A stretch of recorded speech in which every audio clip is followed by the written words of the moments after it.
happy holidays. Oh, hold on. I forgot to play this super cool. There we go. In a world where you're breaking into cybersecurity, and out of all the nonprofits you could find, you go into Google and find a ginger with his friends helping people break into cyber. You've come across the Ginger Hacker channel and the Ginger Hacker Initiative silent auction. Good morning, everybody. Rihanna's like, what the? Oh, it's too loud. I don't think I can one up that. Good morning, everybody. My name is Andrew, also known as Ginger Hacker. I am so excited to have you on our channel today and in our community as we are helping folks break into cyber and get back to a fantastic community nonprofit called the Ginger Hacker Initiative. With me today, I have none other than Rihanna Schultz. I have Dakota Snow, and I have Danny Mayer, who is one of my amazing deputies with the nonprofit. And everybody, we're so excited to have you guys on today. Woo! It's early here. We got it. This is unscripted. There is no planning at all to this, everybody. We're just on to have fun, talk about the nonprofit, and to kind of suggest ways that you guys can break into cyber. So let's just kind of go around, and I'm going to pass it to Rihanna for a short introduction. Hi, y'all. My name is Rita Schultz. I am from Kansas City, Missouri. I've been in cybersecurity for 8 years. I'm primarily on the cyber defense side, so security operations. I run a fun podcast where we bring true crime and cybersecurity together, and we like to deep dive into that side of cyber. So hi, and thank you, Andrew. Of course. Also one of our amazing sponsors that donated to this with some of their amazing items inside the site. So please make sure you check it out. Passing it along to Dakota. Hi, everyone. My name's Dakota Snow. I'm coming to you from Oregon. My day job, I'm a director of network operations for a fiber to the home ISP. And by night, most of the time, host of the Bearded IT Dad YouTube channel, the IT Career Podcast. I've also started the IT Career Accelerator community and many other different ventures out there to help people get started in the tech industry. I think you forgot the one important thing, and that's your brisket that you've been working on since 5 a.m. That's Danny. That's Danny. Danny. Oh, sorry. No, how do I hide Danny off of my screen? Yes, this guy, Danny. And it's because he's wearing the Ginger Hacker shirt, and it's confusing the ginger beard with Dakota. I totally see it. Right. And next, and last but not least, we have one of my good friends, also part of our staff as a deputy here at the Ginger Hacker Initiative, Danny, and I'll pass it to you.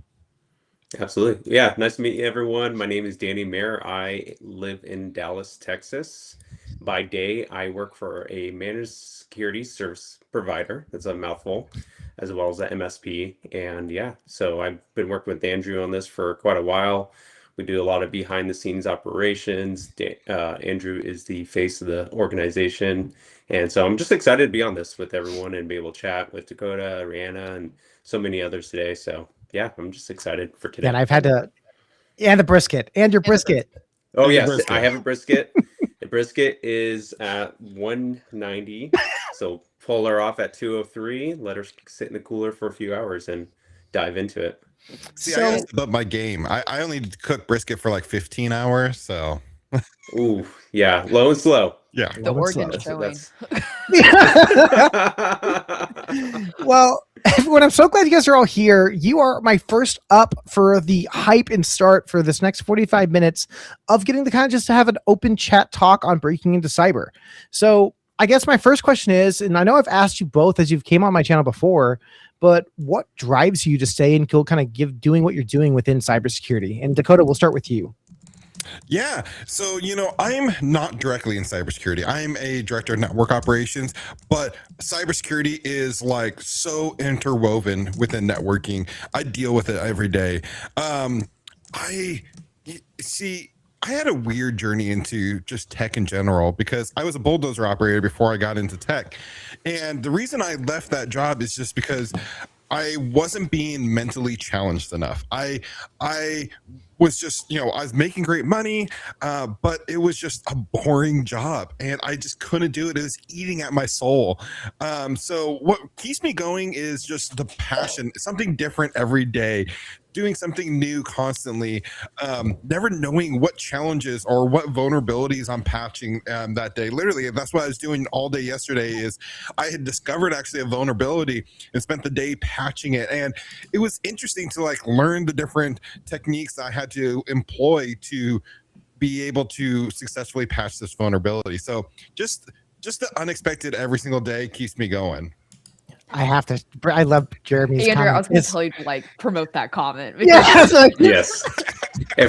If I could ship it, Jeremy, then I Jeremy, would. if you are in the Discord, make sure you drop a like in the Discord community. I'm going to give you a 30-day a subscription to Pluralsight, because right now that is my favorite comment of the morning. Just so everyone knows, if you get called out on a comment and you're in the Discord community, or even if you're not, make sure you drop a comment or your handle within the Discord community, and I'm going to give you a 30-day free access to Pluralsight to work on some cool training. So real quick, I saw that comment too, and I'm like, oh, yes. I was like, can we please? I don't know what this is, but I want it. Yeah, we're auctioning shirts, hair ties, glasses, anything that you can think. No, I'm kidding. We're not going that diehard yet.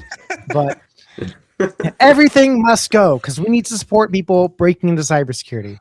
But no, that's amazing, Dakota. And I think it's like you said, like the aspect of being challenged is, I think, important in this role. And that's one thing that I think probably keeps me in where I'm at today is I want that challenge. I get bored easy. It's probably part of my tism.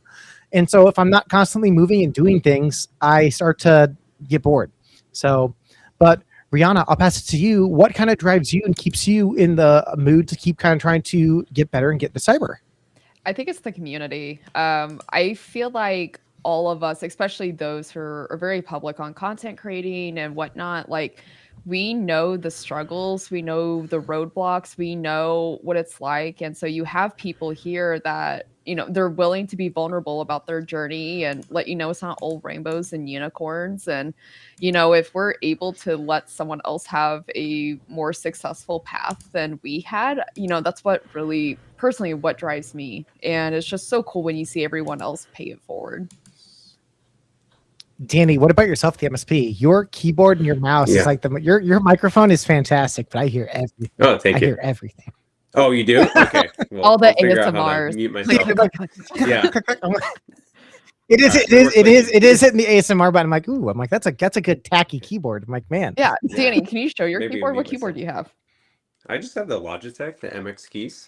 This is not And then content. so it's just I'm very Since basic. we're doing that, If you look at I have a go. red dragon because I needed a different keyboard because my wireless one was killing my gameplay. So I'm like, I wanted to go back into Your USB. Minecraft gameplay, yes. Okay, we can't even get into that right now because that's a whole nother topic for a whole other time. Oh, thanks, man. Dakota. I see that. Supporting the cause. Awesome. Yep. Well, all right. Well, let's go back full circle because Dakota, there's an amazing way right now that you're also helping your community, and that's with the IT Career Accelerator. And would you mind kind of talking about that and kind of explain to maybe the community what that is and what that all consists of? Yeah, so I started, I've been on YouTube. I just found out I've been on YouTube for 7 years now, just past my 7-year anniversary on YouTube. And my whole mission with my content creation is to try to be that voice. Yeah, the confetti, that's awesome. Be that voice for people in the industry that are looking to break in. Because like I said, when I first made the switch, I was a bulldozer operator. I was a college dropout also, though. I had no IT certifications. I didn't even know where to start. And it was YouTube that convinced me that, like, I could actually do this. Like, I could make a career change. And so it was actually a YouTuber who still creates content. It was a Zach over at IT Career Questions that I was watching his videos, and he convinced me, like, just take the leap of faith to make the career change. And I wanted to be that encouragement for other people. So fast forward several years, and I just felt like there's more I could do for the community. That, while my YouTube channel was encouraging people, I wasn't necessarily directly interacting with them. So I went ahead and launched about a year ago my own community called the IT Career Accelerator, where people join. There's free tiers. There's like one-on-one dedicated, like, we create a complete career plan for you coaching. And then there's like stuff in the middle with asynchronous video coaching, which you are a coach of as well. But it gives me an opportunity to interact directly with people, to give them advice, to help them perfect their resumes, their LinkedIn profiles, create a plan for them on how they need to study and level up their skills so they can land that job. And also, as of today, anyone who signs up on the IT Career Accelerator today, 100% of the proceeds will go back into the Ginger Hacker Initiative today. So anyone who signs up for the community, we're going to donate 100% of those funds starting 24 hours from now back to this auction. So thank you, Dakota. And I have that link below, everybody. And scan that QR code. Just go check it out. It's a really great community that Dakota has made. And I think that's one thing that even when I was breaking in and folks that I talk to, there can sometimes be that disconnect of trying to find the right community. If you're not an extroverted IT guy, chatty Cathy like myself, that likes to go out and talk to people, it's easier sometimes to hang out with folks on a Discord or on like a channel or some type of community you can talk to. Now, Rihanna, I know yourself, you also have a lot of stuff going on in your neck of the woods. On top of, I've seen you've done tons of speaking engagements. I know you're also looking or going to be doing a nonprofit fundraiser kind of like banquet kind of collaboration later in this year for 2026. Can you kind of dive a little bit more into that as well and kind of explain how that's going to be helping a lot of folks break into cyber and kind of get back in this community? Yeah, I always try to team up with a nonprofit just because it's hard. It's hard being a nonprofit, and it's hard to like get funds unless you make it your full-time, not paid job. And that's just the reality of it. And so last year, I really wanted to use my platform to help other nonprofits. And so, especially with my podcast, we officially hit 1 year. We were hitting over 1,000 downloads, which is insane. I'm very excited by that. And I started incorporating nonprofits on that podcast. So like, hey, if this episode talks about XYZ, here's a nonprofit if you fall a victim or if you know someone that's a victim of this. And so this month, we're actually going to be putting your nonprofit on it, Andrew. And so we're going to be talking about getting into cyber and everything else. So it's very exciting.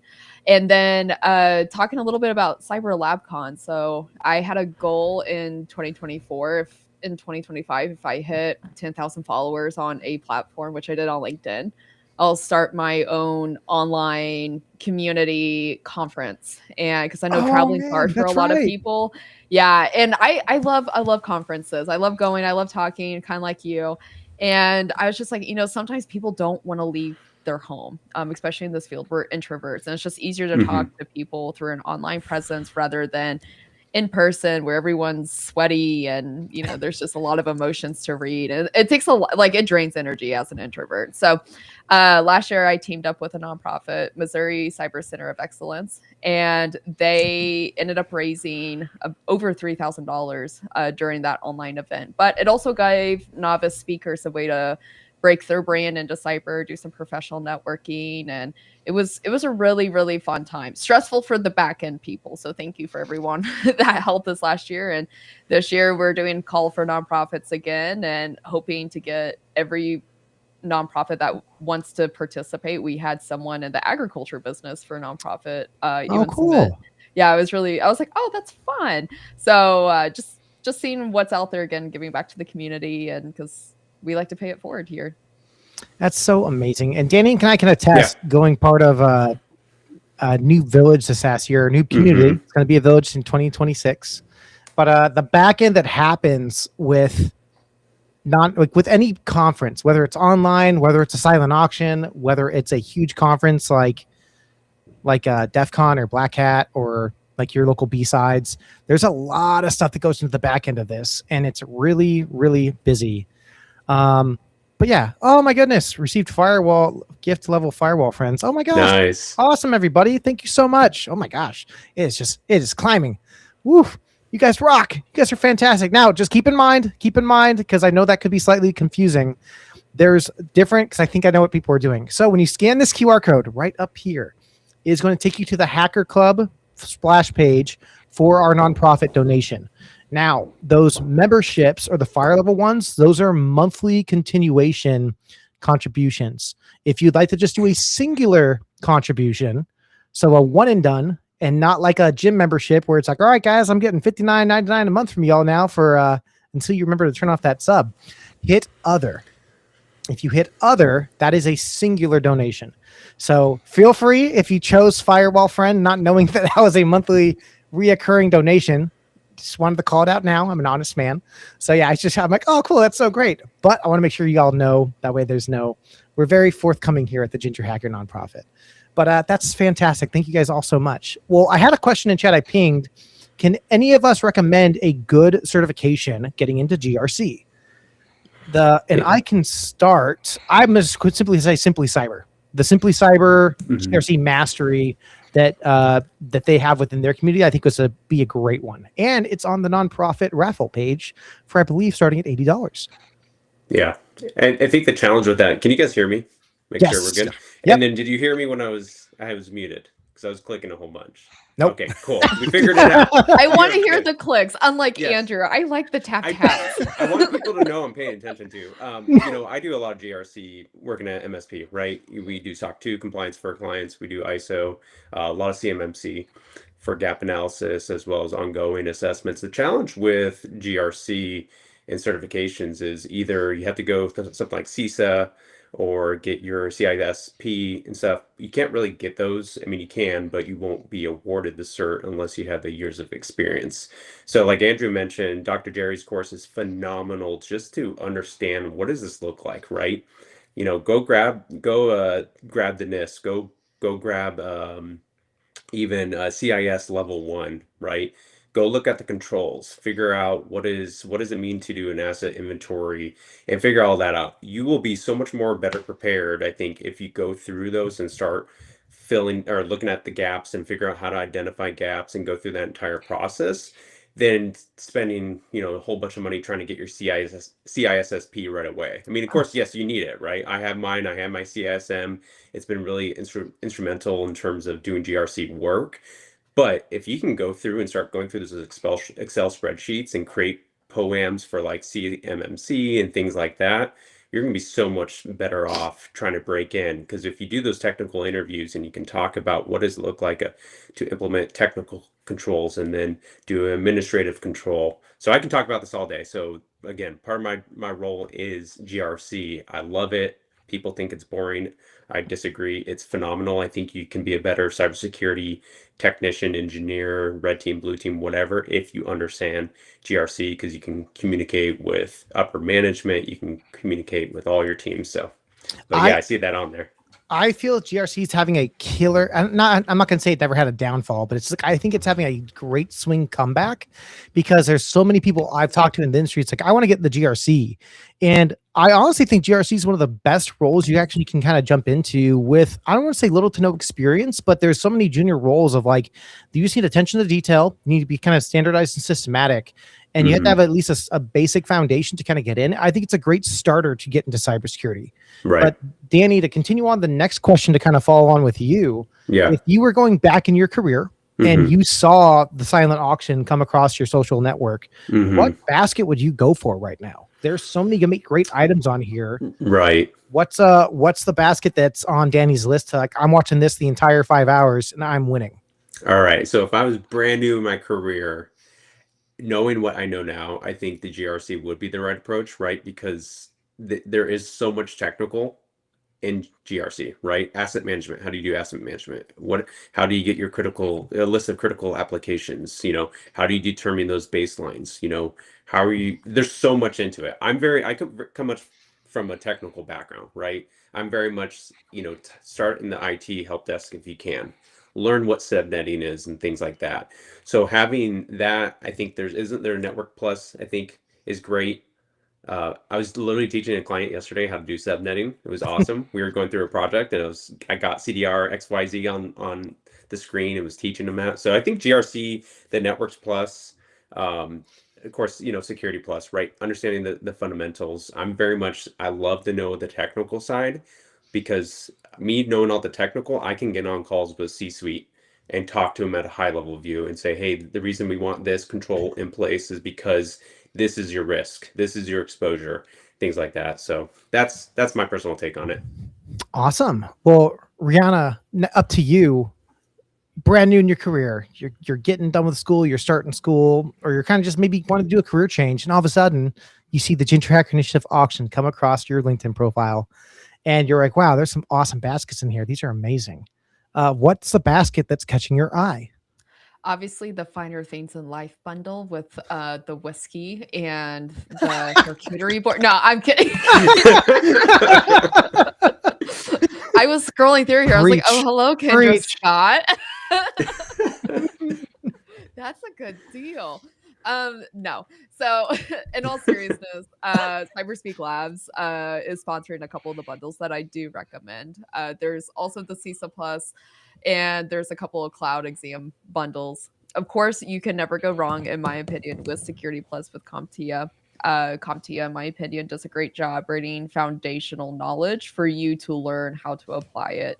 And I think one of the cool things, Andrew, that you have here that a lot of people probably aren't thinking about is the type of certs that they want to put their name in. Some of them are very comprehensive exams, but if you get lucky and you do the silent auction, there's a couple of certs in here that are also hands-on learning as well. So you could be learning the practical exam side, and then a few of the others that you have here, especially that Kendra Scott necklace, where it's more hands-on and stuff. So if you or anyone that is watching this, I highly recommend just putting your name in the bucket for a couple and just seeing what you get, because these are really, really good deals that Andrew is offering through a silent auction.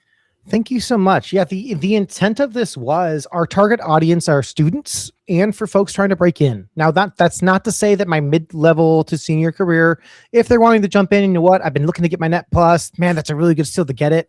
Totally understand. But yeah, for students and those trying to break in, these are, I think, a steal for some of these vouchers to kind of get into breaking in. And plus, there's a couple of good date night bundles in here, like dinner, movie, and Python. Like, who doesn't want to code Python while having dinner? Maybe brisket too. Oh, right, in a brisket.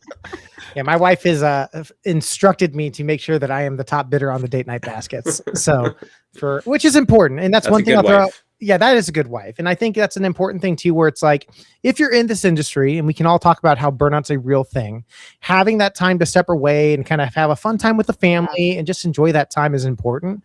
Plus my wife's like, those are actually really good deals for that basket bundle. We should, bid on that basket. I'm We like, should okay. put our own, Andrew, just real quick, ahead. there's a comment I want you to highlight, if that's okay. Yeah. This is bearded Ruku 5. Is it this one? Yes. So I'm currently a tier 2 SOC analyst at an MSP and thinking about a management role in the future. How different is that change from a technical role to a management role, and what should I have in mind? I too started on the technical side. So I personally have a background in a lot of endpoint security engineering, threat hunting, stuff like that.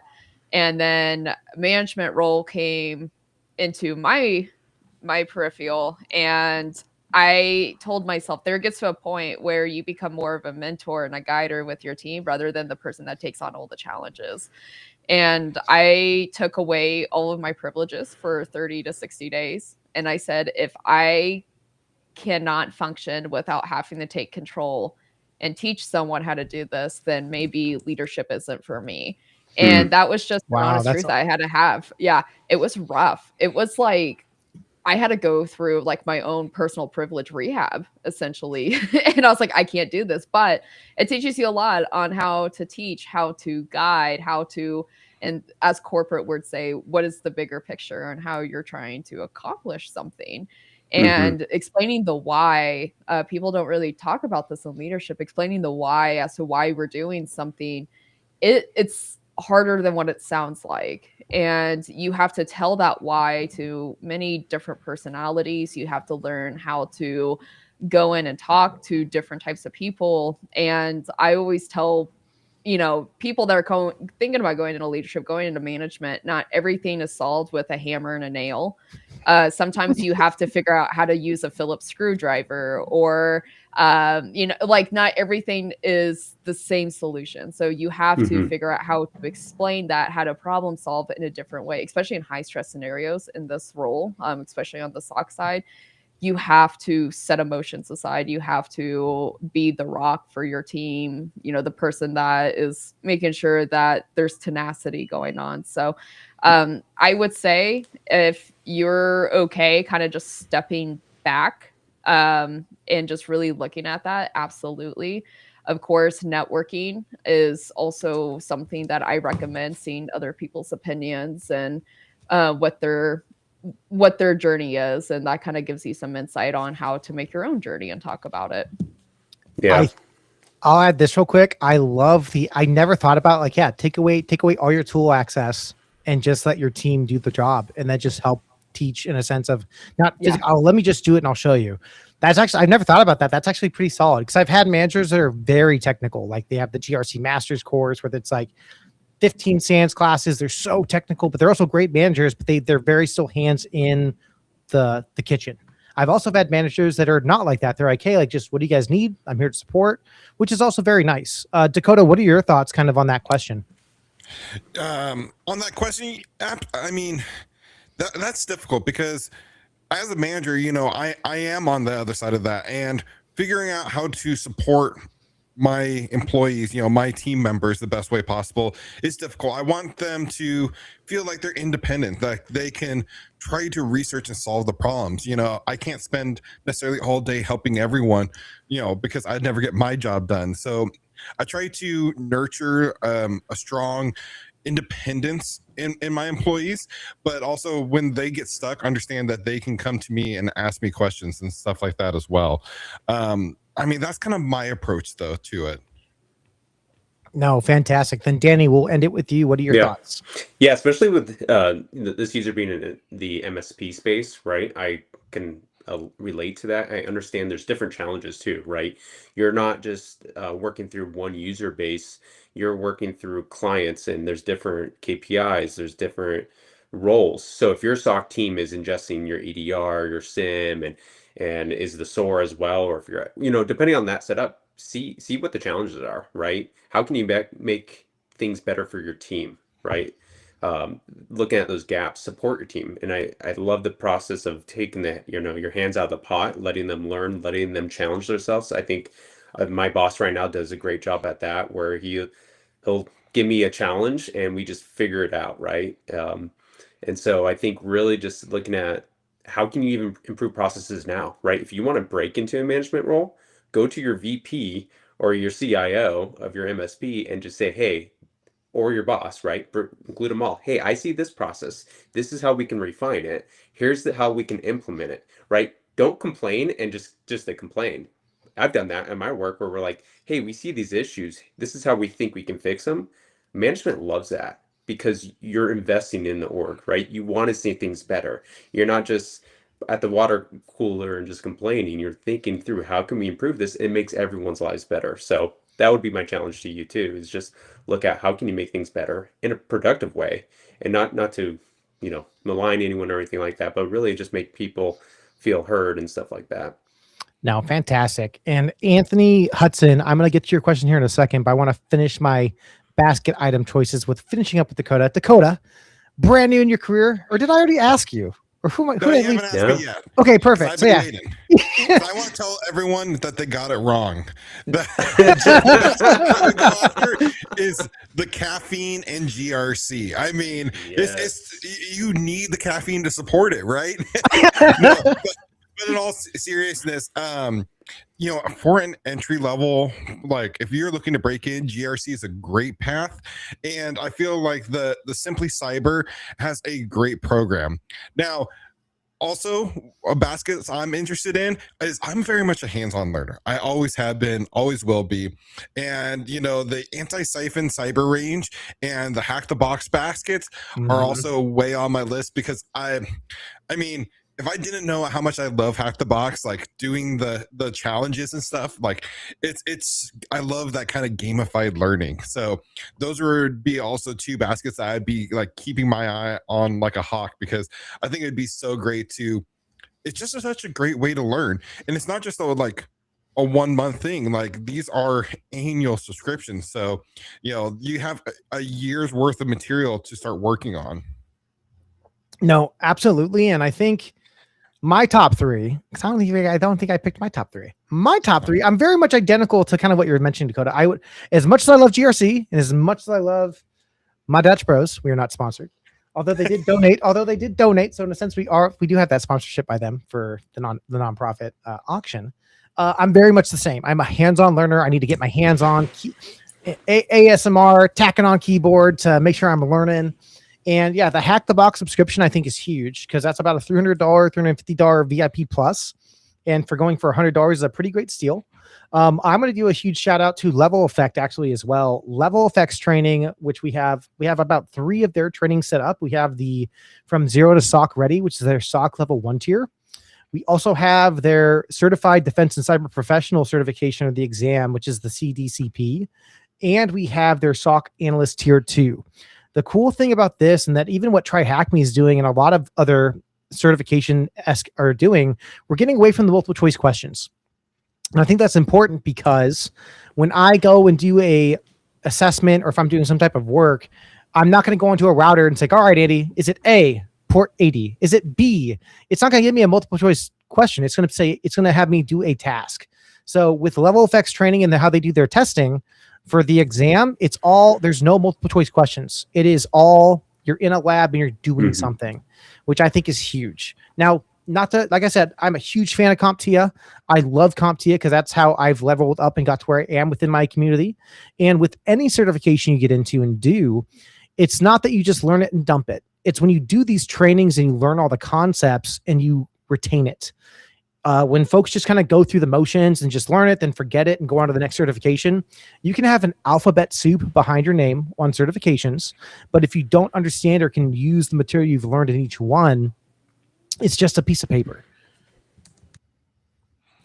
100%. Yeah. I can tell you I have certs attached to my name.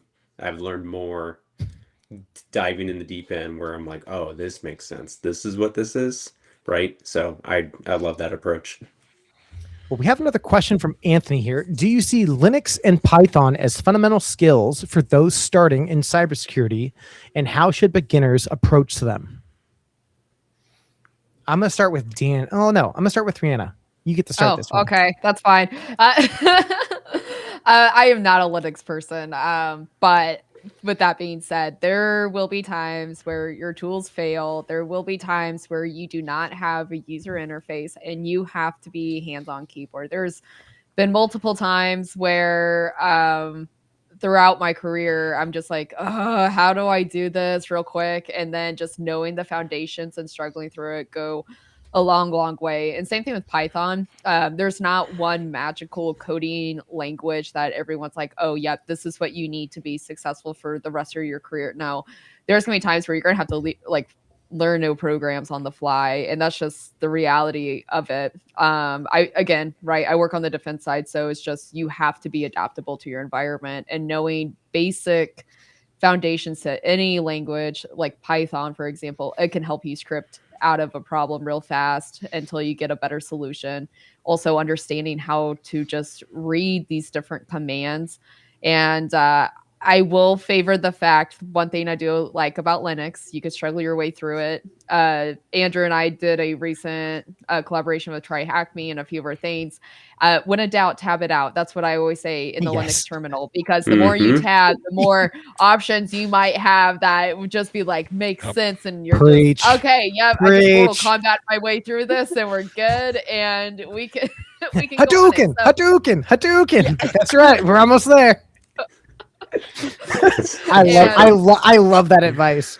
Yeah. And again, this goes for anything. Same thing with the Windows terminal. Just knowing foundations can just help you, in my opinion, just go through and just become adaptable to what you're trying to problem solve. Awesome. Yeah. Dakota, your thoughts? Repeat the question. Sorry. I was busy looking at the bundles. No, you're good. Linux is essential for cybersecurity. Oh, no, that's someone's answer they gave. I remember, yes. Linux and Python. Fundamental skills. How should you begin? What's your approach? I definitely think Linux is a strong foundation when you're looking to get into cybersecurity, and it's really starting to make a mainstream approach into a lot of different sectors. Even like in networking, I'm in a Linux terminal daily. I find myself, so Linux is just kind of one of those universal skills. I feel like where no matter where you go in the tech industry, it's great to have. It's a strong skill that still surprisingly, I feel like a lot of people breaking in don't have that skill. I know I didn't when I first started out. So Linux is, I feel like a must to have at least the fundamental knowledge. And Python, I mean, absolutely. If you're getting into cybersecurity, I can guarantee probably at some point in your career, depending on the path you go, you're going to use Python in one way or another. And again, absolutely. Yeah, it's also one of those universal skills. You know, that's one thing about learning those kind of skills like Linux and Python. They'll follow you no matter where you go in the tech sector. If you get into cybersecurity and decide, maybe this isn't for me, you decide to make a pivot into like cloud or networking or whatever, those skills are going to transfer with you. So it's a great skill. It's a great foundational skill. And I think having those foundational skills before maybe even you dive into certifications, because it's just like building a house. You have to have a strong foundation to build your house upon. If you don't know the basics and you start diving into like these high level certifications, you're going to fall on your face. The house is going to fall apart. So having those strong fundamental skills is super important in the beginning. And we've talked about this, Dakota. A strong foundation is key. And same thing, Rihanna. I harp on, like, if you have a strong base and once your foundation is strong, you can almost learn anything you want. If you understand networking, if you understand logs, if you understand baseline of tools and how to have like an analytical mindset to do the research and learn, you will be so successful in this career, in this field. Like, the sky is your limit. So Danny, wrapping up with you, what are your thoughts? Yeah, absolutely. I think there's so many different avenues you can use with Linux and Python. Even if you're not doing reconnaissance or anything like that.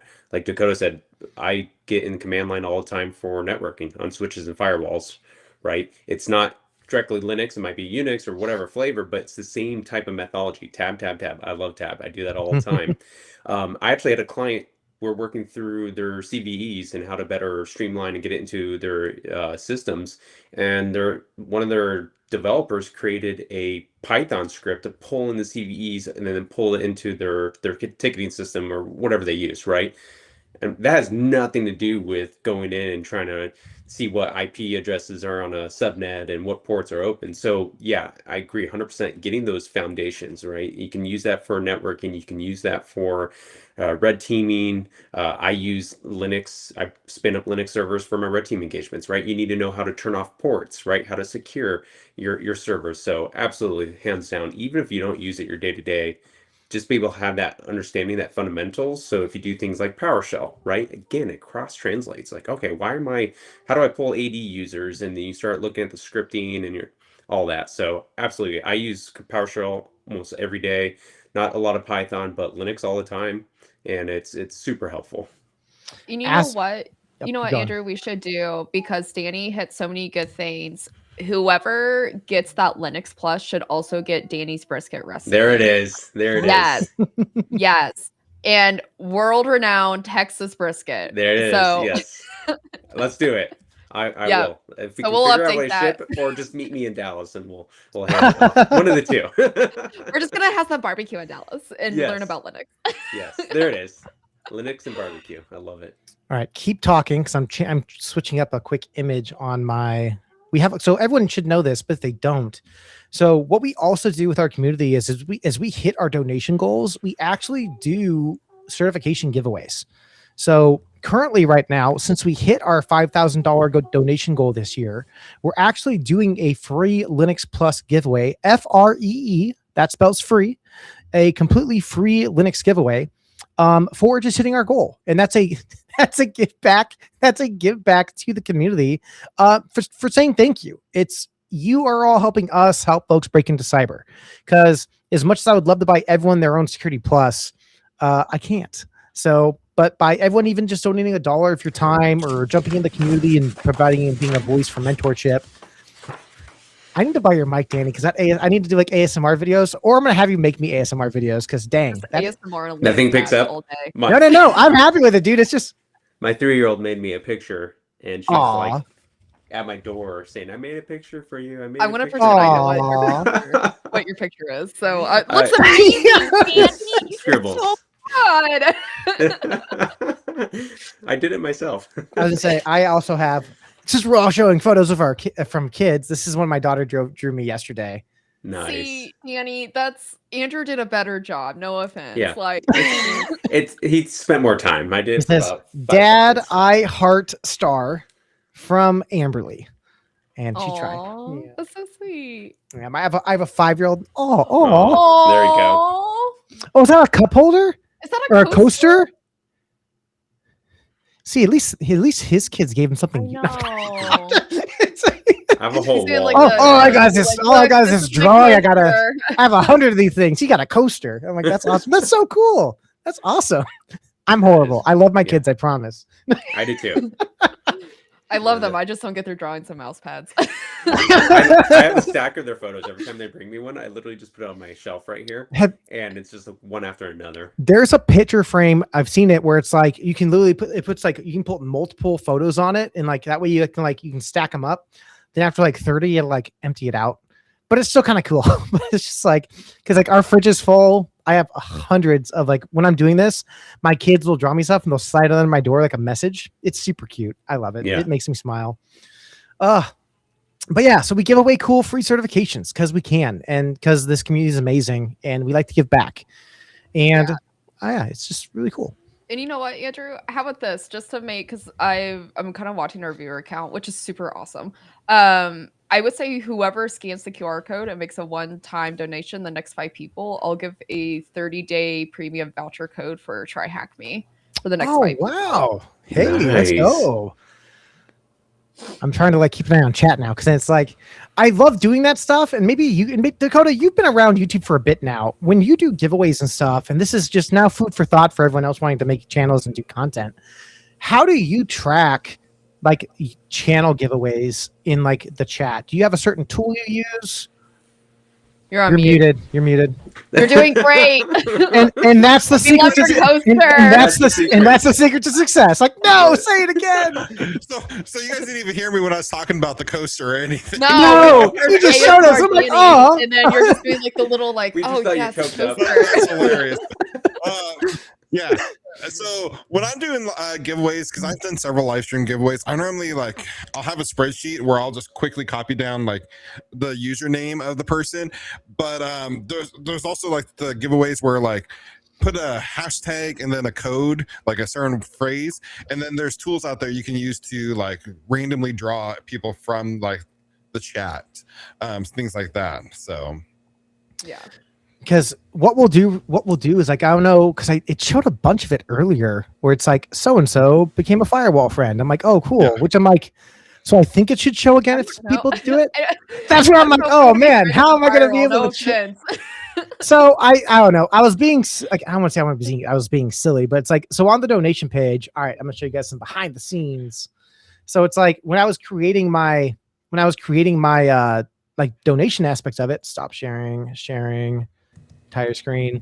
So you can create different kind of donation contributions, right? So the custom one, just so I mentioned everybody, the custom one is how you can do it for a single time donation. The firewall friend or access granted, these are monthly donations. And it also says it. So maybe the folks that did choose monthly are actually doing monthly, which I very much appreciate. That's fantastic. Can we make one called Danny's Brisket? Yeah. I can absolutely make one called Danny's Brisket. Give me And it's 2 just seconds. a one-time $10 donation for Danny's Brisket. I don't know if Go I to can the make foundation. singular one-time donations, but I can Oh, try. Fine. Yeah, It's it fine. has to I'll be. just It has cry. to be monthly. It has to be. Monthly. I cry. Fine. A $1 monthly donation for Danny's Brisket. Done. Let's do it. Let's do it. Hold on. Oh, that's awesome. Go out of this. I feel like we need to have a segment with Danny and where he talks about like His his brisket. culinary adventures. Yeah, let's do it. I make And a then we fancy just showcase breakfast. all of our drawings. Like, Yes. here's my new poster this Here's month, my- guys.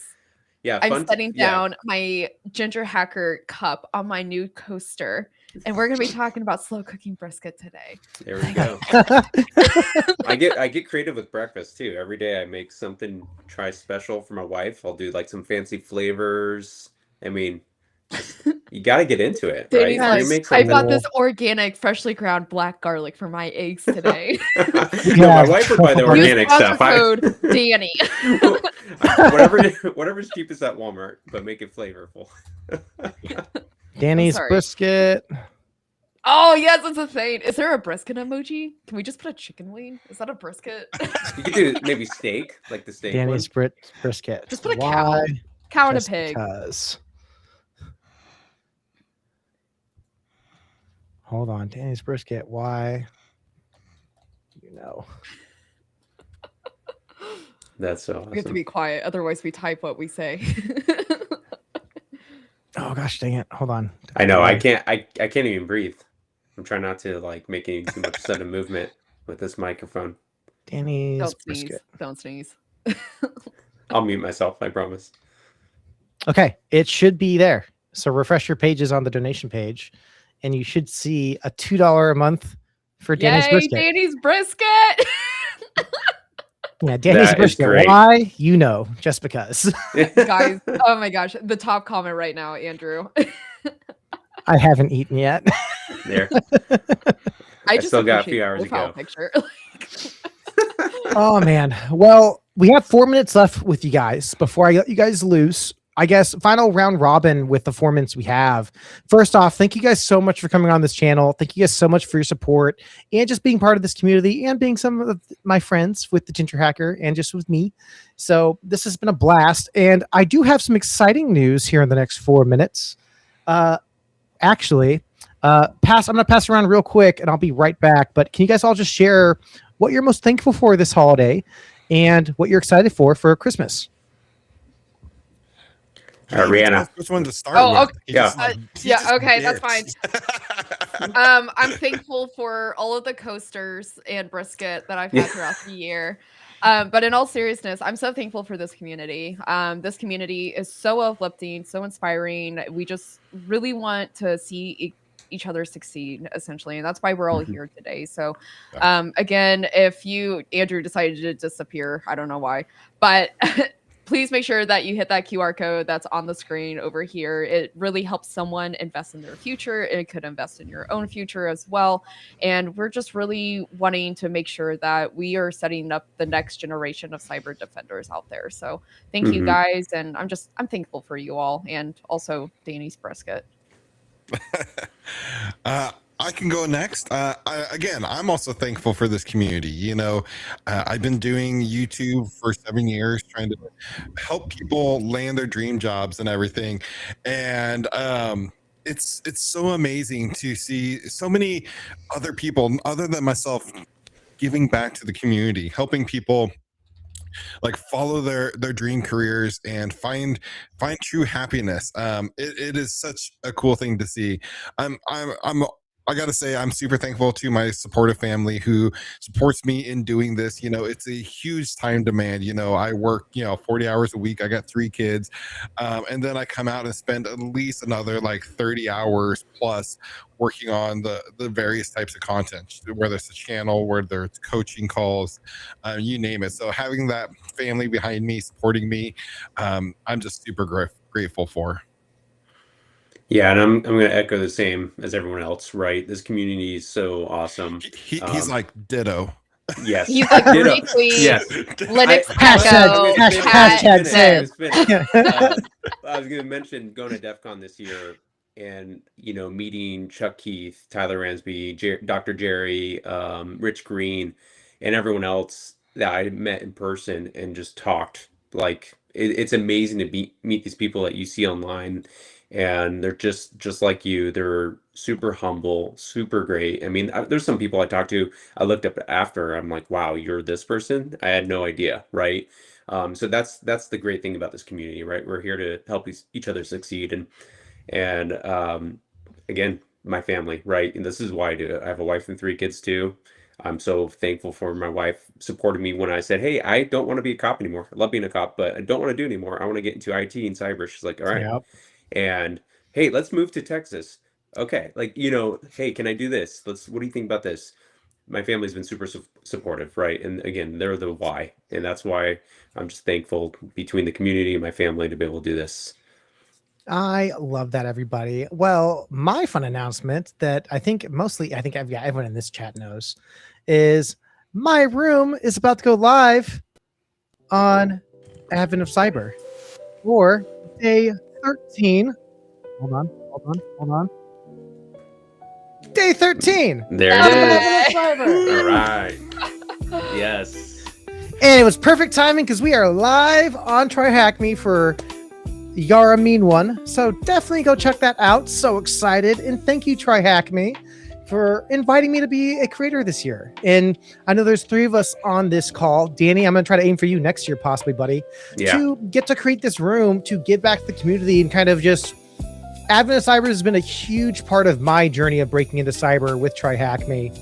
And it was so much fun getting to go through the room selection and getting to kind of show off my skills and just kind of give back and help save Sockmas.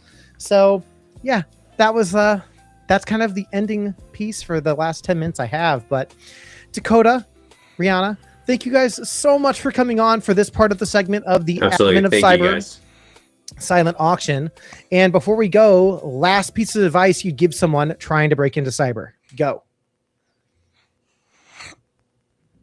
Okay, hi. This is not planned. Hey. Okay, yeah, no. My breaking into biggest cyber. advice- No. So real quick, Andrew is promoting Try Hack Me and everything. Again, for the next 5 people that's in that QR code. If you sign up for Danny's Brisket or if anything else you want to, we should say specifically Danny's Brisket. That would be easy for me to track. 5 people for Danny's There you Brisket. I'm going to give Andrew some Try Hack Me vouchers for 30-day premium. It's 1 month. If you go through Advent of Cyber, just kind of get your hands into it.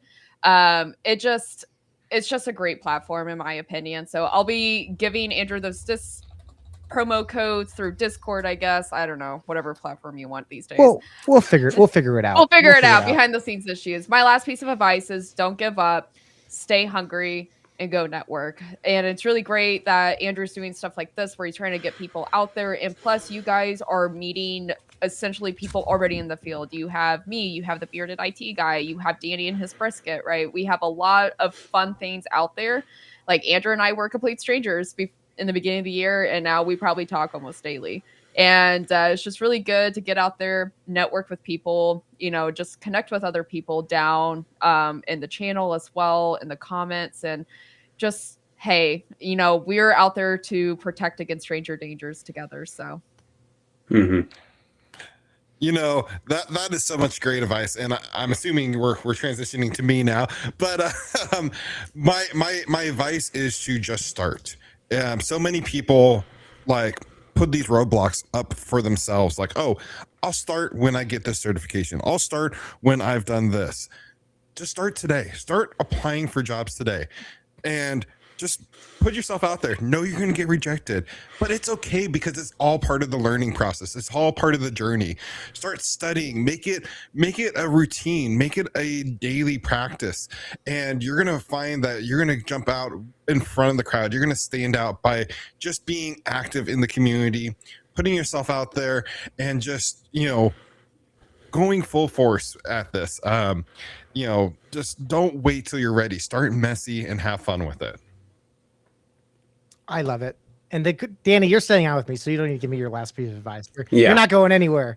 So, I do have to get my brisket in a few minutes, but all right. Oh my gosh, you and this brisket, it's like you have to place it. Well, the temperature's there. You gotta get it off. You can't overcook it. You need to start putting your pinky up. I have to go get my brisket in a second. Go get my brisket right now. I'm proud of you, Danny. You're doing good things today. Thank you. Thank you. Feeding people. That's what we're doing. Oh man, 7 minutes to room 13. Well, Dakota, Rihanna, thank you guys so much for coming on. You guys are good to drop or hang out for a bit more in the back end chat, but thank you guys so much for coming. And we're going to keep kind of going on with our next guest coming up, but thank you guys so much for coming. And I hope you guys have an amazing holiday, and I'll hopefully see you guys still in the chat. So bye. Absolutely. Guys. Bye. Thank you guys. Take care. Danny, this is so fun. We're having such a good time, awesome. dude. I know. Well, let's do this, Danny. How about you go to the biscuit? I'm going to take a quick break as well, and I'm going to play a message from our sponsors. And Sounds good. Danny will know this struggle I'm going to have right now because hopefully I can sing it to the best I can. We tried Yeah, yesterday, so we'll or see. we just tried the best we could. So Right. yeah, please enjoy the tomfoolery of me getting to play a video and an audio at separate different times, and we'll see how this goes. We'll be right back.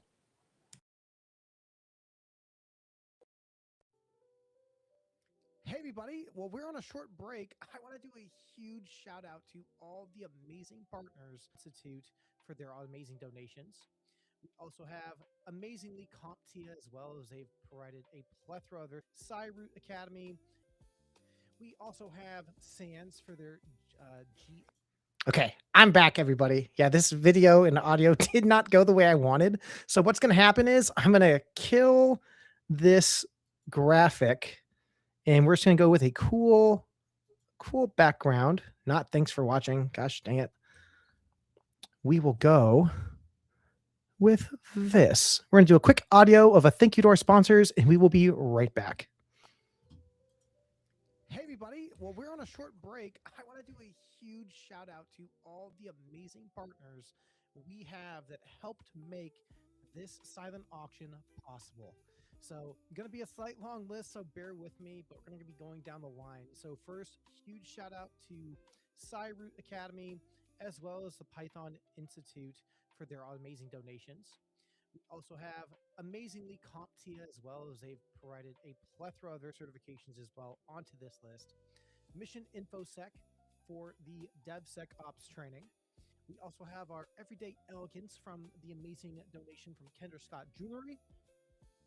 We also have SANS for their GISF course, or SANS 301. So fantastic, and so happy they were able to support us this year. We also have Get Certified for Less with their Network Plus Launch Pad, which is the masterclass and certification attempt. So huge thank you to them.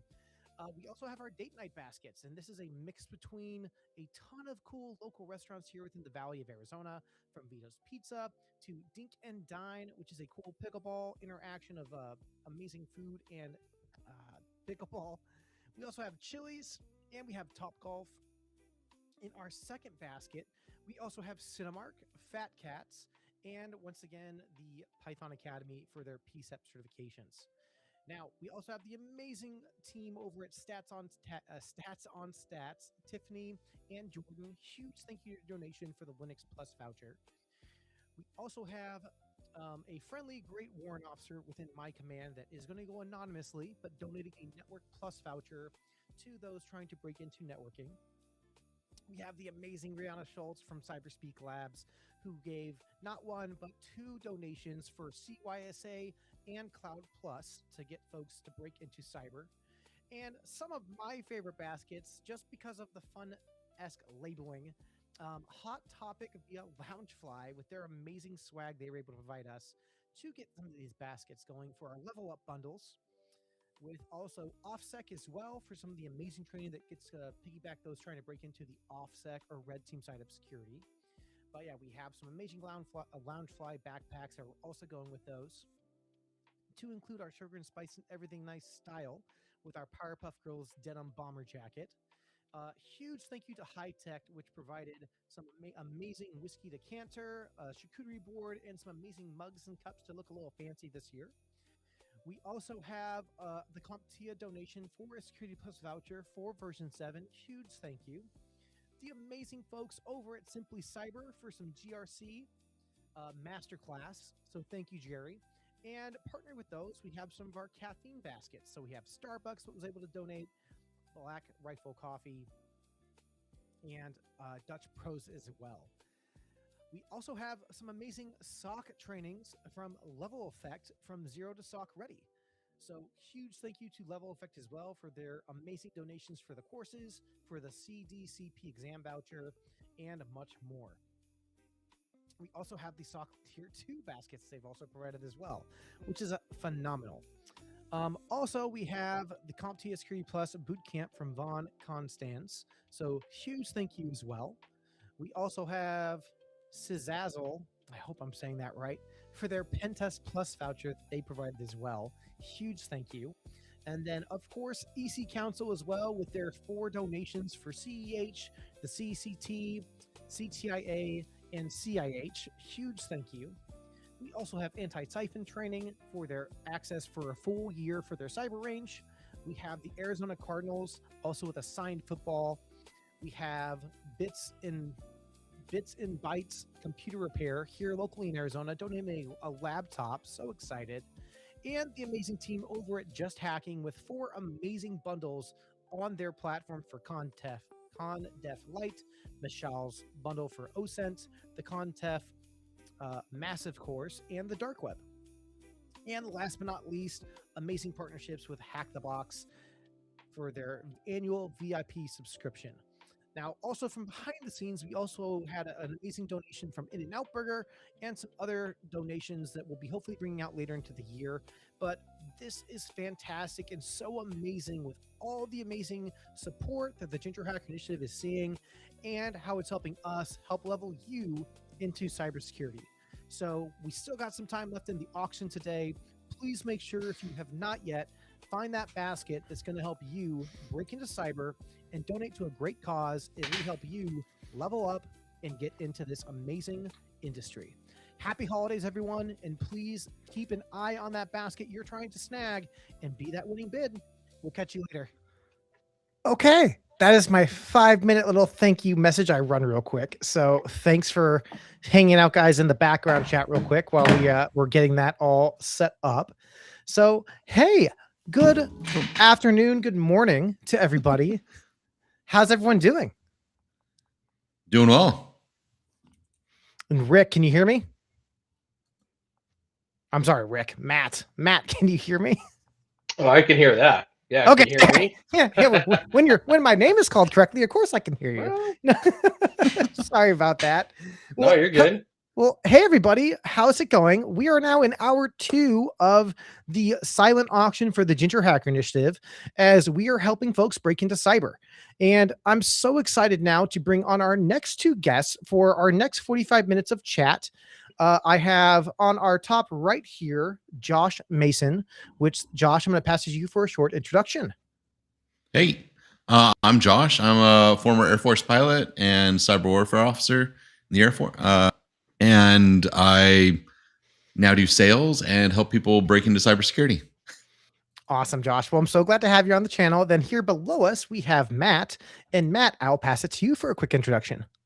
Hi, everybody. My name is Matt. I'm a 28-year IT operations veteran. I started from nothing, worked my way all the way up to now CTO, Chief Technology Officer for Cyroot. I'm also a lead instructor for them. That's a startup based in Southern Las Vegas. We focus on military and veterans to get scholarships for that training at little to no cost.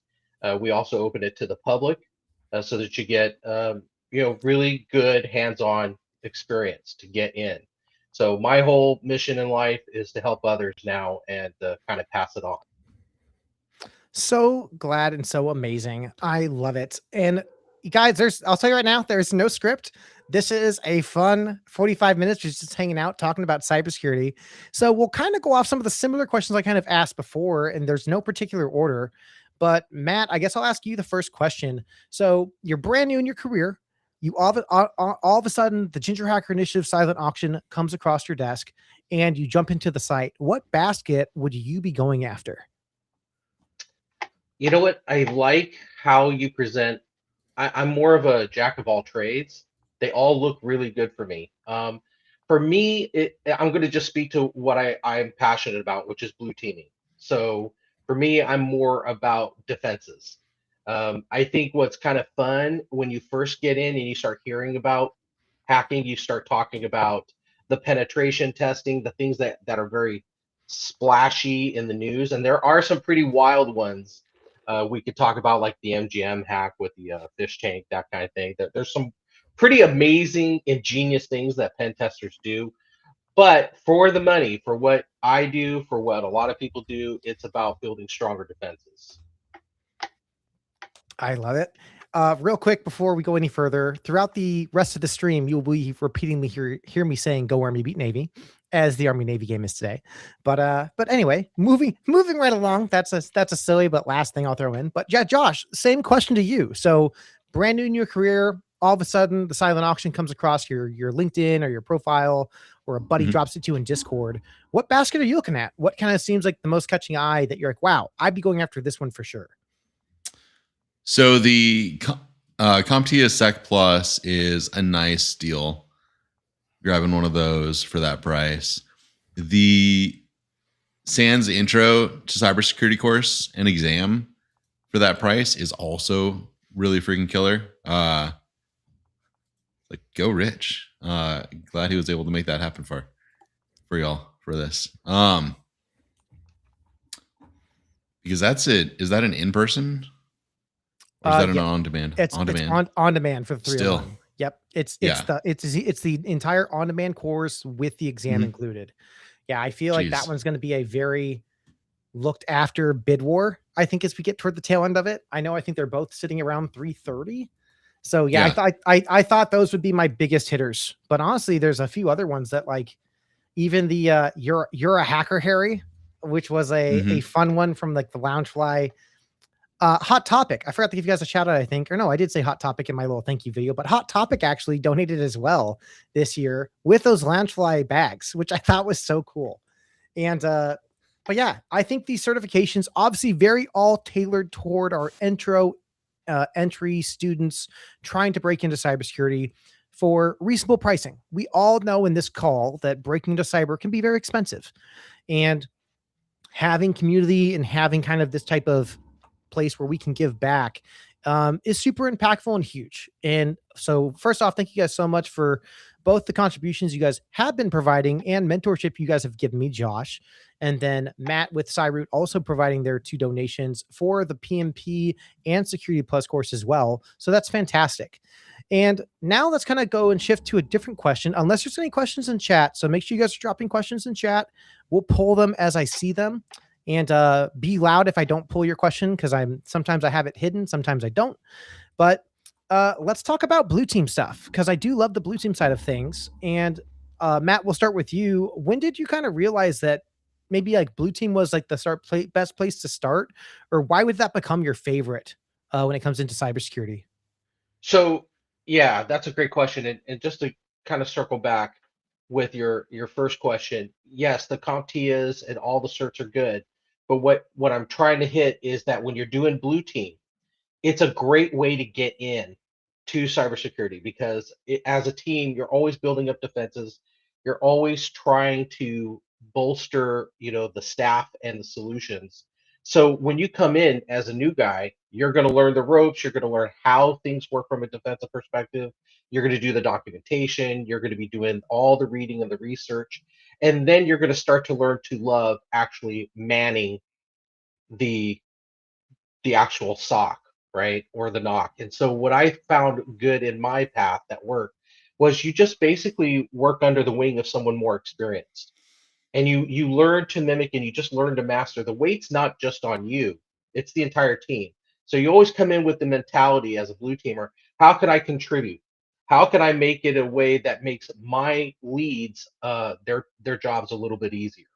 And they'll give you a ton of work to do, right? So that's kind of the cool thing. If you open your mind to blue teaming, there's a lot of opportunities to get into a team and contribute. I muted myself. Yes. Josh, pivoting it to you, if you had to go in entry level to kind of start back off, what's the route you would go? Would it be blue team? Would it be pen testing, GRC, sales, procurement? What are your thoughts? It would probably be blue team if I was going in from the start, because to me, it's the easiest to get into off the bat of them. Pen testing, you're gonna be fighting uphill. GRC, you're going to have to know people and do a lot of studying in order to have valuable things to contribute to a GRC team, to be a analyst or be doing some of those audits. And if you have that blue team experience of seeing alerts, dealing with incidents and handling them all throughout the process, working triage, really figuring out how stuff works, that's going to give you a huge heads up on everything else moving from there.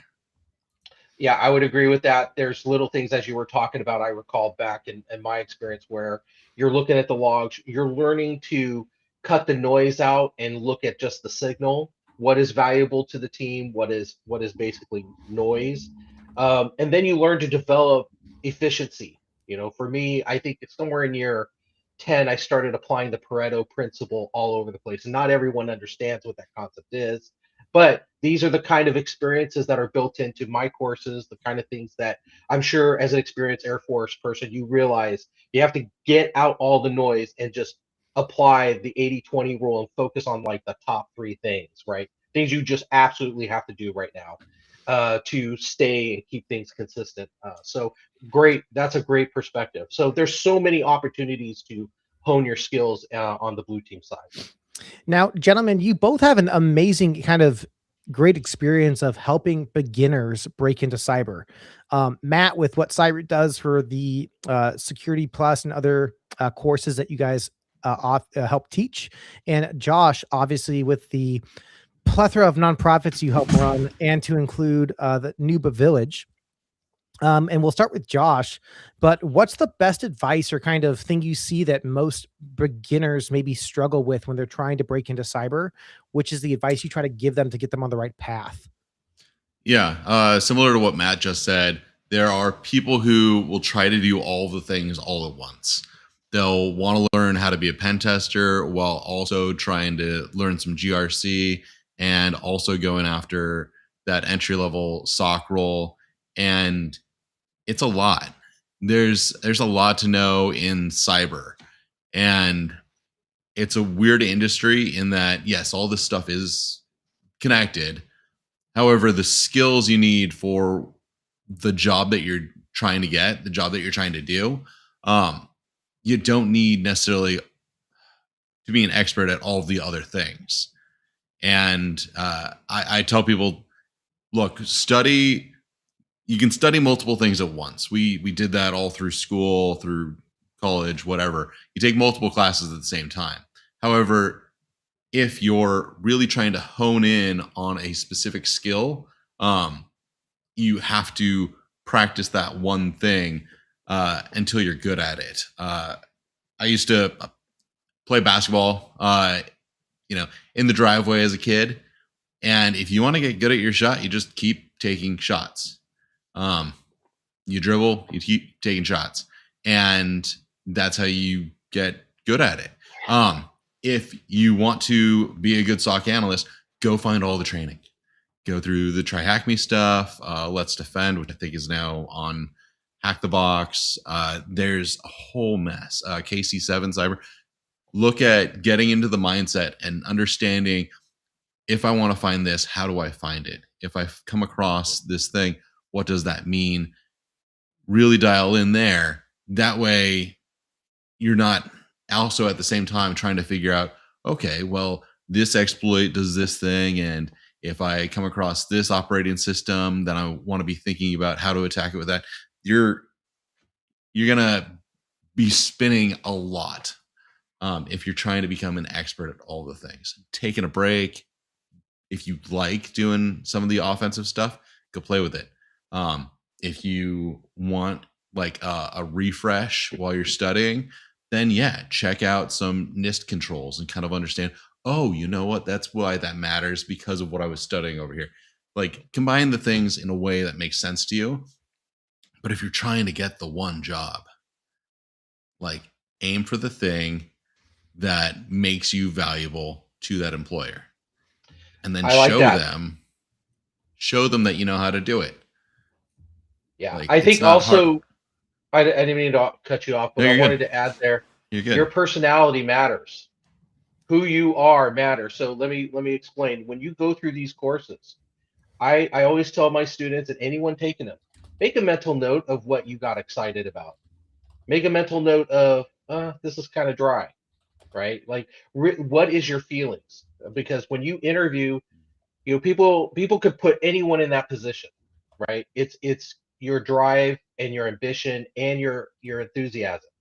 So as he was saying so eloquently, just kind of elaborating on, trying to get into this role, you're not looking at it the right way, right? You're showing your passion. Let me give you a quick example. So I'm doing this thing as a senior network engineer at a college in Edmonds, and I got excited about agentic AI. So as a cybersecurity person, blue teamer, I'm like, this is all hype. Like, what is the actual thing about agentic AI? Is it really agentic? And that was the question I phrased, because then I'm thinking, okay, defensively, what am I dealing with in the future, right? Then I started to fall into that niche and learn to play with the agentic bot, and it actually is pretty legit. So that got me pulled into a NISISA conversation, and I got to share my feedback, my analysis on what we're dealing with in the next 5 to 10 years, which of course, I think we were talking about Ginger Hack about, the Genesis initiative that just got released on the 24th from the president. This is all intel that's getting pulled from everyone in the country. And now we're starting to formulate, how do we improve our defenses, but how do we also stimulate um, actual growth? So to your point, your passion, what you're following, what you're doing, that comes across really well as an interviewer, right? Or interviewee. Then it comes into all the technical stuff and all the time and stuff you invested. And I'm looking at some of the chat messages. Some of you guys have been in the industry, but kind of maybe in operations or programming. Even if you weren't in that, I've actually been able to use students that were in, construction, or you were a mechanic, or if you were a nurse, or even a lawyer. There's structure in the work that you do. And when you take pride in your work, those skills do transfer over. You just kind of have to figure out who you are while you're going through the course. That's the only thing I would add to that. No, and I tell folks, it's like, and everyone on this chat right now, we've had this conversation with both you guys, that a lot of folks have the idea of like breaking into cyber, and be like, I'm gonna get my degree, I'm gonna get my Sec Plus, I'm gonna hit the industry on Monday, and I'm gonna make 6 figures. There's a 1% chance that could possibly happen. I love the head shakings and the deep breath, because we all have that. Yeah, you could. You could roll in at 20, and I mean, that is possible, but I'll tell you, mine was just making this winding road, right? Back in the 90s, what was security? I love some of the memes, because security was like your floppy drives were like in a little plastic box with a little stupid lock on it. That was considered security. It was just sitting on a desk. Like back in the 90s, it was hilarious. But when you start off with nothing, you have to get whatever is accessible to you to do it. And I would just say back in the 90s, just a real quick story. I had nothing. I was moving furniture. I even had a piano fall on my arm. So at 22, I was like, this is not the job for me. I need to go into computers. And I walked into a Microsoft certified course thing. And I said, look, you guys are doing this for like $9,000. I don't have $9,000. I'm broke. And say they actually had it reduced to me down to 4, and I was able to make payments, and I got through the course. And then they told you at the time you would get 60,000. That's what they all tell you, right? I think in today's money, what is that, 120K or something? I think that's what the weekend is. Back in 90s, like gas was like $1.25, but whatever. The point I'm making is I'm telling my wife and my 2 little ones, oh, we're going to be rolling in the dough. And all that did was get my foot in the door for a tier 1 tech job for AT&T WorldNet. But it's a start, and you just keep applying yourself, you keep working, you keep certing up. And then I think at some point in my career, I had a ceiling in my earnings. And then I went into college. Then I went and got my bachelor's, master's. But by that time, you're making pretty decent money. So the whole idea, the mindset you need to be in is not just, this is the beginning of your career in investing in yourself. You need to invest in yourself constantly. You need to constantly be learning and honing your skills. This is just the beginning. So if you have that mindset, you're going to make it. But you're right. I haven't heard really a person that just goes, okay, I'm going to get certed and go right in and make over 100K, right? I've never, maybe one person, right? So the reality is you got to work for it. Josh, what are your thoughts? Yeah, it's incredibly difficult to get that first job. I've worked with and mentored so many people over the past 5 or 6 years who have been trying to get to that level. One of our good friends just got his first cyber job after getting a master's, getting Sec Plus, being at more conferences than me in the past year, volunteering at almost all of them, which is really saying something. And had to take a like 50% pay cut to go from, he's doesn't quite have gray in his beard, but he's, getting close to where we're at. And his experience in his job prior to being in cyber and the pay cut that he had to take to get started and that long road is hard. So if anyone is like hoping that they'll just make it happen, there's some sad realities of you gotta go about it a little differently. I like the hacker mentality. I was traveling back from the cyber conference where I saw Cassidy. By the way, hi. Saw her in chat. And wearing my Rekka shirt from Black Hills. And a lot of people commented like, "Are you a hacker?" And I was like, "Yeah." And they're like, "Oh, really?" I was like, "Yeah, but not as my day job, as my mindset." Like I try to find solutions that work for me that aren't necessarily what everyone else does, because you can do what everyone else is doing and you'll have those same results that everyone else does. Or you can try something a little different and get in a different way. And that's what I suggest to people is if you're trying to get into cybersecurity, have a hacker mentality. Go about it a little guerrilla warfare style. Yeah. I'm also biased after teaching at the special operations school. I like those tactics. Well, I have three quick shout outs. One, don't forget the first 5 people that do the Danny's Brisket monthly subscription donation here on this donation tab are going to get a Try Hack Me voucher, I believe, for a month, thanks to Rihanna Schultz. So far we have one that's done the Danny's Brisket reoccurring donation for $2. So huge thank you.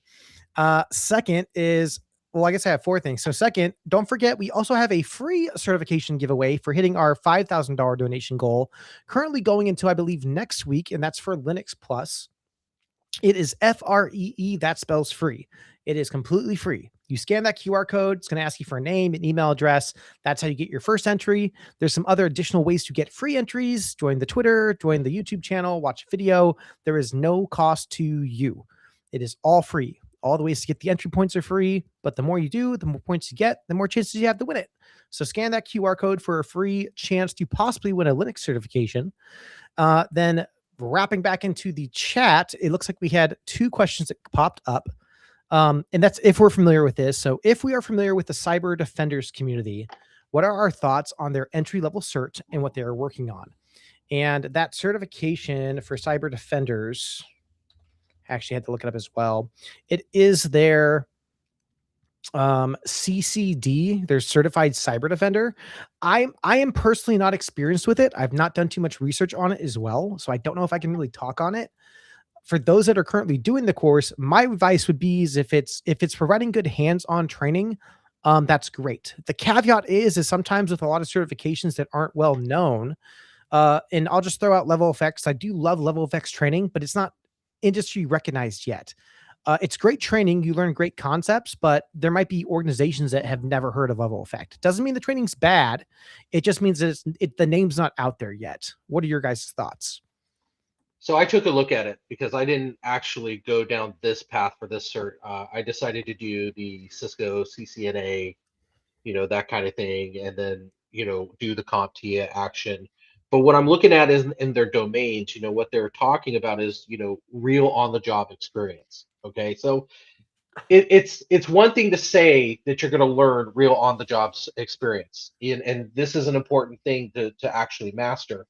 But what I'm looking for, as I mentioned in the last comment, is what did you do? Like, how did you get that experience? So this is okay, but I want to see you build a lab.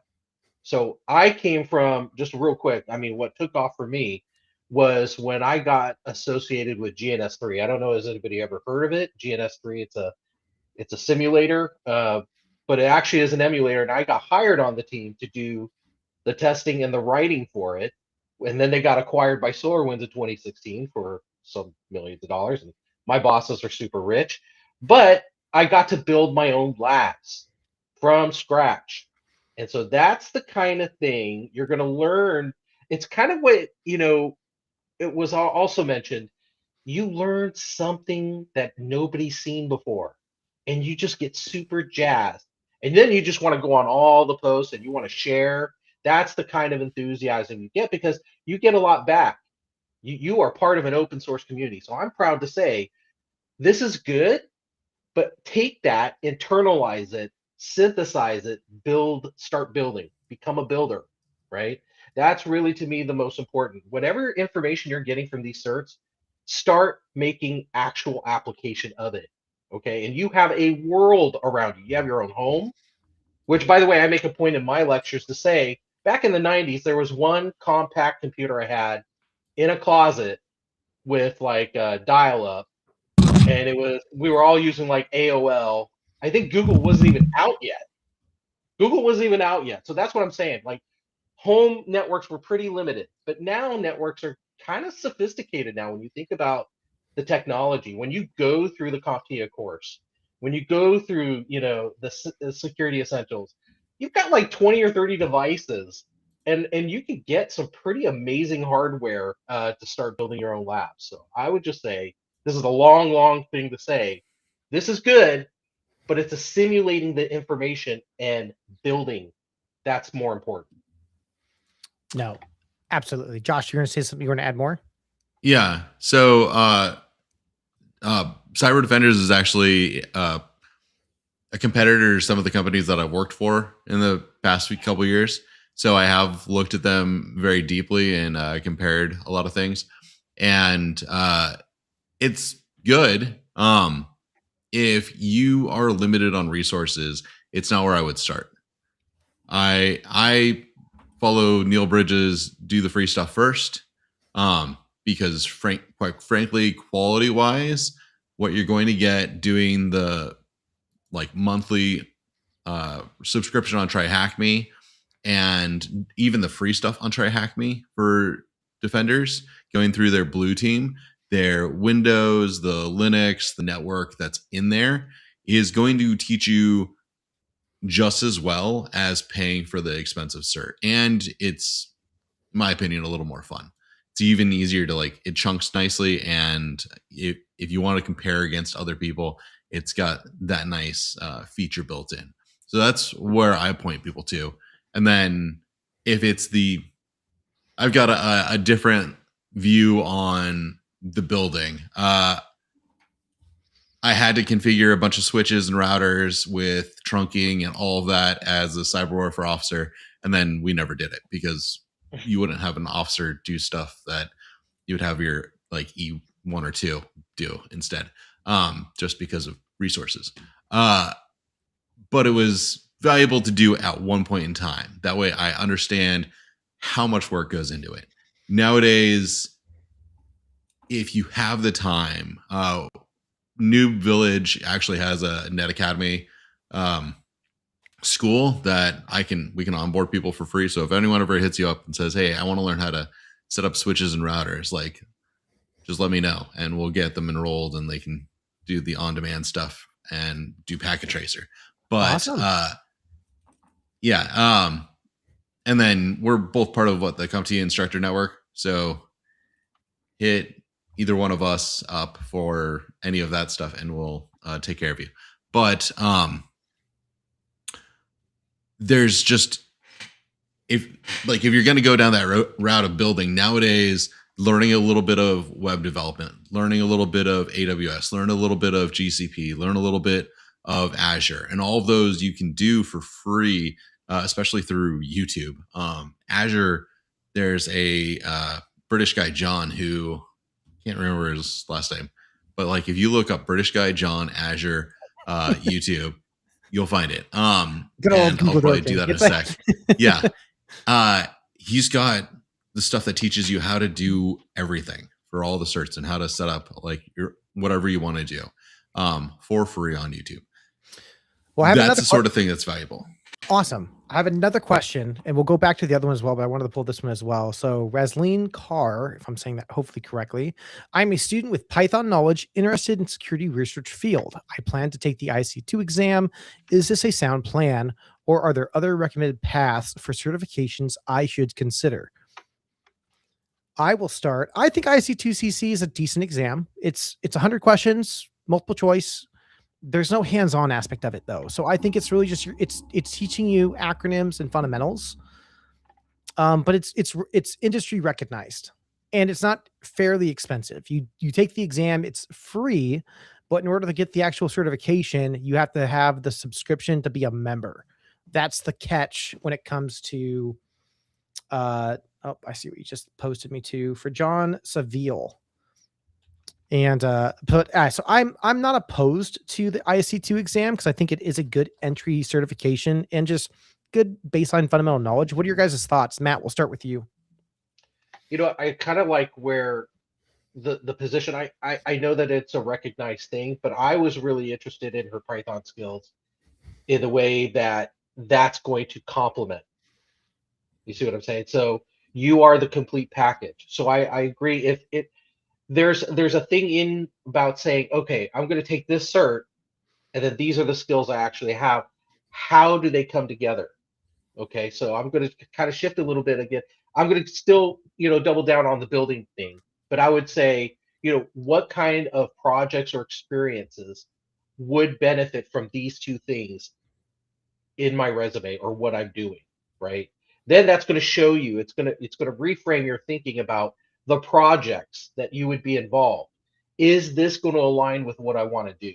So I'm just saying, yes, grab a cert, get some experience with coding. Great, you're on the right track.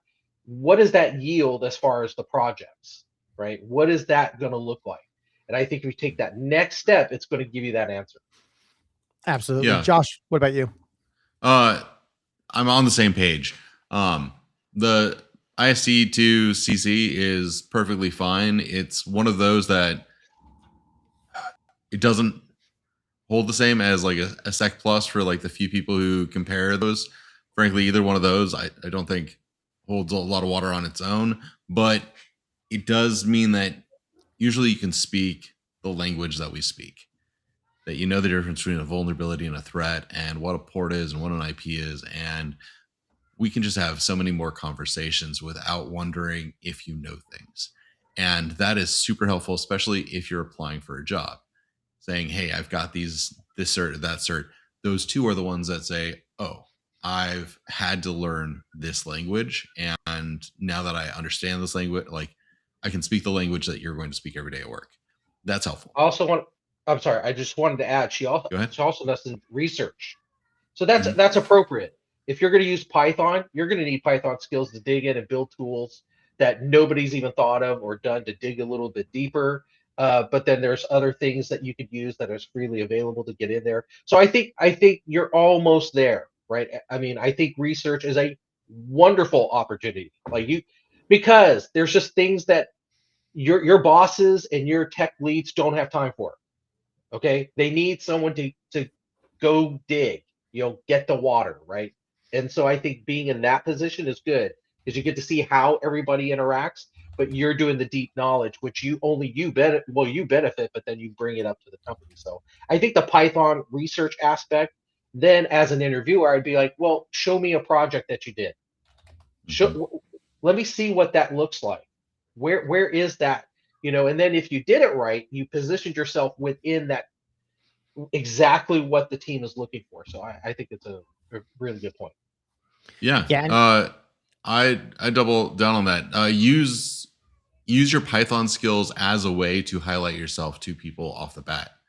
If you know a little bit of Python and you're willing to record yourself a couple times and make a video on YouTube saying, hey, this is how you learn this piece and that piece. You don't have to be an expert. One of the crazy things about teaching is you just need to know enough to teach it. You don't need to be an expert.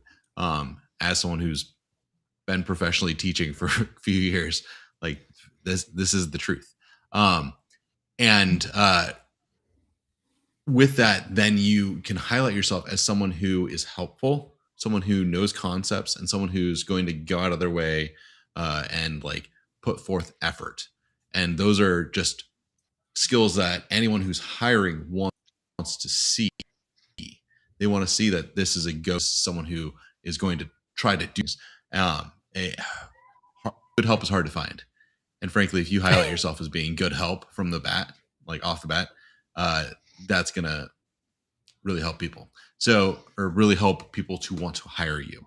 So yeah, go figure out what you're going to do with that research in a way that shows off what you're doing. Make some of those projects, have your GitHub repo. If you can make some blogs about what you're researching, make some posts wherever you like to make social media posts. I like LinkedIn, but plenty of people like Blue Sky or X still, and that's perfectly fine. That's a place where you can find people who are interested in what you're doing, who, if they like what you're sharing, might hire you.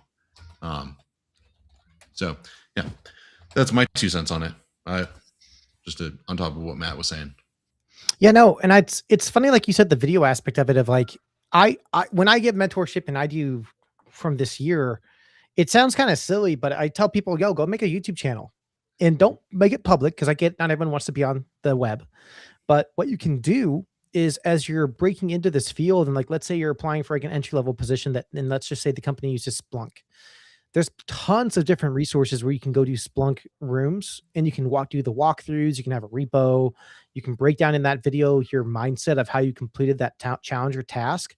And as long as you're doing well in the interview, just like how when you're looking for a website designer and it's like, hey, can you show me some of your work to see the type of websites they've made, to see if they have the skill sets you're needing for the website you want to build, you can share that private link or that playlist of like, hey, sir, I know this is a Splunk instance organization.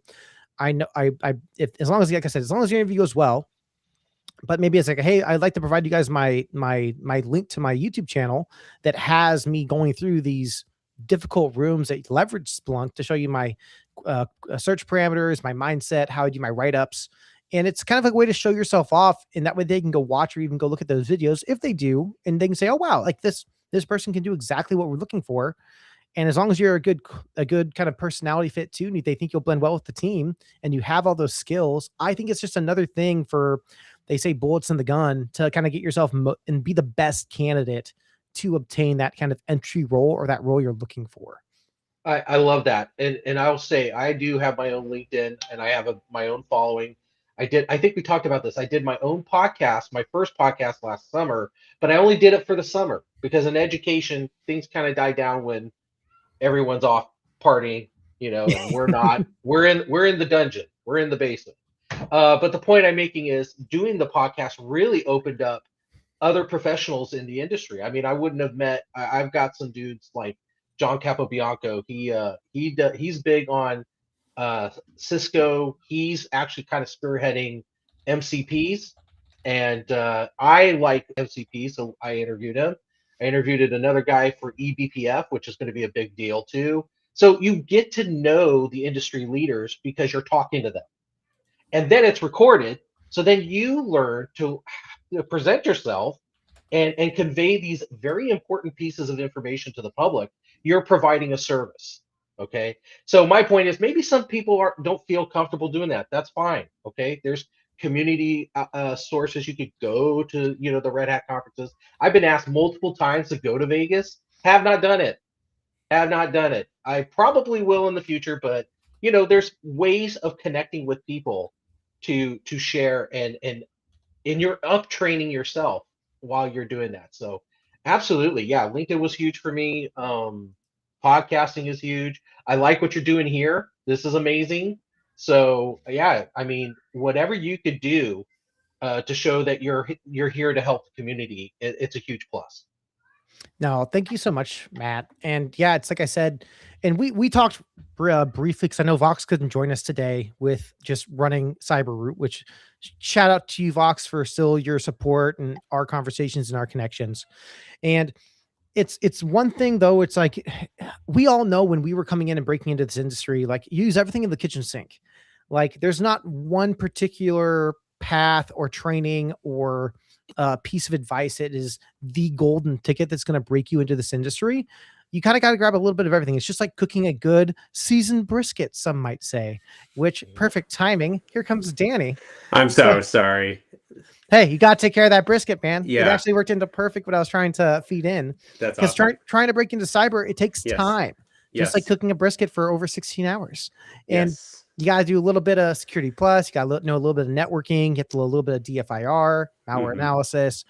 You can't just know one thing and then be kind of held pigeon-toed or like on a fatal funnel. And Right. that's your only in. Well, I'm only good at this. Well, most people, depending on the industry you're getting into, whether that's GRC, pen testing, procurement, sales, you must be well-rounded. Right. To include, and I know Josh and Matt, we've talked about this, those professional skills or soft skills, being able to communicate and explain to a C-suite level an event that's occurring.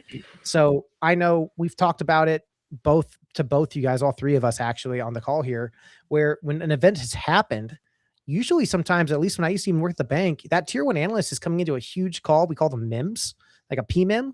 And that analyst is giving the synopsis to our C-suites and other teams of like, hey, give us a quick bottom line up front bluff of like what just occurred or what did we find. And it can be a little intimidating if you've never done that before. And especially if it's your first time in the industry, having to talk to C-suite. And sometimes that C-suite are on a technical level. Sometimes they are not on a technical level. And then you have to use that translation aspect of like, hey, well, how deep into this do I need to go? Or getting with your engineers or tier twos, like, hey, like what's the audience's like full understanding of this? Should I just summarize it? Should I go into ones and zeros? Should I go into subfolders, sub processes, parent process, child processes? Like how deep down this rabbit hole do you want me to go? I see you smiling, Josh, because you're like, yes. Yeah, but I'm also imagining hey, does anyone know what's going on? Because we can't sign any documents. Yes. But yes. Matt, Must know that story. there's a handful that do, and I'm actually getting to give that talk. So, and what Josh is referring to, and I've given it a few times, and I'm actually very excited.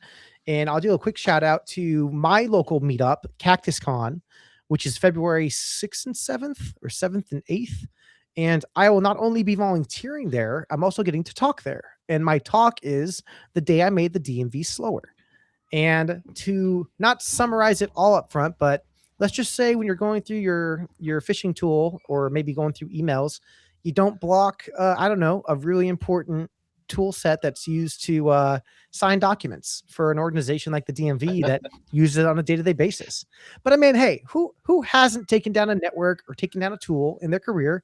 It's almost like a rite of passage, right? I agree. I'll confess something that happened at a hospital where it was the first time I was in the closet, and some of these hospitals weren't built for full-blown switches and racks. So you had to kind of shimmy your way like this. And I'm like, oh God, I hope I don't step on a cord or do something that takes out like the whole. That's exactly what I did. So I did my job and I leave and I close the closet and I sit down. As soon as I sit down, you get the experience of 5 different emails plus your chat thing blowing up like, what did you do? Yeah. And that's all they said. What did you do? And I'm like, I just did my ticket. And they're like, no, go back in there. And sure enough, the little power cord was just cut out right where my foot was. Plug it right back in. I mean, everybody has a disaster story like that. You learn from that. So. Right. Absolutely. And yes, Danny, the brisket, that might be your new, I'm going to get you a shirt, dude. That's Danny, please. The brisket guy. That is now your handle. Yes. It should be good for the rest of the day. I love it, dude. Don't forget, if you are the top 5 people to join the Danny Brisket fundraise, $2 a month, you can get a Try Hack Me voucher thanks to Rihanna. So far, I think we only have one person still so far that's done the brisket donation. Right. Hey, I have 4 more vouchers, so please and thank you. And another shout out to just everyone that's been helping and giving back on this community and this feed. Thank you guys so much. And to reiterate, like, let's say there's nothing on the items you want. Maybe you have all the SAN certifications, you've mastered GRC, you are the networking god at your organization. Well, that's great. You can always just donate right here to our great cause so we can find a replacement for you. Because at some point in time, Matt wants to retire, Josh wants to retire, Danny wants to I'm retire, already Andy there, wants man. to. Yeah. I'm already checked out. No. Yes. Yeah, we all I've been retired for 20 yeah, years. we all want to find our replacements. And just like as I'm taught as a warrant officer, we're taught as warrant officers to find our replacements and to uptrain them and to get them to the level they need to be good soldiers and be good warrant officers. And it's the same thing in the cyber community. And that's one thing that the Ginger Hacker Initiative is trying to do. We are trying to level up our peers and those are trying to join us in this industry to help them break into cyber. So yeah, feel free if you feel like you have no need for any of the amazing, great items we have listed, just go ahead and drop into this little donation QR code and drop us $1. Help us get that next generation of defenders, pen testers, and GRC analysts into this market so we can live more easy, quieter lives and not respond to IR events. Am I right, Danny? Yeah, I don't want to talk about that. They could always join us If I could just in Discord too, as a mentor or as a volunteer, right? Yes, exactly. Yeah. So that's another thing we're also looking for. We always love to have people just join the community. That is that QR code here on the far right side. And by joining the community, you can just get back by being present, answering questions, saying hello. If you see a question that maybe you have experience in, jump in and say hi, connect with that person, and just share that kind of knowledge. And we're all in there if they've got Yes. questions or want to help out more, like Yes. being part of Noob Village. Just throwing that out there. Yeah, Shout out to New Village this it's year. worth it. Josh, I'm not going to give, we've talked about it, but I know we're going to be doing call for papers probably the beginning of the year sometime. Probably in New February. Village. February? So we will be doing a call for papers for New Village this year. As well, probably looking for maybe a handful more folks for staff. And once we get that stuff up and running, there's also an amazing community, which I'm actually going to drop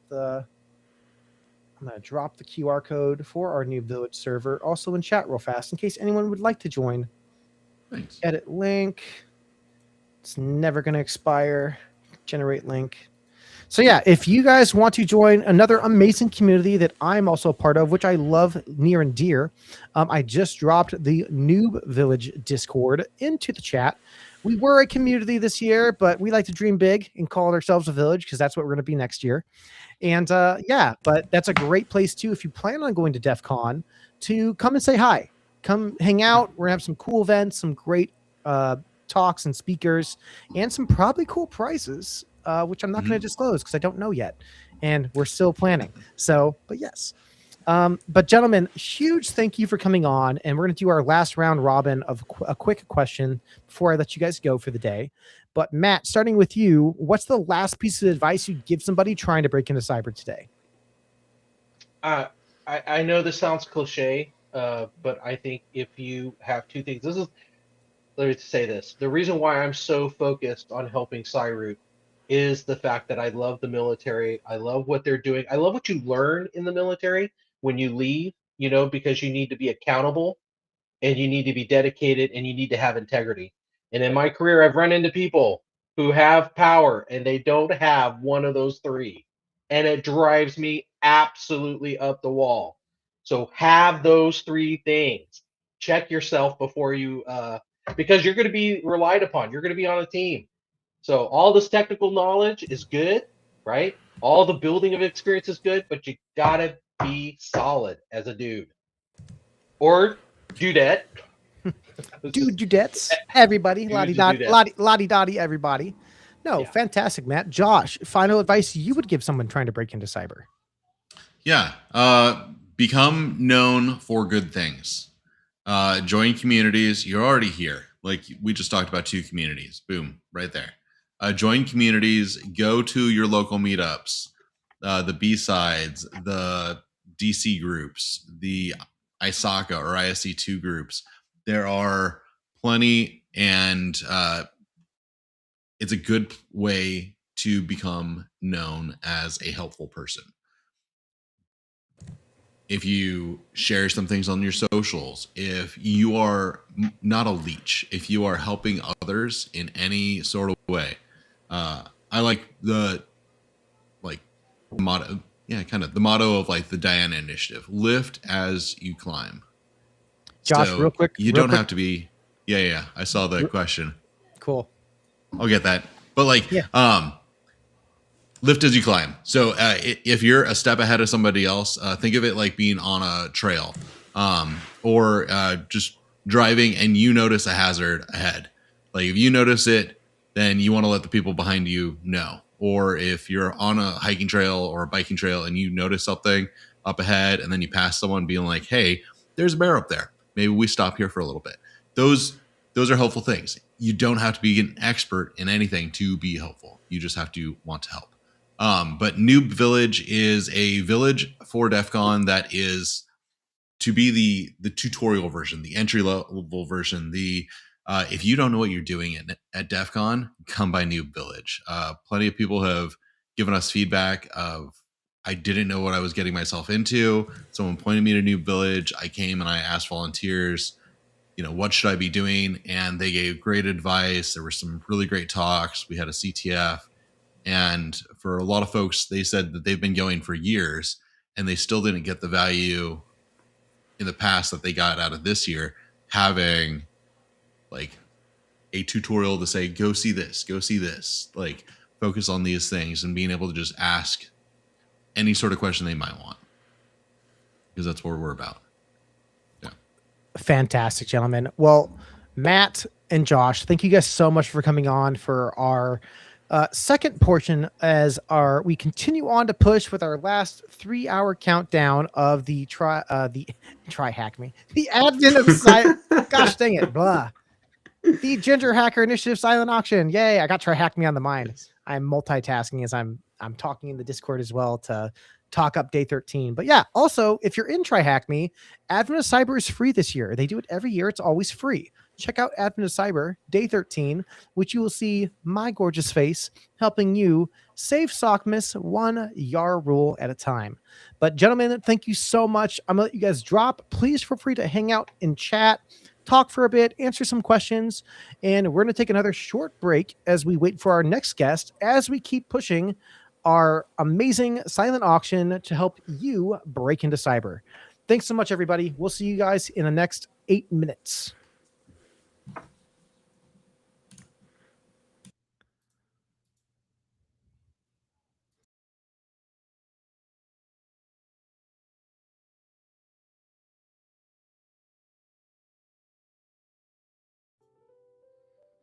Hey, everybody. Well, we're on a short break. I want to do a huge shout out to all the amazing partners we have that helped make this silent auction possible.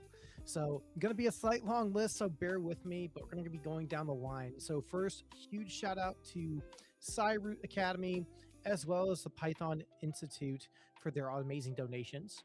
We also have amazingly CompTIA as well, as they've provided a plethora of their certifications as well onto this list. Mission InfoSec for the DevSecOps training. We also have our Everyday Elegance from the amazing donation from Kendra Scott Jewelry. We also have SANS for their GISF course, or SANS 301. So fantastic, and so happy they were able to support us this year. We also have Get Certified for Less with their Network Plus Launch Pad, which is the masterclass and certification attempt.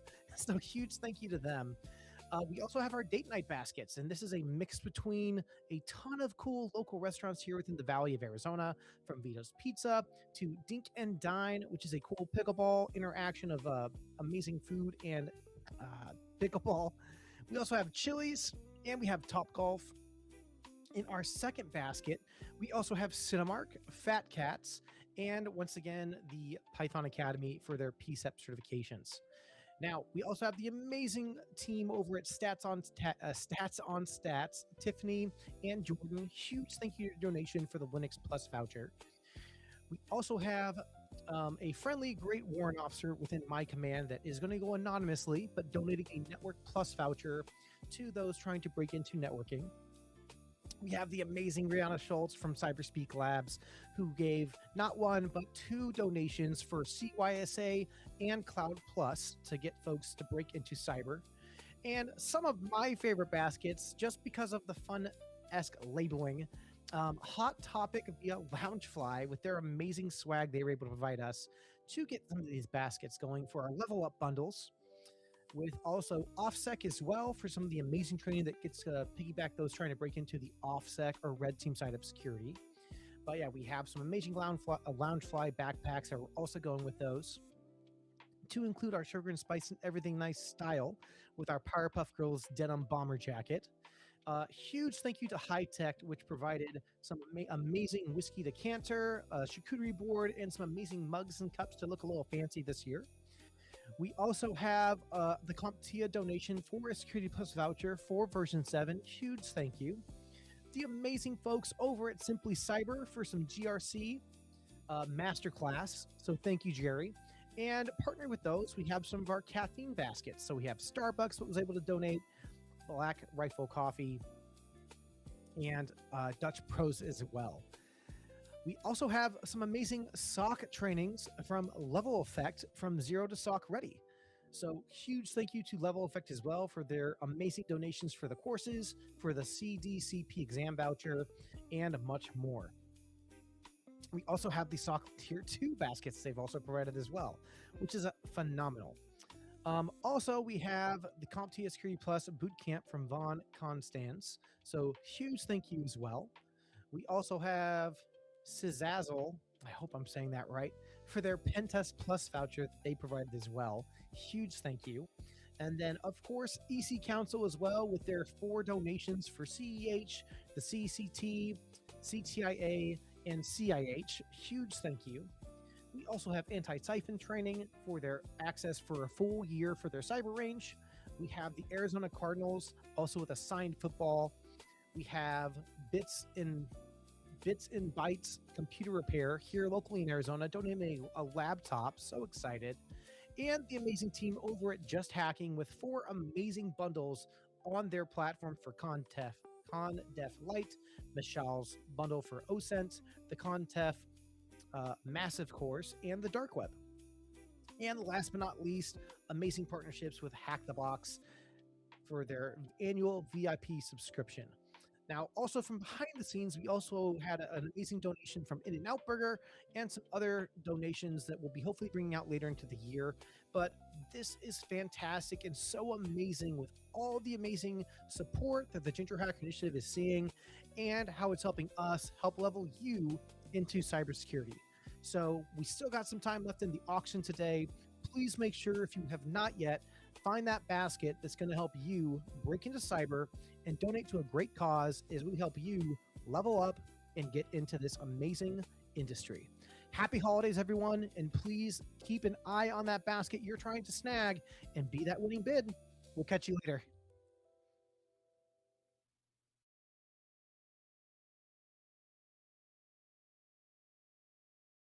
Oop, there we go. Hey, everybody. There we go, Danny. Hey. We are back. We are going still. Now, we are waiting for our next guest, which is fine. I know he is instructing right now, so I think he'll be coming in when he can join us. Yeah. But yeah, wanted to say hello to everybody. And hopefully you're keeping an eye on your basket. And fingers crossed that you are the winner come our close time at 1 o'clock. Now, that is Mountain Standard Time here in Arizona. So it is going on 10. So we have about 3 hours left for the silent auction. Now, what that means is you have 3 hours to make sure. Oh, let me get rid of my try hack me day 13 little theme real quick. Boop. That means you have 3 hours to make sure you're scanning that QR code to be the top bid on the basket of your choice. And as we've mentioned before, we have almost over 40 different baskets of ways that you can level up and break into cybersecurity while giving back to a great cause, which is the Ginger Hacker Initiative. So, Danny, while we're waiting, do you want to kind of share your story of how you and I met and kind of how we kind of got into this now crazy journey of running a nonprofit and kind of giving back to the community? Because I think it's actually kind of clever and it's quite interesting. Yeah, I think so. I think I was prepping for Pen Test Plus or something CompTIA, and I remember going on YouTube just seeing, what are people's methods, and I have my own, but every time I take on a cert, I want to see what approach people take, just to maybe revamp it. I saw your video, watched it. I'm like, this is great advice. I saw that you had LinkedIn. I just added you. You accepted me. And at that time, I was doing more red team engagement at work. And so I was like, hey, you should do a video on Evil Jinx. And you're like, do you want to be on my channel? I'm like, sure. I've never never been on a YouTube channel before, never even thought about doing it. So we connected. We did the breaking in cyber, talked about my background, talked about Evil Jinx, and I think we spent like an hour after, um, just talking. And you're like, dude, you should go to DEF CON, and talked about Noob Village. I'm like, I've never gone to DEF CON. I've always wanted. And so it all worked out. My employer was able to help sponsor me to get out there. And we just going through New Village was awesome, man. I know I missed most of the Josh and Matt's interview. Hands down, it's not only just teaching you where to go to DEF CON, but what we had from the speakers was phenomenal. And this is from someone that is already in cyber. I think there were so many great talks about just everything. So yeah, we just connected, and here we are today, right? We talked about wanting to give back to the community, right? And we both, in our own areas, we're trying to figure out ways to do it, right? And it just wasn't many options. And you're like, hey, what if we do this? I'm like, let's do it. And so it's been a great journey, man. It's great connecting with you. Obviously, we have similar backgrounds, but we both just have that hunger to keep moving through cybersecurity, to learn more, but even more giving back, right? We both have been so blessed to be able to come into this field, right? And why not give back to the community, right? We don't hold the cards against us and not want to show anything. We want to show everyone, like, hey, you can be a cop. You can, Dakota was talking about in construction, right? You know, the more I'm in IT and cybersecurity, the more you learn so many people have different backgrounds, and they just need that right opportunity, right? They need that tenacity. So yeah, that's a little blended version of how we met, but it's been great, man. It's been a great journey, and it seems like every day we're getting on the phone and like, hey, we got this going on, we got this. It's so exciting. Yeah. So Ellie said she went to DEF CON for the first time. LECR, or whoever this person is, they went to DEF CON for the first time last year, and it was amazing. I'm so excited to go again next year. Yeah. And it's a blast. I think Dakota also, it was your first time going to DEF CON this year. And I still see you're in chat, but I know he did a cool, amazing video too, like his first experience. And it's a lot for those that have never been to the conference life. DEF CON is like almost like going to Disneyland. It is not as crowded with lines, but it's definitely busy. So, and when you go there, it's very much like a kid in a candy store kind of feeling. It's like when I went for the first time, because there's so much going on. There's so many great presentations. There's so many great rooms. There's so much cool swag. You almost don't know what to fully go to and do first. Right. And that's where Josh, I think, did a fantastic job with the New Village Noob community this year, as kind of like being a ground zero, or like, hey, you don't know what to do? Come see us first. We're not a super high paced room, but we still have some great information. We can kind of direct you into the right place where you want to go, or how you're trying to break in, and kind of maybe give you some slight sharper direction of where you need to learn and go into. And it's a lot more palatable, maybe is the best way to say it. You got a killer mic, dude. I'm going to say, I'm muting it. Is it still what's coming through? No, you're good. You're good. It's just funny because it's like I figured that's why you keep muting it still, because like, oh man, like I can still, it's the ASMR aspect of it, but it's just it's I'm trying to like not even breathe at this point. And then I got phone calls coming through. Maybe I'll just switch to my AirPods later. I mean, you're still coming in fine, man. It's totally fine. Yeah, and I want to do a plug for Josh's book too, right? Gosh, I had it in my head. I have it right here. Yeah, Speaking Security with a business accent, right? I know I got on the tail end of that conversation. Do you have a physical copy of it? Oh yeah, I have the Kindle. Go grab it and show it on the camera. I don't mind. Yeah. Okay. I promise we're all wearing pants. We just turned off the video, I think, to stand up to out of like muscle memory of like doing calls. Bam. There we go. Right there. Yeah. So this is such a great, because it's a story, right? It's a fictitious story, talking through it. It really gets, it engages you more. But, you you do need that ability to talk to C-level, right? You should be able to talk technical, that soft skill to be able to read the room, figure out your audience, conveying risk from a business mindset, right? Dr. Jerry on his GRC course talks about that, right? Where I think he had a client where they had 7 computers, and if they had a ransomware attack, it would be cheaper, more cost effective just to buy a new computer than invest in a SIM and then maybe backup solution and all that, right? So this is a great book that you don't have to be a CISO to read or aspiring to CISO, even if you never have a desire. I think the more we can convey to the leadership what we're trying to do and why and how that impacts the business or is a benefit to the business, you're going to be more successful. You can be a SOC analyst 1 or an IT help desk. I saw someone talk about their 4 months IT help desk. If you can convey that to your manager, your director, or any of that, you're going to be successful. Be able to do that. You have that soft skill in you. Gonna drop in some lo-fi music. Yeah. As we're hanging out waiting for Rich. Right. So no, man, this has been so fun. And by the way, a huge shout out to everyone on the channel, everyone that is going into the auction and trying to find that perfect basket for their new year, new me, breaking into cyber. This is a huge shout out to you guys. This is amazing. The amount of support that Danny and I and my team has received on what we're trying to do with this community has been massive. And we're not the only organization doing this. There's several others across the US and probably even there's some others across the world that have this type of community and giving back. If you're one of those communities and we've never reached out or talked to you, come say hi. Please shoot us an email, jump onto our socials, say hello. We'd love to collaborate and talk more of how we can help support you. Or maybe you're from a school or another kind of org that would love to kind of talk and connect and maybe try to find a way that you can also get back in the community.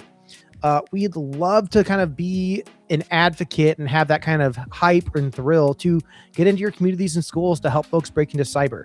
Yeah. Yeah. Hey, I'm going to go get my AirPods real quick. I'm going to test them out since we have some dead time. Yeah, go for it, man. You're totally fine. Cool.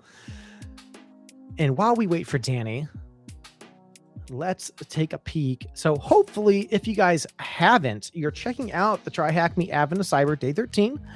You'll see my lovely face helping you save Sockmas as we try to figure out where McSkitty was taken to. And she was amazingly enough with her amazing skills to leave us an encoded message, but we need to decipher it and figure out how and where she possibly was taken to. Day 13, Try Hack Me Advent of Cyber. It is out right now. Please make sure you go check it out. And yeah, go give the video a like, a comment. Make sure you're sticking up to it. Try Hack Me has some amazing swag and gifts going on for their Advent of Cyber. And yeah, Dakota, you're more than welcome to come back on if you want to. Yes. All right. How do I sound? If you want. Let's see. Keep talking. Let's keep talking. Dakota might pop back on with us and hang out too until Rich comes on, which I told him that's totally fine. So, perfect. Yeah. How do I sound though? Can you hear me good? Say it one more time. Can you hear me? You're lagging now. I say just stick with the mic and headset, dude. You're fine. It's not an end all be all, is my personal opinion on it, really. I do. Oh yeah, Cassie. I have like several of these that Try Hack Me gave me for getting to be a content creator for them this year. I have Armand. What's going on, dude? I see you. He's missed me. How's it going, man? Good to see you. Armand, one of our red team advisors, actually for the nonprofit as well, popping up in chat. Great to see you, sir. I don't know. What time is it for you right now? If you can drop in chat. I'm just out of curiosity. I know either be very early or late for you. Oh, hold on. Let's see. Yeah, there's Try Hack Me, there's Hack the Box, and there's Learning Fundamentals, and where am I getting stuck? Where I am getting stuck as I started 3 to 4 courses, but never sure where to start. Brain dead. My advice to you is what kind of Josh and Matt and I were talking about. And the thing about cybersecurity is there's a lot to learn, and trying to find the right avenue to absorb and get into that field. Danny can probably vouch from this, where it's like, I'll have 10 tabs open, 2 podcasts playing, a practice quiz on my phone, a book on my table, and it can be a lot. And Yeah. actually, we're There going to throw is- Dakota back in. All right. The man, the myth, Hey. the legend, Dakota Snow. Trial by Can you fire. guys hear Let's me go. okay? Yeah. We can. I was just about to do a coaching call, but my student no-showed, so I figured, hey, I'll just hop back on here. You can help coach the Ginger Hacker community, my good friend, with some great insight Absolutely. in theme. So yeah, we are waiting for Rich Green, who is our next presentation, but he's currently teaching a SANS course at this time. So we're kind of just waiting for him to get on a break. He's gonna encaptivate us with his presence when he's available. I have no rush to him because I still appreciate his support on also getting SANS, my introduction to SANS, with having SANS being one of our sponsors and partners with Ginger Hacker Initiative. But yeah, ideally, Dakota, I was kind of asking Danny how we connected and kind of what our story was. And maybe I'll kind of pivot to you. Can you kind of share your story, how you and I kind of like met, connected, and kind of have been kind of talking back and forth now for probably a little under a year almost? Exactly. Let's see. Gosh, I can't remember how we first connected. I'm sure it was through YouTube and the community and stuff like that. I think we really like connected when we met face to face at DEF CON. That was such a fun experience, and I'm so looking forward to if I get to go back to DEF CON this year, like just being part of the community, kind of knowing what to expect again. But yeah, I mean, we connected truly at DEF CON, and we started communicating, I think now on a weekly basis after that. It's been so great to see what you're doing with your channel as well, and all, you know, everything with the nonprofit and all that. But yeah, I think that's kind of where we really connected and started, you know, helping each other out and things like that. Now, one thing I was talking to Danny about, because this was your first DEF CON, and we were talking Yes. about, someone made in the comments like, oh, it was my first time at DEF CON this year. I had such a good time. And I kind of related it to going to Disneyland, because it's just like 100%. you're a kid in the candy shop. There's so much cool stuff going on around you, but it can just get a little overwhelming, and there's a lot to do. So I was mentioning how with New Village, we had that nice, almost like the welcoming committee of like, hey, come hang out with us. Our room's not super like swamped with people yet. So it's like there's some like that quiet time. You can ask questions, a little bit more one-on-one time, rather when like you walk into a room and there's like hundreds of people shoulder to shoulder listening to talks, trying to go down the aspect of what they should do next. But yeah, it was kind of cool, and it was kind of neat to see how close and big the community grew with our room, and even yourself coming by and stopping in and popping in. It was fantastic, man. But yeah, I just wanted to get your thoughts. And I know you have a video on it, but what were your like first level thoughts of like what was DEF CON like for you? It's not your typical conference. You know, I've been to a lot of different conferences over the years, and a lot of them always feel like a constant sales pitch out there. I feel like you got different vendors trying to pitch you different things to sign up for your, you know, your organization or whatever. And you know, that was not the vibe at all at DEF CON. It was 100% the community coming together, like-minded people that are just there for the love of hacking, for the love of cybersecurity, coming together to have fun. And it's such a welcoming community. You know, a lot of people can be a little intimidated by going to DEF CON. You know, there's tons of people like, oh, put your cell phone in a Faraday bag and don't bring any credit cards there and stuff like that. It gets you. I mean, I had someone trying to hack my cell phone while I was there, to be honest with you.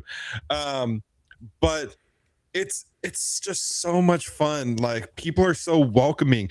They try to teach you everything. They're willing to share their knowledge with you, and you, by the end of the conference, you walk away with just your mind blown, because you're like, wow, I didn't even realize you could do that. And there's really something for everyone in any sector of cybersecurity or hacking or whatever approach you're at. There is something there for you at DEF CON, because there's so many different people from all walks of life, from all different kinds of backgrounds.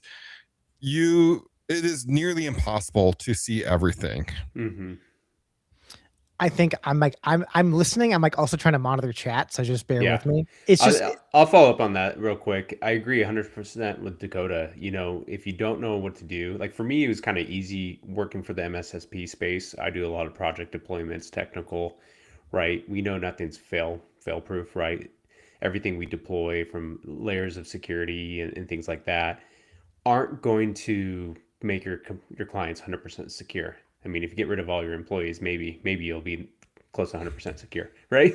But so for me, even that, like I had that in mind. What's the ROI I can bring back to my employer, right? I mean, they sponsored me. I want to make sure I'm a good steward of my time.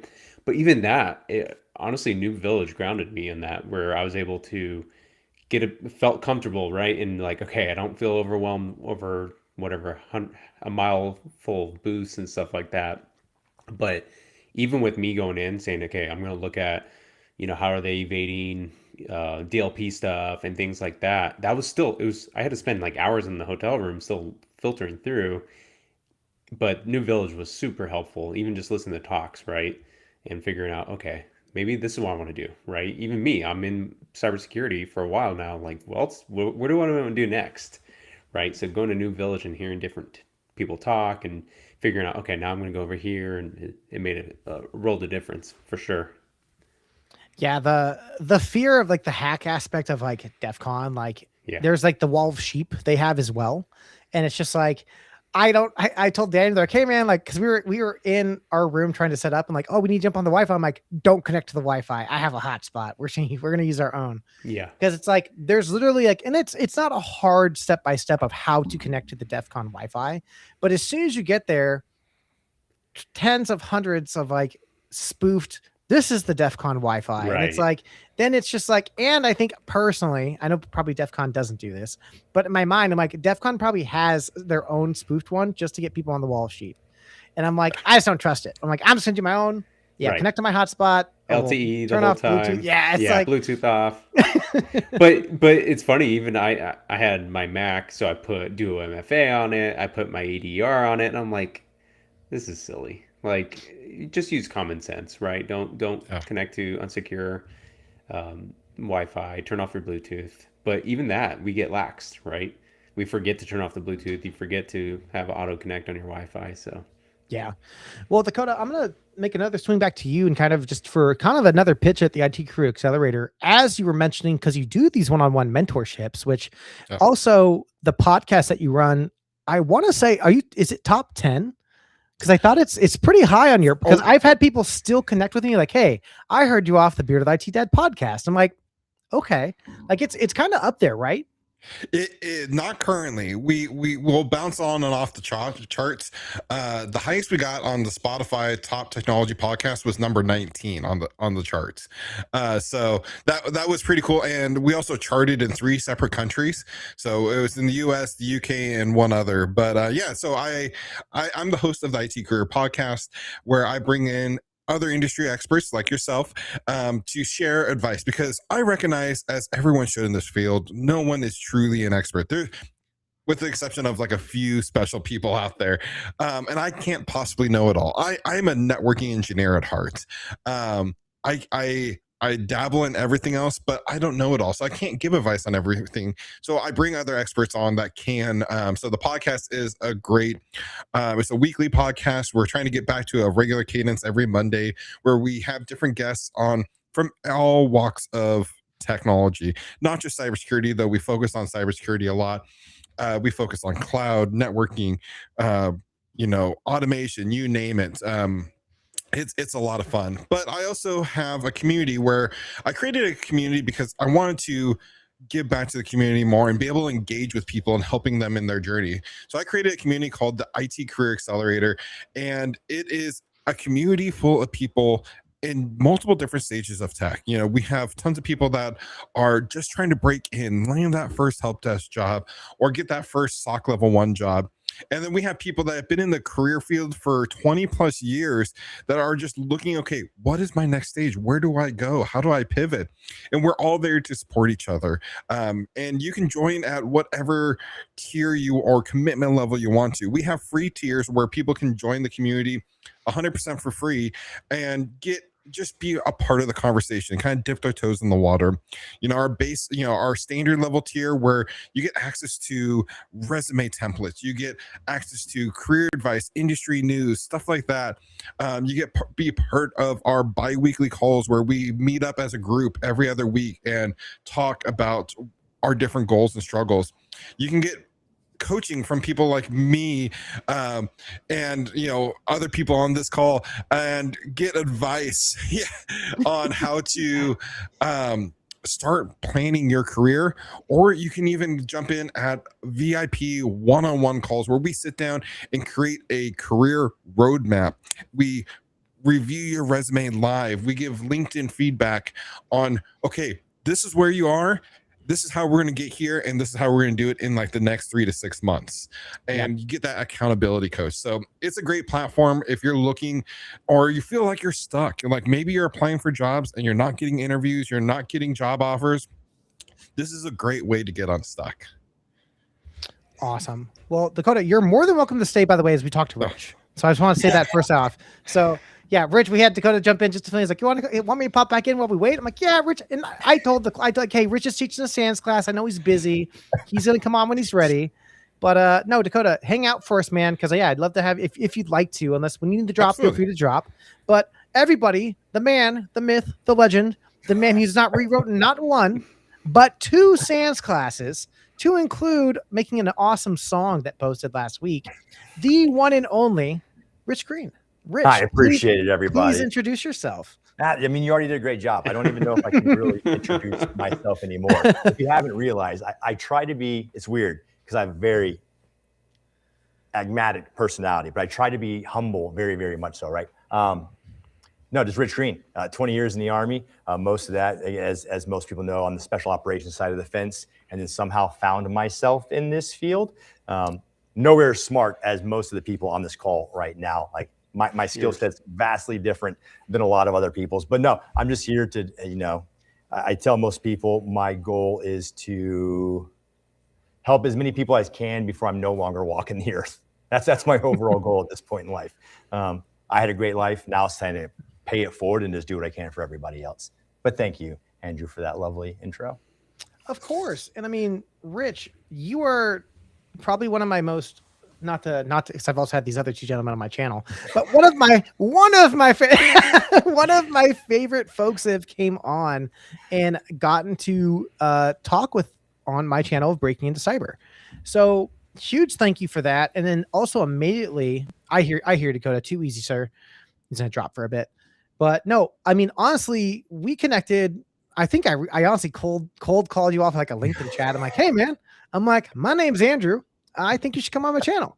And lucky me with some Irish luck. You're like, why not, dude? You seem cool. And yeah, I mean, then you got to be a great partner with Josh Mason, as well as coming on with Noob Village. Also playing some D&D with him as well. I know with the D&D. I can. Yeah, when you being guys an adult, being an adult and trying to play D&D is like one of the hardest things in the world, because for whatever reason, adult schedules are like the worst thing in the world to try to get together. For whatever reason, I have no idea why. So annoying.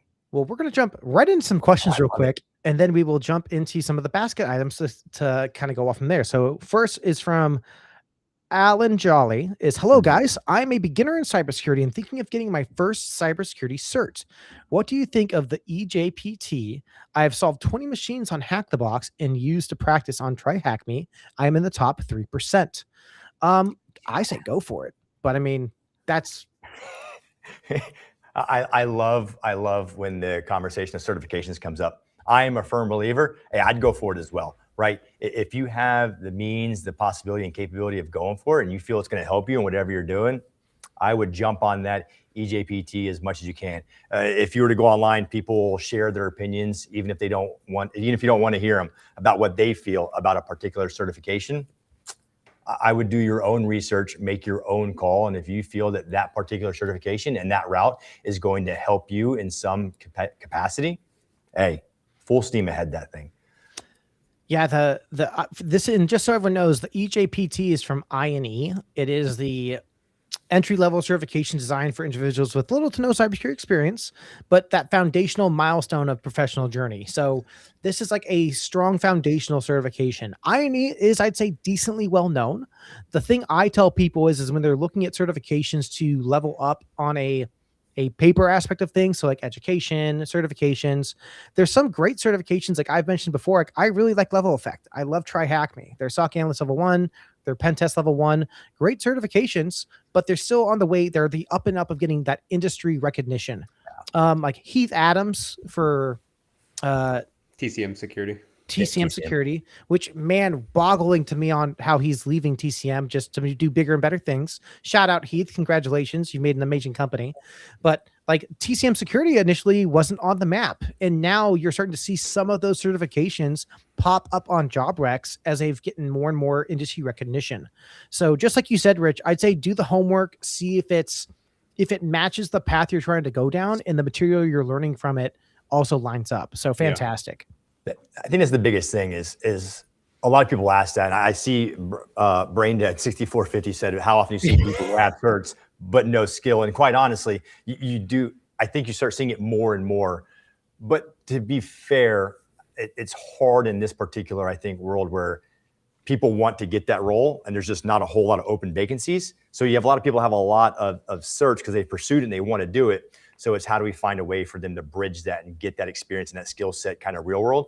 But what I was saying before that was a good way of looking at it is find a company that you think you would want to work for and see what is it that they're looking for, right? Mm-hmm. If you want to go work for, I don't know, I'm just going to Dark Trace, right? I just saw their name in an article this morning. If you want to work for Dark Trace, go see what their open job recs look like, see what they value as important to them, and see if that aligns with your journey in learning something. Because what you don't want to do is invest a whole bunch of time, money, and resources into a certification. And you go through the process, they're like, this doesn't mean, I understand it's there, but it's not what we're looking for. Mm-hmm. It all comes down to that homework. It's make it worth your while, make it efficient. Right. Absolutely. And so, Rich, one of the questions I've been asking folks as they come onto the channel is, so you're brand new in your career. You and I just getting out of the military, or when you got out of the military, you were using amazing transitioning aspects and tools that we get as service members. But let's say the Ginger Hacker Initiative silent auction crossed your platform. You saw it on LinkedIn, saw it on YouTube. You're like, oh, this is fantastic. If you were breaking into cyber and you came across this auction, what basket would you be eyeing and why? And if you need the link, I can give you the link. So yeah, send me the link. I was looking at it earlier. I'd have to go back and look at it. I'm just gonna type it in here. Ginger Hacker Initiative. I'll send it to you on Signal if you need it as well. But or actually, I think I already got it. What are you talking about? Perfect. Perfect. Come on now. Come on now. It's our unique naming and branding gives us very top domain access. It does help a lot. Brand new coming in the field. Which basket would I go on? And I'm going to try to be unbiased here because, of course, I would tell you to go to Sec 301 because it's me, and that's awesome. I will say the Sec 301 bundles we have, because we have 3 of them. Thank you, Sans, and thank you, Rich, for getting that introduction. By the way, is a steal. That retails for about $3,500. And I think right now, and I feel bad giving these shout outs because I'm sure the people are like, no, don't say anything. I'm winning the bid. But yeah, there's 2 of them going for $350 and one's for $400. So, I mean, even if those stay under $1,000, I mean, that's a steal for the 301 course.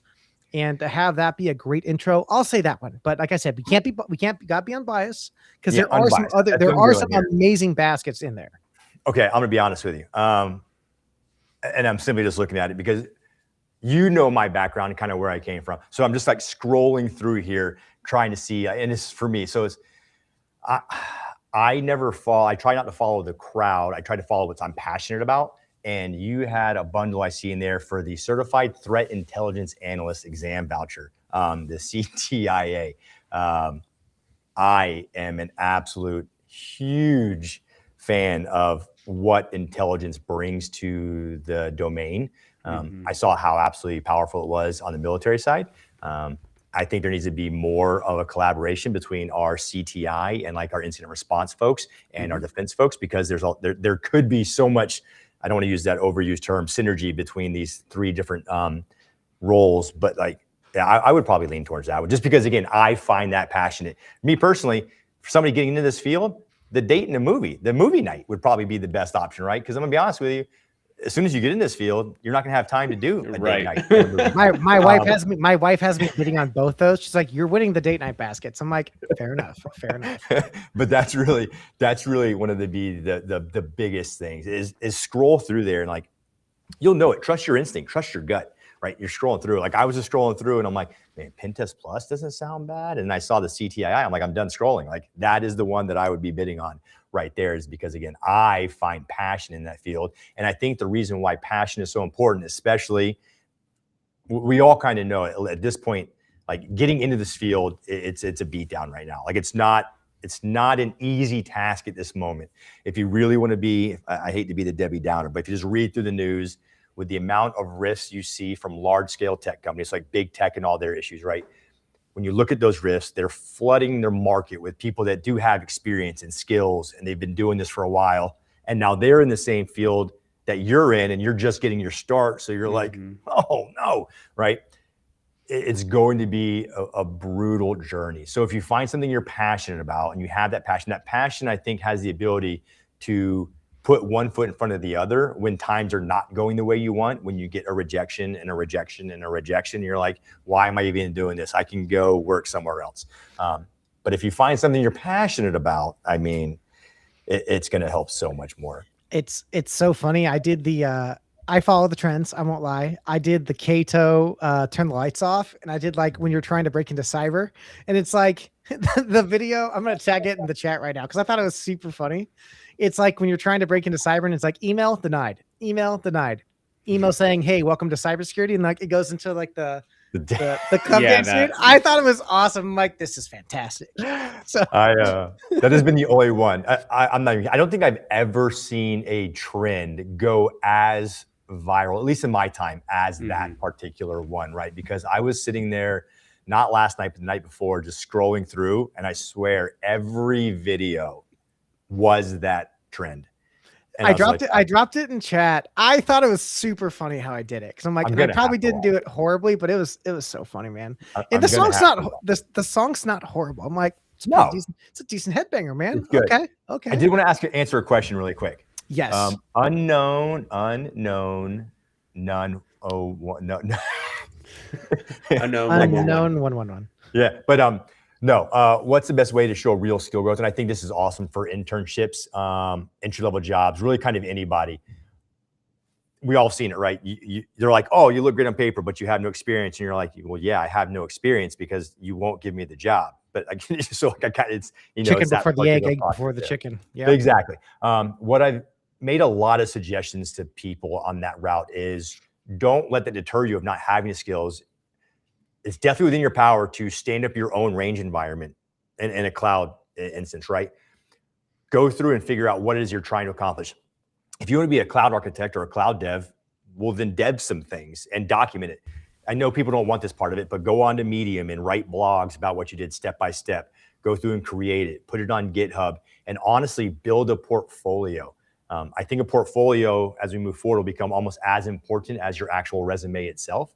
I look at it. I love tattoos, as you can tell. I mean, you might still be able to see it, right? The whole body's covered. When I walk into a tattoo shop, I say, hey, where's your portfolio? I look at their book and be like, okay, does your art match what I envision in my mind? It's the same thing, I think, with a hiring process, right? If I'm trying to hire somebody and I know you've never had the role, but you're like, oh, but wait, there's more. And you show me this portfolio and it's all of these things that you've demonstrated that you can do on keyboard, actually making it happen. Like that, I think will bridge that gap of you have no experience actually in a role. It's going to be, it's here. Like, look at this and look at what I'm doing here. Is it best documented on Medium or LinkedIn? Honestly, Ellie, I think that's going to depend. I'm going to say everywhere.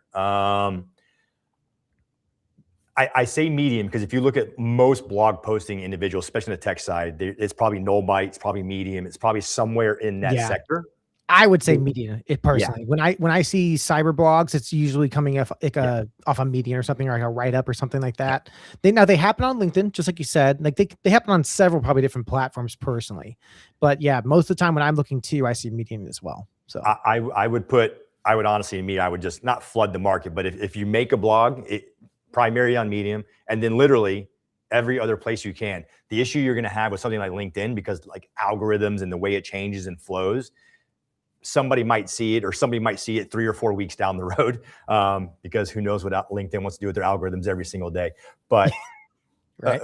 Legitimately going through and going on that process and just I know it. People don't like being out there and putting themselves out there, and people want to be like the silent practitioner. But you need to find a way to separate yourself. I think 2026 and moving forward, and I think the portfolio is a great way to do it. No, fantastic. And quickly, I'm gonna do some quick shout outs real quick. First off, don't forget this little donate button up here. We still have 4 Try Hack Me vouchers for the Danny Brisket donation, $2 a month, which thanks to Rihanna. And then also we have on top of this silent auction, we also have our Linux Plus giveaway. That is completely free, FREE. And the way to do that is you scan that QR code, you're gonna go to Sweep Widget, and you're putting some information, first name, last name, email, and that's how you get an entry. There's also several other ways to get points to also get that entry to up your chances on winning that raffle. And that raffle should be completed by next week.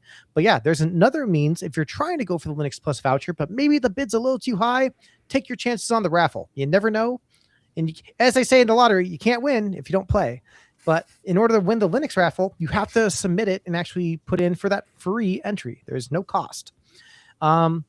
What else? Man, you missed the perfect. Who was it that said you miss every shot you don't take? Was it Michael Jordan or was it Wayne?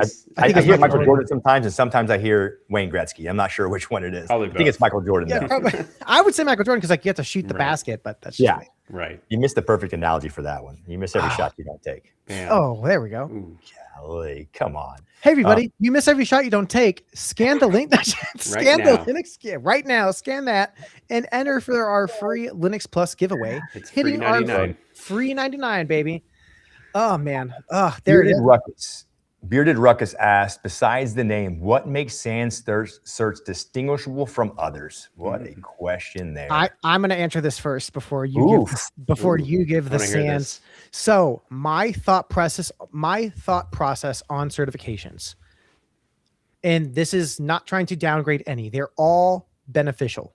No matter what class you take, whether that's a free YouTube Academy one from someone in the field that's talking about a love topic they get into, whether that's DFIR, pen testing, Nmap, anything itself, or if it's CompTIA, if it's EC Council, if it's anti-siphons, if it's TCM security, if it's SANS, the amount of knowledge you pull out of it is what's going to get you recognized.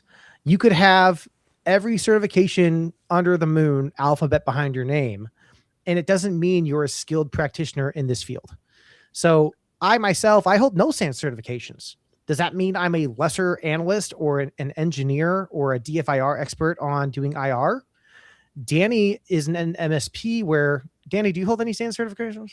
No, I don't. Yeah, Danny doesn't have any SANS certifications yet. I know. I want to. It's on our cert list. Yeah, it's on my dream board. We can do. It's on my dream board. But SANS, I think SANS is the way that they teach and the hands-on practical exercises that you learn within SANS is slightly stronger than some other companies that you can get certifications for. CompTIA has some of like the practical aspects of it, but it's still kind of drop down, multiple choice-esque. EC Council has a few labs as well, but then it's still multiple choice. With SANS, you're going into on some of their exams. Not only do you have your multiple choice sections, but when it comes into the 8 to 10 actual practicals or PBEs, you are in a command line. You are doing a task. And it's not something that you can kind of just guess your way through, because knowing this, because I've taken my 504 exam, and it's like, hey, you need to go get this hash and figure out what this file is. It gives you like 8 choices. So it's not like you can kind of just like, I'm going to kind of learn this and like, I'll figure out it's either A, B, C, D. It's not the case. You have to understand the concepts and the tools you use, which I think provides a deeper understanding of what SANS does than some other certifications. Now, like I said, not trying to speak down or up on either or, because I think every certification you get does have its own way you level up. But Rich, I'll let you kind of give your thoughts. Well, I wasn't going to get it. For anybody that knows me at all and has seen me, I love SANS. I think SANS is the most amazing thing that's ever, right? But I'm also unbiased when I share my thoughts on others. My first and foremost, again, when it comes to certifications, I am a firm believer the certification that is best for you is the one that matches your lifestyle. If you would have to put yourself in like a financial strain to pursue something like an annual off-tech security or something like a SANS cert, that is not the one for you, right? Maybe sometime in the future, absolutely. But if you have to put yourself in a position that will strain other facets of your life, not. Now, when I won't look down on any certifications, but what I will do is I will say, I don't care who it is, but if you find a training certification that has an in-person or at least a live online particular modality, I'm going to put those well above anything else. And it's not because the quality of the content or anything else, because like when I look at SANS, like right now, if I turn my camera, you would see over there, I'm presently in DC and I'm teaching Sec 301 to an amazing group of students who are all out at lunch right now and online.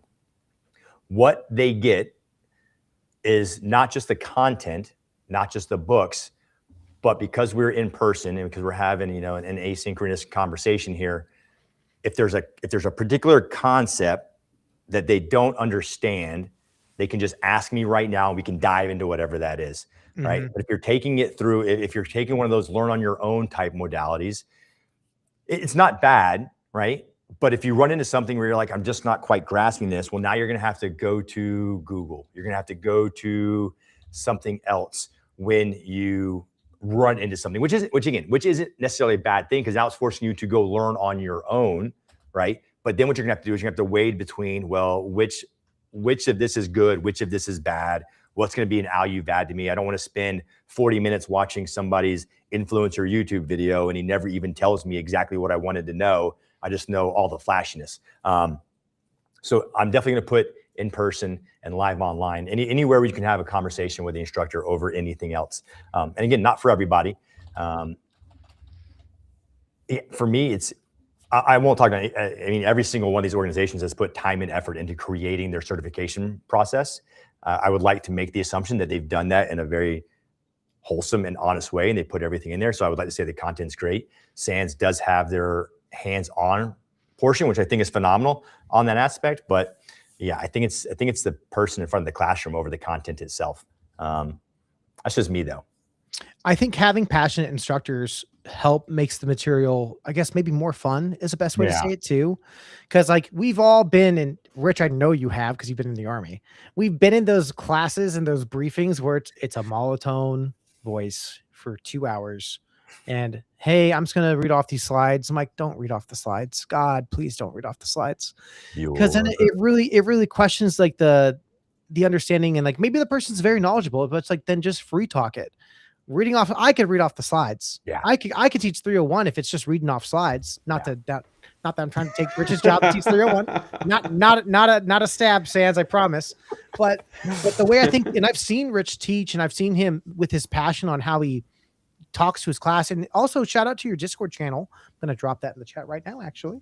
And but the Cyber Sanctuary, it's how much he gives back and provides to his students that I think really makes the content that you rewritten both courses, and the passion you have behind getting folks into cyber and leveling up their careers.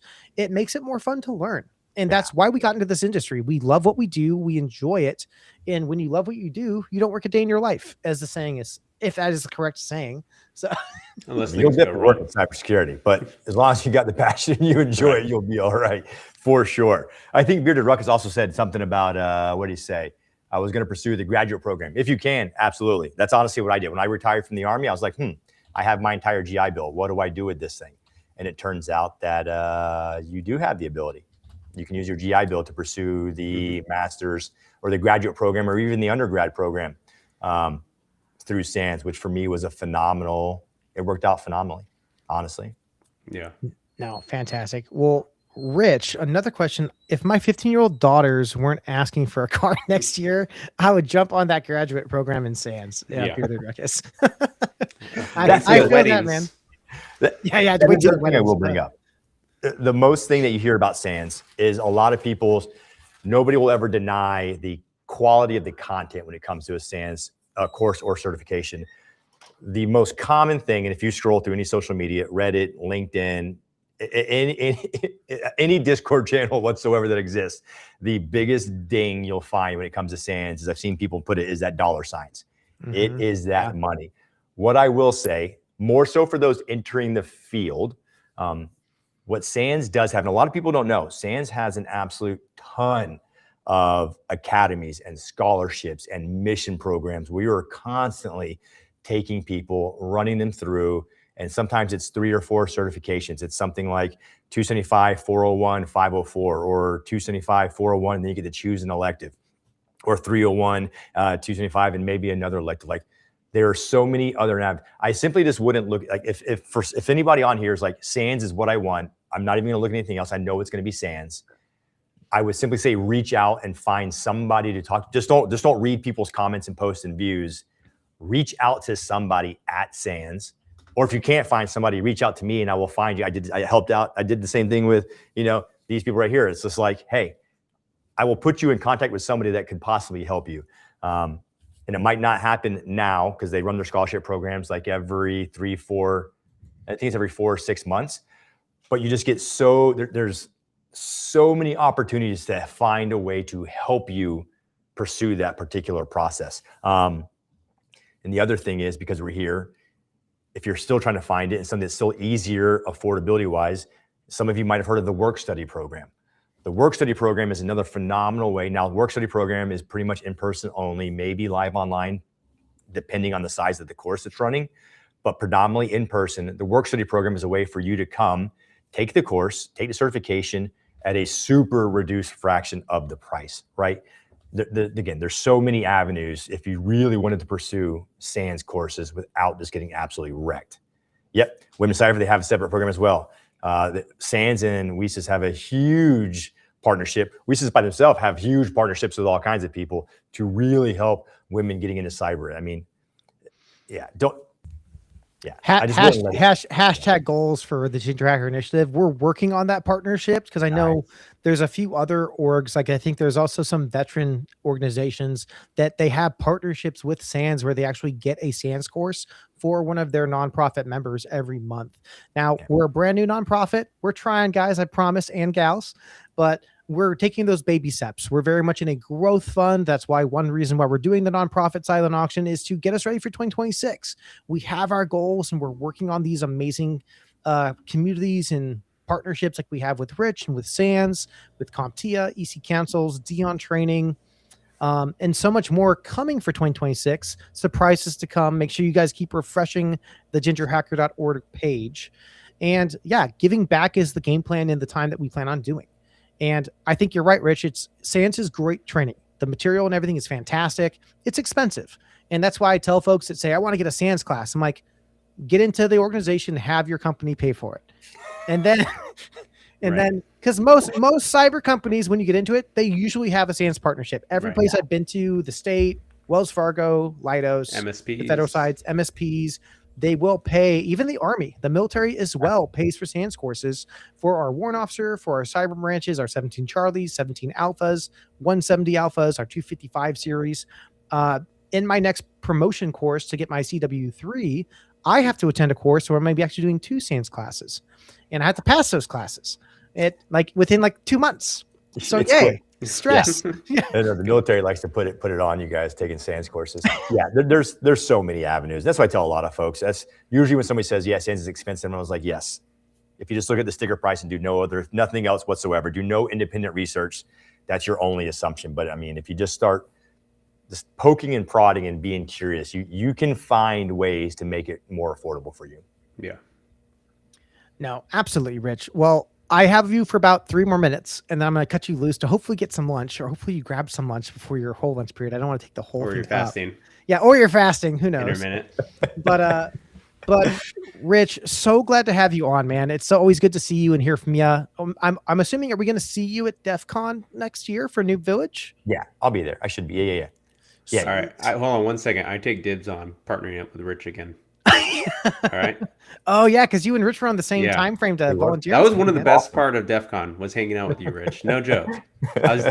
Before I met you, I was texting Andrew. I'm like, dude, I get to hang out with Rich Green. He was so excited. I was so giddy. You know who I'm working with on my volunteer time? I'm like, who's like Rich Green? He's from SANS. I'm like, are you sure this is not a mistake?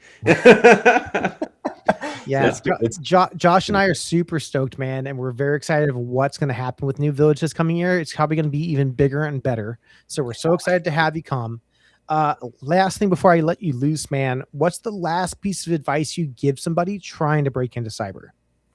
This is amazing because this goes into a question that was literally just asked yesterday on a camera as well. And I'm gonna go against everything that somebody might say, right? Somebody's gonna tell you to pursue things, hands-on skills, learn things. I'm gonna be honest with you. I think the single most important thing that you can have in your toolbox is curiosity. I know it's weird, but you have to be curious. If you simply like, I want to learn pen testing, and you're like, okay, I learned how to run Metasploit, and I can pop some boxes. I'm crushing it, and then you kind of stop there. Like, I don't think your trajectory will be high, right? But if you're like, I'm gonna be a pen tester, and you figure out, you start using like use an Nmap for the first time, or Metasploit for the first time, or I throw an internal blue exploit for the first time on a box, right? Figuring out why exactly that is the reason it works. Pushing further, pushing deeper, just being curious. Don't just I can't stress people enough to that one. It's just, security is technology for sure, but I think it's like 70% psychology and like personality, and like 30% technology. You just have to have that particular aspect to it. When I meet people and they're just not asking questions, ask questions, like probe things. Don't just take it like, why does Eternal Blue work? Like, what is the thing that's there that makes it happen? Not just a module I wrote and I throw up in Metasploit and I hit run, right? That's not what I want to do. Is like legitimately like ask those questions. If you have the capability, and some organizations don't tell you, right? But if you apply for a job and they say no, ask, what was it? Most are going to tell you, not give you an answer, right? But if you have a time to talk to anybody, and Drew and Danny and Josh, or any person you see, ask those questions. Don't be afraid. I see so many people who won't reach out to people like Network Chuck or John Hammond. They're like, I can't talk to them. They're like super famous. Mm-hmm. You won't know if you don't reach out. They put their clothes on the same way we do. I don't think he dives off the bed magically. He's in his clothes, right? He doesn't just wake up and I'm dressed. Damn, he's there. Damn, he's there.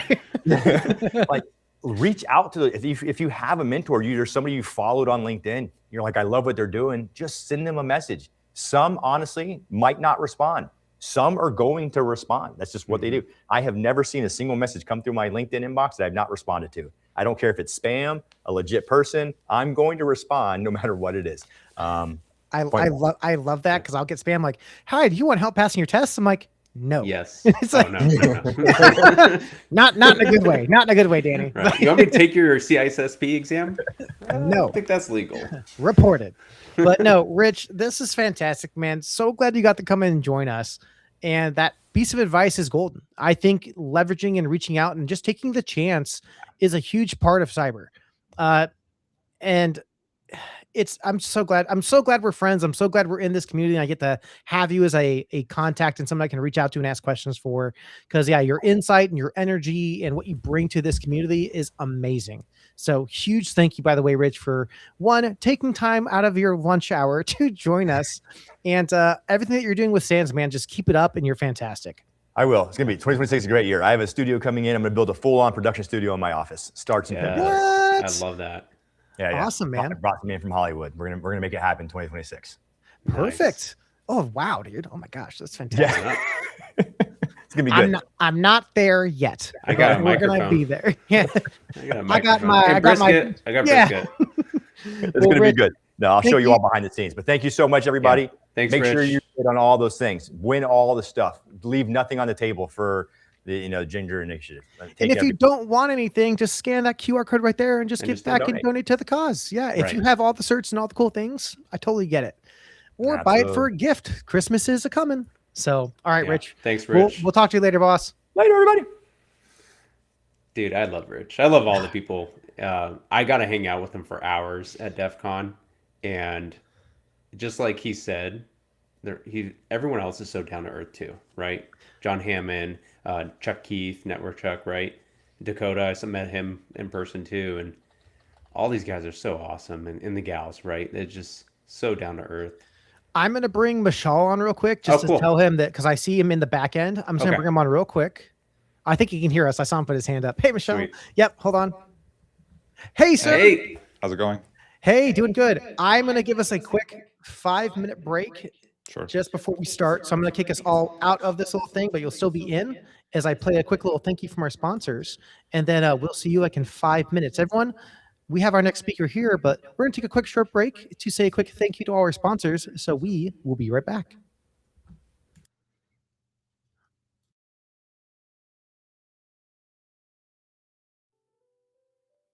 Hey everybody, well, we're on a short break. I want to do a huge shout out to all the amazing partners we have that helped make this silent auction possible. So going to be a slight long list, so bear with me, but we're going to be going down the line. So first, huge shout out to Cyroot Academy as well as the Python Institute for their amazing donations. We also have amazingly CompTIA as well, as they've provided a plethora of their certifications as well onto this list. Mission InfoSec for the DevSecOps training. We also have our Everyday Elegance from the amazing donation from Kendra Scott Jewelry. We also have SANS for their GISF course, or SANS 301. So fantastic, and so happy they were able to support us this year. We also have Get Certified for Less with their Network Plus Launch Pad, which is the masterclass and certification attempt. So huge thank you to them. We also have our date night baskets, and this is a mix between a ton of cool local restaurants here within the Valley of Arizona, from Vito's Pizza to Dink and Dine, which is a cool pickleball interaction of amazing food and pickleball. We also have Chili's, and we have Topgolf. In our second basket, we also have Cinemark, Fat Cats, and once again, the Python Academy for their PCEP certifications. Now, we also have the amazing team over at Stats on Stats, Tiffany and Jordan. Huge thank you to your donation for the Linux Plus voucher. We also have a friendly, great warrant officer within my command that is going to go anonymously, but donating a Network Plus voucher to those trying to break into networking. We have the amazing Rihanna Schultz from Cyberspeak Labs, who gave not one, but 2 donations for CYSA and Cloud Plus to get folks to break into cyber. And some of my favorite baskets, just because of the fun-esque labeling, Hot Topic via Loungefly with their amazing swag they were able to provide us to get some of these baskets going for our level up bundles, with also OffSec as well for some of the amazing training that gets piggyback those trying to break into the OffSec or red team side of security. But yeah, we have some amazing Loungefly backpacks that we're also going with those, to include our Sugar and Spice and Everything Nice style with our Powerpuff Girls denim bomber jacket. Huge thank you to High Tech, which provided some amazing whiskey decanter, a charcuterie board, and some amazing mugs and cups to look a little fancy this year. We also have the CompTIA donation for a Security Plus voucher for version 7. Huge thank you. The amazing folks over at Simply Cyber for some GRC masterclass. So thank you, Jerry. And partnering with those, we have some of our caffeine baskets. So we have Starbucks that was able to donate Black Rifle Coffee and Dutch Pros as well. We also have some amazing SOC trainings from Level Effect from Zero to SOC Ready. So huge thank you to Level Effect as well for their amazing donations for the courses, for the CDCP exam voucher, and much more. We also have the SOC Tier 2 baskets they've also provided as well, which is phenomenal. Also, we have the CompTIA Security Plus Bootcamp from Vaughn Constance. So huge thank you as well. We also have Cizazzle, I hope I'm saying that right, for their Pentest Plus voucher that they provided as well. Huge thank you. And then, of course, EC Council as well with their 4 donations for CEH, the CCT, CTIA, and CIH. Huge thank you. We also have Anti-Siphon training for their access for a full year for their cyber range. We have the Arizona Cardinals also with a signed football. We have Bits and Bytes computer repair here locally in Arizona, donating a laptop. So excited. And the amazing team over at Just Hacking with 4 amazing bundles on their platform for ConDef Lite, Michelle's bundle for OSENT, the ConDef Massive course, and the Dark Web. And last but not least, amazing partnerships with Hack the Box for their annual VIP subscription. Now, also from behind the scenes, we also had an amazing donation from In-N-Out Burger and some other donations that we'll be hopefully bringing out later into the year. But this is fantastic and so amazing with all the amazing support that the Ginger Hacker Initiative is seeing and how it's helping us help level you into cybersecurity. So we still got some time left in the auction today. Please make sure, if you have not yet, find that basket that's going to help you break into cyber and donate to a great cause as we help you level up and get into this amazing industry. Happy holidays, everyone, and please keep an eye on that basket you're trying to snag and be that winning bid. We'll catch you later. All right. Thanks for that quick little intermission. Have to keep myself hydrated with water, food, and snacks as we continue our 5-hour stream with 2 hours to go.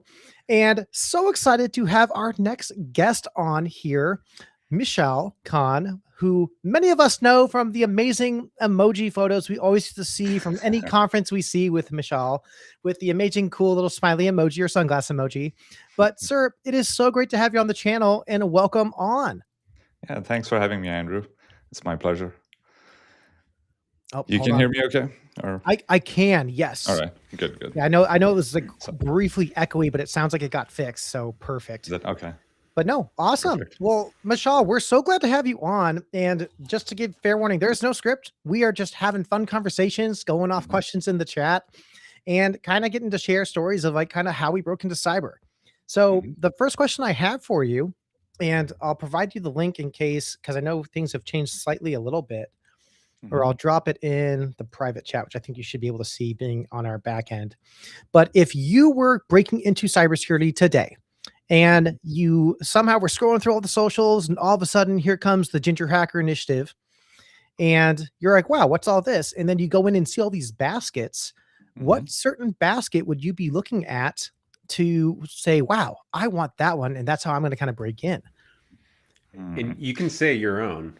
Yeah, we no won't shame. shame Yeah, you no for doing the shame. OSINT. I'm just saying. Yeah, it depends on my situation in my career. So you said it's like I'm trying to break in initially. Yeah. So if my background, I would say if my background was in technology already, like a programmer or something, and I wanted to kind of shift into cyber, and that's usually the use case I get. I'm going to look through this and I'll be like, DevSecOps looks good.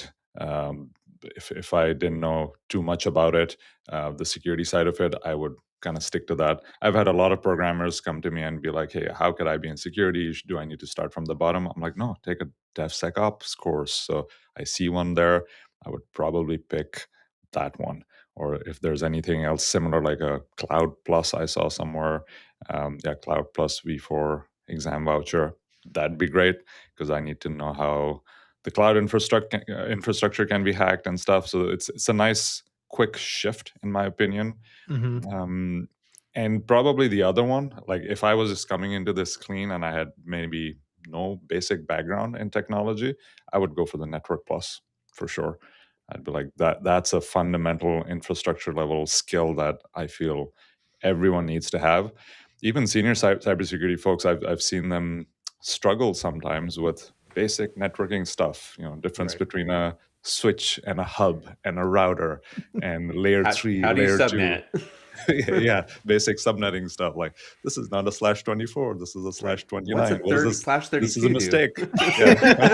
Well, somebody made a typo. It shouldn't be a /29. It should have been a 24. No, this is subnetting. It's funny you say that, because Danny him and I were just talking yesterday and today. Like, he was just helping he works for an MSP, and he had to do some diving in with one of them into some like subnetting and like, hey, like, well, yeah, this is your subnet. This is what we need to be actually doing. Yeah, full on crash course is great. I was teaching a client. It was amazing. I'm like, go to CDR, XYZ. Yeah, here's your cheat sheet, count 2. It was awesome. Yeah, and I think even Rich previously was saying, I caught a little bit of it when he talked about be curious how things work. I think it's very fundamental to know how the browser works, how the internet works, how a certain piece of code is working, a script is working, because the underlying concept of almost anything at this point is networking. There's an element of how does it communicate with the internet? How does this API work? Where is this going first? And I would say the best interview question I ever had was about networking, and it was in security. It was a big company that was interviewing me. They basically gave me a whiteboard and said, explain to me what happens when I turn on a computer and go to google.com. Just explain the whole process from A to Z. Basically, I had to go from the hardware, like turning a computer on, what happens, operating system turns on, like explain to me like the technical details of what's really going on. And when I came to the browser, guess what? I had to define the entire OSI, 7 layers of the OSI model on where it goes from the physical layer all the way to the application, how it turns on, and presentation layer, session layer. I'm like, wow, this is like this is useful when you put it in that order. So I'm like, if you can articulate that, you understand stuff very well. And I had a similar case where when I got hired with my current employer, when I was on the IT side, where my boss was pretending to be a disgruntled employee of that company and says, I can't get on internet. So it's always DNS, by the way. It's always DNS. But I had to go from fixing the DNS on the computer and then realizing the forwarding on the DC was wrong. So say the Cloudflare went down. So I had to go through a 45-minute process. But because I knew networking, like you're saying, I was able to explain from that. And afterwards, when I worked for him, he's like, you're one of the few people actually get it. Like they usually give up. And I'm like, I actually had that real issue in real world. So I learned that. Yeah. You touched on a good skill called troubleshooting. Yes. I feel there should be a course called Troubleshooting Plus. There it is. Yes. I'll probably make one. Please, we'll buy it. I'll buy it. It's so funny, right? Because it's just like I've talked to so many folks going to a few communities and going through like mock interviews or resume review portions that a lot of conferences offer. And sometimes it's not the aspect of that they don't have the technical skills. It's those soft skills. I remember I did a question at CactusCon last year where I was talking to some super sharp kids, man, like that their resumes and their projects they were doing were fantastic. And I asked, and you both, I'm sure, have been asked this question. Hey, explain a time maybe where you've worked on a project where you didn't get along with somebody, but you still had to get that project done. How would you, how would you do it? Yeah. And one of the students was like, well, I probably just wouldn't talk to him and get the project done. And that's how I'd kind of work around it. I'm like, or what you could try to do, or it's like another question that some folks I don't think understand, like maybe the full meaning of what the question's asking for is like, hey, explain a time you've been stuck or you had a difficulty completing a project. And I applaud this student that answers like, well, I don't really have a hard time with stuff. I usually pick up stuff pretty quick. And that was his answer. I'm like, okay. I'm like, that's a great answer. However, what the interviewer is looking for is that process analysis. Like, hey, if you hit a wall or you're struggling with something, what do you do? What's your like work through? Like, I'm very standardized and systematic. It's a piece of my, I think that makes me very thorough when I'm doing log analysis or doing like type of casework to where I get my 5 W's, I pick up all my evidence, but I have a process of what I'm checking. Compared to, it's like, well, I'm just going to wing it and we'll see what I find. Like when there's no rhyme or reason, it can kind of just be it's like throwing spaghetti on the wall and just seeing what sticks. Is it a method? Yes. Is it preferred? Probably not really. I was asked this question in an interview once, that what would you do if you didn't know the answer to something? They're like, we know you're smart, you're a CCIE and everything, but what if you come across a problem that you just don't have the answer to? What would you do? I'm like, good one. I would Google it first. And the guy was like, what, Google? I'm like, yeah, that's my answer to everything is Google first. I would spend about 5 minutes trying to find the answer. Again, I'm really good at OSINT, so I'm probably going to find it.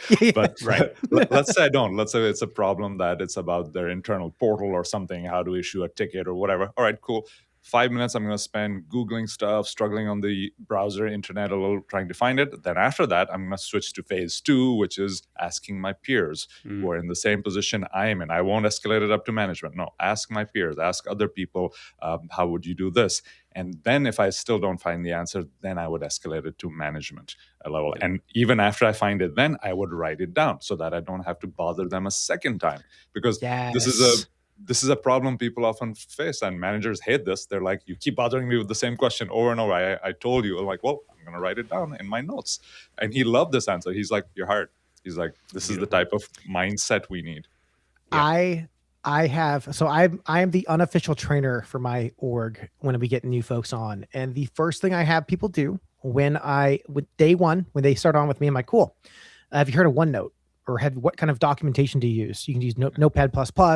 There's several different ways that you can create and craft your own notes. I prefer I prefer OneNote. I like it. I can share everything, but I have tabs and notes on everything. And nail on the head, because like even at the bank, I'd be walking someone through something and it's like, all right, cool. Like, make sure you write it down. A week later, same question. I swear I just walked you through this last week. All right, let's do it. Next week, same question. I'm like, all right, man, open up your OneNote. Let's go. I want you to walk through this process that also makes sense to you. Because Michelle, you could give me your notes and I could look them over like, hey, here's how it's going to work. It's step by step. And I can look at that. I'm like, this doesn't make sense to me. So even with you. And that's exactly it. I advise folks like, look, like my way is not the way, but here's the SOP we have. Here's how I've tweaked it to make sense to me. That's why wikis don't work, because wikis is for everyone. It's like, that's not my way. That's the corporate way. Like, make your own notes. And I never force people how to do your notes. Do it yourself. Whatever your most optimum way to do notes is, do it, because it's going to be useful later on when you're stuck in another problem. You're not going to remember. Yeah. And it's knowing it your way. And that's the exact way to do it. Because it's just like, you're going to follow someone else. It's like, well, that doesn't make sense. Like, oh, then take what does. And then just as you do things through, the documentation aspect is what no one enjoys doing, right?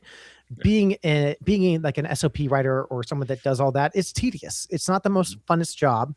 But the rewarding aspect of it is like, I've had many folks I've mentored and talked to, or I've helped do onboarding with, and they're like, my team is fantastic, but I've had folks tell me like, yeah, man, the way you broke things down just made more sense.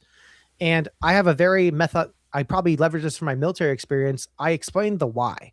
Some folks just say, well, we just do it this way. Right. And that's the corporate answer. But hey, we do this way because we have this service level agreement, or we have this requirement by our client, or they've been doing this for 10 years. And that's why we do it this way. What it's actually covering though, is a big picture is this. And then they're like, oh, that makes more sense. So Even sometimes the word you used is very military, SOP. Right. Only the military uses that. Standard operating procedure. Right. I actually learned that acronym or word when I came to the US. I'm like, what the hell is an SOP? Everyone's using this word SOP. And I loved it. I'm like, yeah, that is a standard. Like, this is a procedure. I just call it a workflow or a procedure. But no, it's an SOP. Well, Michelle, I kind of skipped over this, but like, did I have you do like a short introduction of like who you are to those that maybe don't know who you are? I mean, many of us do in the community, but if this is someone's first time meeting you, can you kind of just give a quick, short kind of like bluff of like who you are, the work you kind of do, and what you do in the community?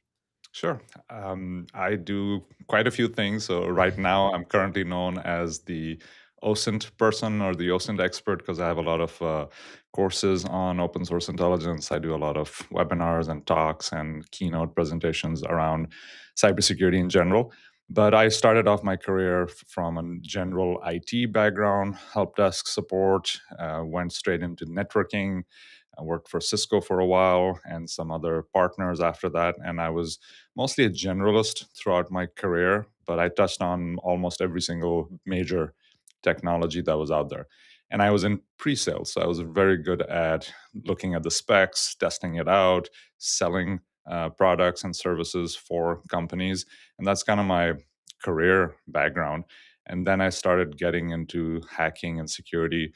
So I was actually always in hacking, but never professionally, never had a business around it. So I grew up around computers. My dad had a computer repair shop, so he used to bring home a lot of parts, and we used to assemble computer parts, motherboard, RAM, even the processor and the glue that goes underneath it, or not the glue, what is it called, the little liquid gel. Keep your CPU. Thermal paste. Or there you whatever. go. Wow. Yeah, Here we are. There we go. I forgot it was like cyber professionals, everybody. Right, that's tier 1 stuff, and they could school us on it. So I grew up on that kind of stuff. And assembling stuff at a very young age. I would say under 10, and I was doing this stuff. And then obviously the software side of stuff, installing DOS and then Windows 3.1 and stuff. And so I grew up with all those stages, from bulletin board services to chatting applications and stuff, and then hacking games, hacking websites for fun, curiosity, in order to build it better. Then I started building web applications and stuff, but that was never a career, because back in those days, 20 years ago, there was no degree in cybersecurity. There were no major certifications in cybersecurity. You were kind of on your own. It was all about experience and networking. And that's what I did. And eventually I came to the US, figured out that networking is pretty saturated, IT is pretty saturated, but cybersecurity wasn't. And this is about 15 or so years ago. So I started, applying for jobs. No one would hire me. Like typical scenario, you still see that today. And I was very, very qualified for a lot of other things, like in CCIE I had like 30 other certs in networking and IT and VMware, you name it. Yet no one would hire me for a cybersecurity job. So I created my own LLC. I believed in myself. I'm like, screw everyone else. I'll do it myself. And I made my own company, started networking at events, started knowing people. It took me about 2 to 3 years to know enough people where they would trust me, give me a shot at something like a small gig, a small job, a small vulnerability scan, a little pen test here, a little CIS top 18 controls review, a HIPAA assessment. I started building my portfolio of what I could do. And eventually I was doing everything in cybersecurity. And I started growing that way. Companies started noticing, they started hiring me for that. And today I have my own company that does investigations, vCISO stuff, and a lot of OSINT. You also So have that's a kind of book my too. A couple Oh books. yeah, Right? I got a book somewhere here. Yeah. I have it. I just got it. It's on my shelf. That's my Yeah. next read. So And I'm that's kind of excited. my progression to all this, because I came from the hacker mindset, and then now I do corporate security. I tell big companies on how to secure themselves. And the gap I saw there is what's in the book, The Phantom CISO, Yeah. is essentially technical folks were talking the technical language. The business folks or the current CISOs that I saw had no technical expertise, so they weren't bridging the gap properly. So this book was actually for me. It was a gap analysis for myself, saying I hold a lot of these technical skill sets, but I don't have a lot of the soft skills. How do I bridge that gap? So this book is kind of 50-50. Like, look at your soft skills. If you don't have a few, like public speaking or conflict resolution and imposter syndrome and all those things, well, here's a solution on how I solved it, at least. Hopefully it'll help someone else solve them too. And all the technical side too. If you don't have those, you, in my humble opinion, you're not ready to be a CISO if you don't understand technology well enough. Hands down.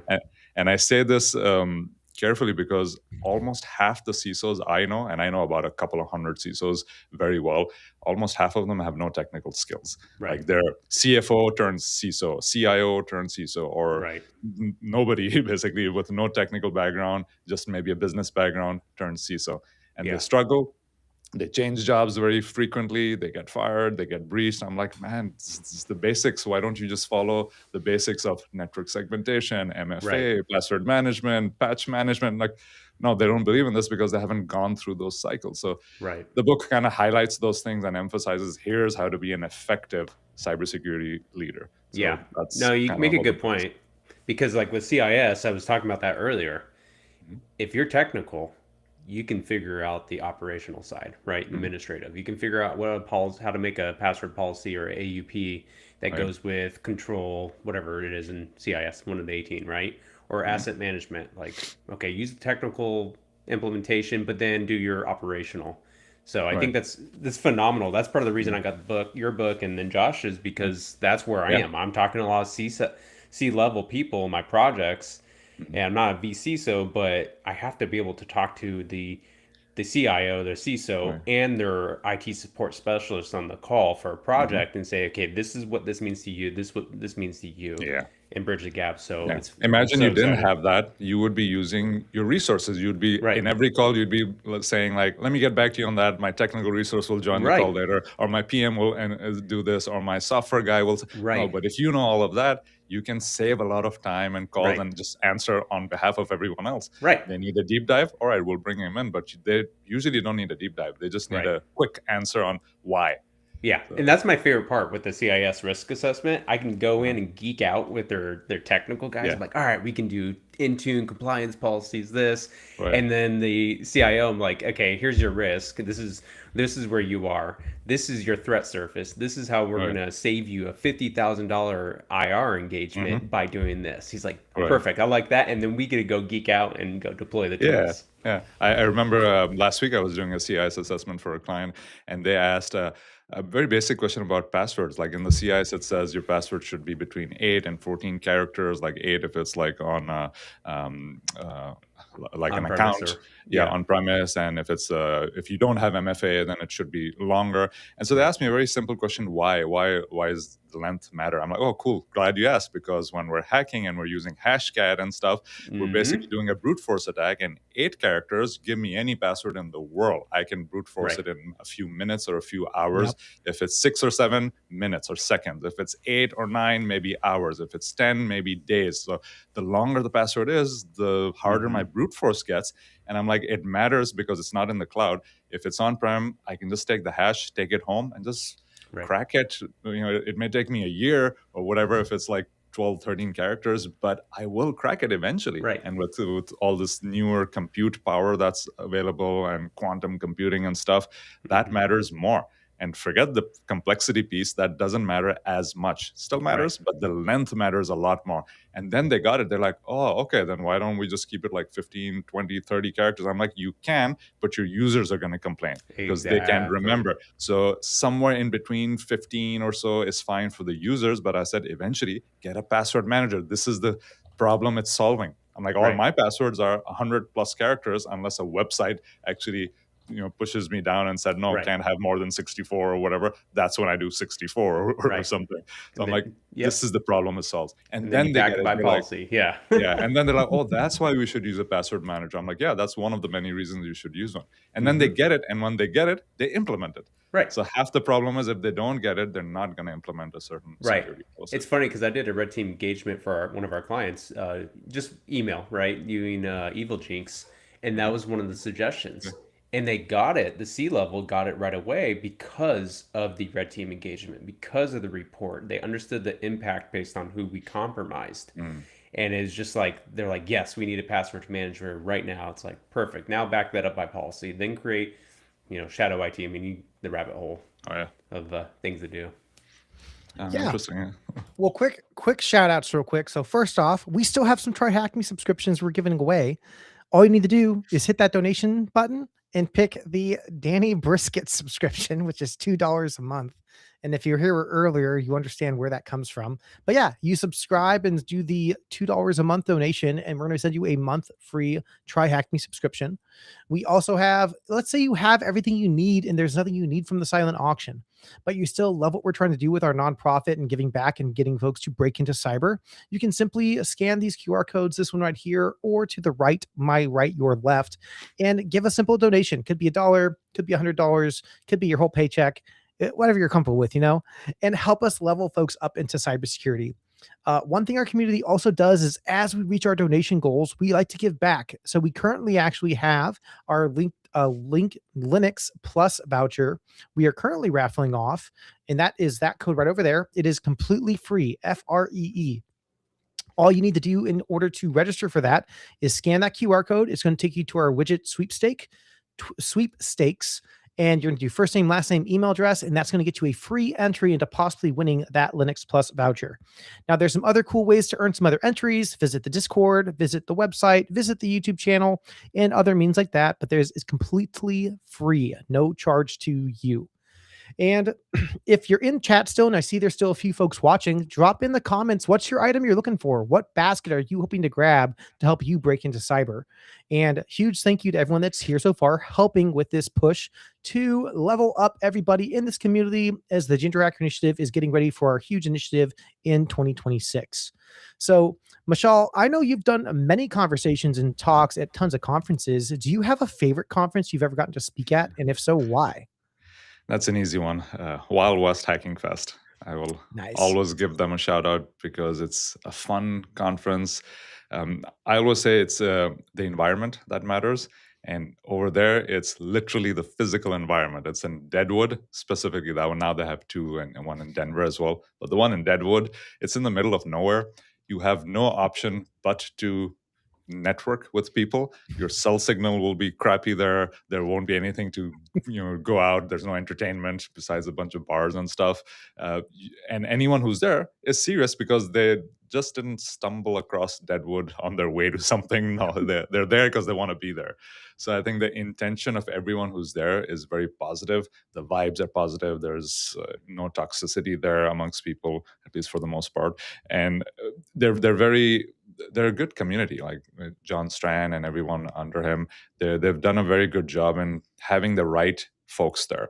So he attracts good talent, good people with good intention, and that's why I enjoy it. Versus, and you may be thinking, oh, I may be saying this for this conference. All conferences are like this. No, let me give you the exact opposite of that. You may not like my answer here, but DEF CON. I'm not a big fan of DEF CON. I'm there most of the times. I was there this year and last year as well. We'll probably be there next year. But DEF CON is so big, like 25, 30,000 people or something. If you're not with the right group, like I was fortunate enough to be with the right types of people, the right group around me, but many DEF CONs I've been in the wrong groups where there's these kids who feel they know a lot, and they're all these arrogant folks in the community, either young or old or whatever, it doesn't really matter. But I see a lot of toxicity, a lot of arrogance, a lot of people who are just boasting about their skills and how good they are. I'm like, I want none of that. When I'm at a networking conference, I want to meet people, just have fun, just talk, get to know people better, and have something useful. Like when I'm at a conference and I go back home, I look back, I'm like, what did I learn from that 1 week that I was there, or a few days? Did I learn something new? Did I make new friends? Did I help someone out? Did I get help from someone? One of these things should click, and then I got my money's worth, essentially. So repeatedly, I see Wild West Hacking Fest does that. They check all the boxes. I have a good time, and it's very productive, in my opinion. I am nail on the head. I enjoy DEF CON, but it's such a person overload and social overload because it's gotten so huge. And I think that's one thing too, where it's like the smaller esque cons. Like I have Cactus Con here in Arizona, which is February 7th and 8th. But another shout out I want to give is to GurCon, actually in Flint, Michigan. No, Grand Rapids, Michigan. So I actually got to speak this last year at GurCon, and it was like 300 people. It was like still super like small, low key, but like such a tight, great community. They had local folks there, but it was like they're exactly that. No one was there to boast. Everyone was super friendly and helpful, which you can find those folks at DEF CON. But just like you said as well, like there's just as much as a handful of like folks that like they want nothing to do with you, and they're just there because they have to be, because it's like part of their job title. Like my work paid me to be here, so I have to be here for the week. And there's so much to do. Like even when I was at DEF CON this year, I spoke at 3 different places, 3 different villages there, and I was from village to village to village. So even the people who wanted to talk to me couldn't properly. There was a lot of folks I wanted to talk to and kind of just spend half an hour with. I couldn't because I had another talk, and then someone pulled me somewhere else, and then there's just too much going on. And at the end of the day, I was like, I'm mentally drained. Physically fine. I'm physically drained in every conference. But this time I was like so mentally drained, and I didn't remember anything. I'm like, I had 50, 60 conversations with people. I'm like, I don't remember much. So I'm like, this is not good. Yeah, it's like you wake up the next day, what happened? I blacked out. Right. Dude, DEF CON's over. I'm like, what? And I don't drink and I don't gamble. So I'm like, Right. even after that, I was like mentally like screwed after that. I'm like, shit, this is like too much overload.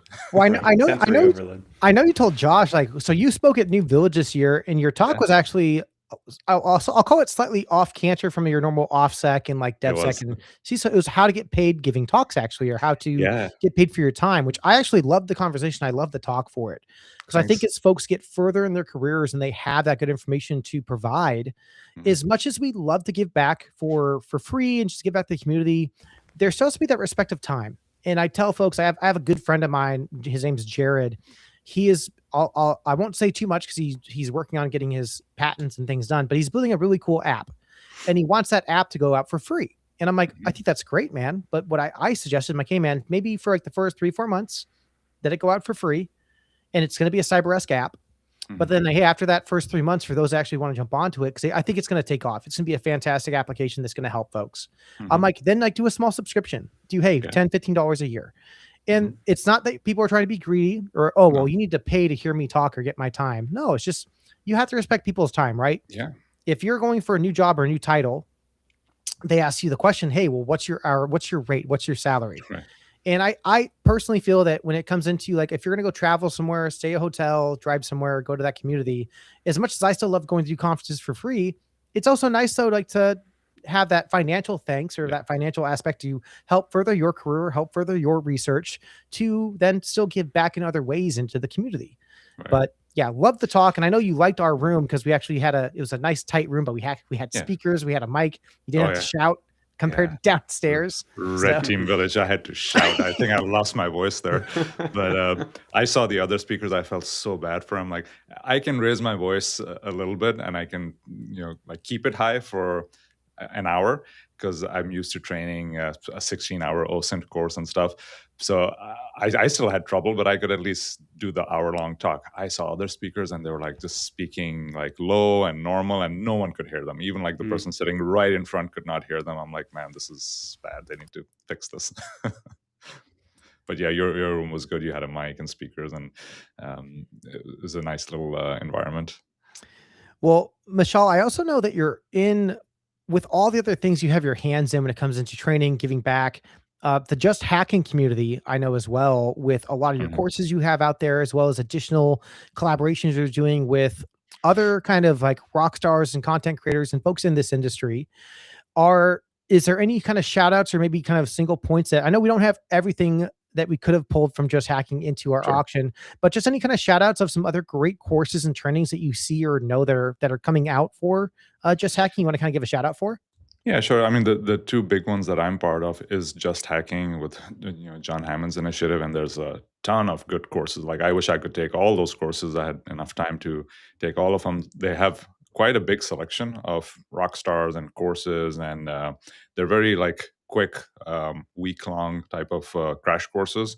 And I would say like all of those are pretty good depending on where you are. But the other one is the Simply Cyber Academy. They've come out with a bunch of new courses as well, and I have my OSINT for pen tester class at Simply Cyber, and they're mostly focused. So Jerry is mostly focused on the GRC side of things. So if you're on that side of cybersecurity, you want to do more GRC, then they have a bunch of really good GRC courses that'll prepare you to be the next CISO, hopefully. So I would say that's a great website, simplycyber.com, is it? Or IO? I should know. It's IO, simplycyber.io. Okay, yeah, I had to look it up too. Typing it in right now. Yeah, who can type it in the fastest? .io, yeah. So that's the other one I would give a shout out to. And there's like so many other little initiatives going on everywhere. Like I would say that's the new trend. I know you had some folks with SANS earlier on, and you will probably later as well. But that's where the trend is shifting away from those $7,000-8,000 SANS courses to like a couple of $100 shorter courses by pretty much the same instructors. Like most of the folks from Wild West Hacking Fest that teach these courses at Anti-Siphon Training, that's the other shout out I would go out to, Anti-Siphon, are mostly SANS instructors or ex-SANS instructors, including John Strand. So I think those guys are doing very well. And I would say, going back to your previous point about paying for these things and having a pay what you can type of model, most of these models I talked about, like Just Hacking, I have my courses on it as pay what you can. There's a minimum of like $10 for some of those courses, and then the maximum is whatever you can pay, and then there's like a standard fee of like $100 for a course. You'd be surprised. I have people reaching out to me all the time to say, can you give it out for free? I can't afford it. I'm like, listen, I would, but it's not my platform to give. Ask John Hammond about that, but I'm just an instructor. But even then, I'm like, this course is like 60, 70 videos. It took me over a couple of 100 hours to produce it. Each 5-minute course takes me about an hour, hour and a half to record, edit. I've spent a lot of time editing my courses with memes and text, and then the notes that follow it, and then redo it if something goes wrong or whatever. It takes me a lot of time. And when I put in all those hours, I'm like, this is like 200 hours for one course that's $100. It's free. At this point, this is free. And I tell people, if I ever meet you in person and you're not willing to take my coffee bill or chai bill for like $10 or whatever, and you're like, I can't afford that. I'm like, then we have other basic issues to resolve first, and you're not ready to take courses. I'm like, there's hundreds of free YouTube courses. I talk a lot, and I have 100 YouTube videos out on OSINT, on other stuff in cybersecurity. Take those first. That's how actually I started. I did all the free stuff online. When I felt comfortable enough, I'm like, all right, this is adding value to me. Now I should pay for this. Then I paid for the lower tier stuff. And then when companies wanted to pay on my behalf, they had budgets. I paid for those expensive $3,000-$4,000 courses as well, but through company bills. So there's a tiered structure. I don't tell people just jump into it and waste a lot of money. No, get value out of it too. Judge where you're getting value. And also, I would add to this whole discussion that if you're not investing in yourself, you're doing injustice. What are you investing in? So I mentor a lot, and I tell people, I'm like, let's look at your week. What are you investing your time in? PlayStation, how long do you play that for in a week? Netflix, like 5 hours gone there, 10 hours in games, a couple of hours in useless conversation online, doom scrolling, nonsense YouTube videos, going out with friends, doing nothing. I'm like, how much of the week did you spend in building your future? Education, spending time with something valuable? I'm like, none. And how much did you pay for yourself? You pay for expensive coffees and bars and clubs and stuff like that. What do you pay for your courses? Like $10 even? No. So I'm like, when you put all this together, you kind of realize, I'm like, all right, I must be doing something wrong. And so do a self audit on yourself. Right. How much money did you spend at Dutch Bros this week? Don't versus don't that. I mean, we all do that. Don't judge me, put Danny. priority. I'm just saying we all do that. You hit it the nail on the head because when I do this, then people are like, all right, now that $100 course seems like it's free. I'm like, to me, it always seemed like it's free. Well, I used to mentor college guys, and I don't have time. I'm like, hey, I'm married with 3 kids, full-time job, and I'm doing this, and I got tons of time to waste. Let's look at your day. Excuses. And same thing. But you're right. If you see value in it, you're going to invest in it. And that's the difference between a successful person and then a person who's going to be a slacker all their life. And when I mentor, I have so many kids to mentor. I pick and choose. I have this short interview and I ask them, I'm like, how much time do you want to invest in this? And what are you currently doing? And if they say, yeah, this is more important to me. Yeah, I can't let go of my nightly movies or series and shows that I watch and then games. I'm like, well, that's for your priority then. If you can give up that stuff and do more on this, and I say the exact same thing you're saying. I'm married with kids. I have, previously to this year, I had 3 jobs. I had a full-time job. I was doing my side gig, and then I do speaking stuff. Every 2 weeks, I'm flying out somewhere, doing speaking gigs, getting paid for that. I'm struggling. I'm making money out of this, but I'm building myself with everything as well. So it's like a very difficult role to play, yet I have no excuses. So the first time I hear an excuse from someone, it throws me off. I'm like, excuses are not going to make you successful. So I 100% echo that, because when I open my door for mentorship, it's one, also seeing who shows up. I'm sure you've had this as well, where it's like, I've opened up my Calendarly and I'll get 3 to 4 people that will schedule a time to link up with me. No show. I'm like, all right, cool, whatever. I'm like, but then I've also had folks that have linked up with me where it's like that same aspect where time management is huge within this industry and trying to level up, right? I made my transition into cybersecurity just like Danny from law enforcement, and it took me a year. And I was married. I was going through also getting my master's. I was having to get my Security Plus, and they were long days. I don't want to tell you it was easy, because it takes dedication and hard work to get into it. And it's the same thing I tell people, like, look, like, I'm not asking for 4 hours a day. I'm not asking even sometimes for 2 hours a day. Sometimes I'm asking for 30 to 45 minutes every other day. On a concept, on a try hack me box, on a hack the box, on Pluralsight, on name your training tool or course or platform you want to learn on, and let's just set a goal. Hey, let's say in 3 weeks you're going to take your Security Plus voucher, your Security Plus test. Very, very much a doable ask. Jason Dion's even talked to me. He's like, he's mentored and taught people within a week to pass their Security Plus and CYSA and other CompTIA certifications. Not saying that it can't be done, but what it comes down to is the dedication. It's that dedication, how much time you're willing to commit into making that career change. Yeah. I think everything can be done. Anyone who says XYZ can't be done, I'm like, you're not motivated enough. It's an I always, attitude, right? It's right. always Like, attitude. yeah. So I do investigations when I'm teaching OSINT and stuff. In my classes, I pick on like real bad guys, like America's Most Wanted list, sex offenders mostly. And I look at them, I'm like, look, they have a bounty on their head. And people are like, yeah, but those must be really hard to catch. I'm like, nope, it will be done. So my answer is they will be found. Now let's reverse engineer that. And how?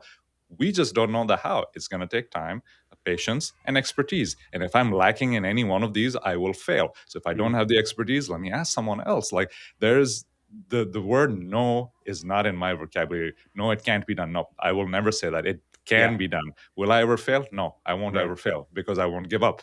And so I will just defer it and say, all right, I'll come back to it after a month or a year, or let's give this to law enforcement or whatever. But it's just the attitude. I may be lying to myself, but those are the psychological tricks I play on myself to keep me motivated, saying, no, it will be done. I just didn't have the ability to do it, but it will be done. Yeah. So it's just that attitude. Yeah, I was going to say, I think the saying is, when you say I can't, is admitting defeat before even trying. Right. In the and academy. Same thing with certs and stuff. It's like, I fail, fine. I'll fail a few times, but let me fail fast enough so that I can get to success. I always feel that, you're going to fail a couple of times before succeeding. Keep that in your mind so that you can fail faster and get rid of all that failure quick enough so that I can get to the success. Because I know success is there. It's just hurdled with a lot of failure. So let's get it out of the way. Right. So I'm not even looking at it. I'm looking at the goal, which is a little far away, but that's how it should be. And I always tell students, like, do you have a goal, first of all? Like, that's my first thing in my mentorship. And they're like, no, we don't. And I tell them, all right, you must have a 6-month goal, a 1-year goal, 5-year, 10-year. And the last guy I mentored, I remember his eyes lit up. He's like, that's insane, or that's impossible. I'm like, why? He's like, do you have a 6-month goal? I'm like, yeah, absolutely, I do. He's like, what is it? I'm like, I want to be on a TED Talk in 6 months. That's one of my goals. In 1 year, I want to be on whatever, Fox News, CNN, whatever. I want to be on the media so I can promote my speaker business. And so I reverse engineer some of these things. All right, I have a 5-year goal. I want to do this in 5 years, grow my business to this level. In 10 years, I want to do this and retire and have some recurring revenue so I don't have to work. Like, whatever that is, I'm just like throwing stuff out. But it's there in my mind. I've written it down and I'm working towards it. Then I ask them, what is your 1-month goal, 2-month, 10-month? Like, we have none. I'm like, let's work on that first before I assign you a security plus or something else. Where do you want to be in like a couple of years? Let's reverse engineer the process. So it's not that hard. It just takes a certain mindset to figure it out and then just follow it. Yeah. Well, Michelle, I have at some point in time, I know we've talked about it. I will have you on my channel. That's one of my goals this coming year, is to have Michelle come on my Breaking Into Cyber series. But one of the questions I like to ask, I'll hit you with now, is certifications, experience, and education. Where do you rank the three, and why? So I would probably rank them according to how I got them. Which was experience first. Like I said, as a kid, I grew up on technology. That was my experience. I had no education and I had no knowledge on how things worked. But that experience of breaking stuff, figuring out how it worked. I used to take apart radios back in the days, giant radios, and I used to look at the transistors, capacitors, resistors, and I'm like, what are these little things in it? And I had no idea what they were as a 12, 13-year-old kid. But then I looked them up, like whatever the internet was at that point. And then I read books. I'm like, how does this work? Started to reverse engineer it. So the experience first, I knew how things were working roughly. So get the experience in labs like CTFs and stuff. A lot of kids don't go into CTFs because they're like, oh, I don't have the knowledge of hacking. Well, just get into it, get the experience, and that'll give you the motivation to get the knowledge. If you didn't like it, then change your field. But if you loved what you were doing and you want to know more, now get the formal education on it, because that does take a lot more time and maybe some funds. So experience first is my opinion, and then start formalizing that with certifications. Okay, if you're really good at something, put a stamp of approval on it with a certification. You're really good at networking, you tried it, all right, get through the Network Plus, maybe a CCNA or something. You understood the fundamentals of hacking, what a white hat hacker is and stuff like that, all right, CEH, go get it. It's not too expensive.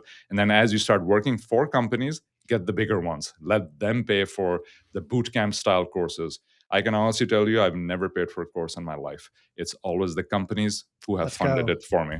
Yep. And that's the right way. So I had patience. So I studied for my CCNA up to my CCIE, self-study, all of it. And then as soon as I joined a company, so as soon as I joined Cisco, I'm like, can I give all these courses? I have the knowledge. I know everything about it. They're like, yeah, sure. It's on us. And that was truly like a couple of $10,000-$20,000 worth of boot camps and courses, which they paid for. So I'm like, cool. Now I got all the certs, stamp of approval.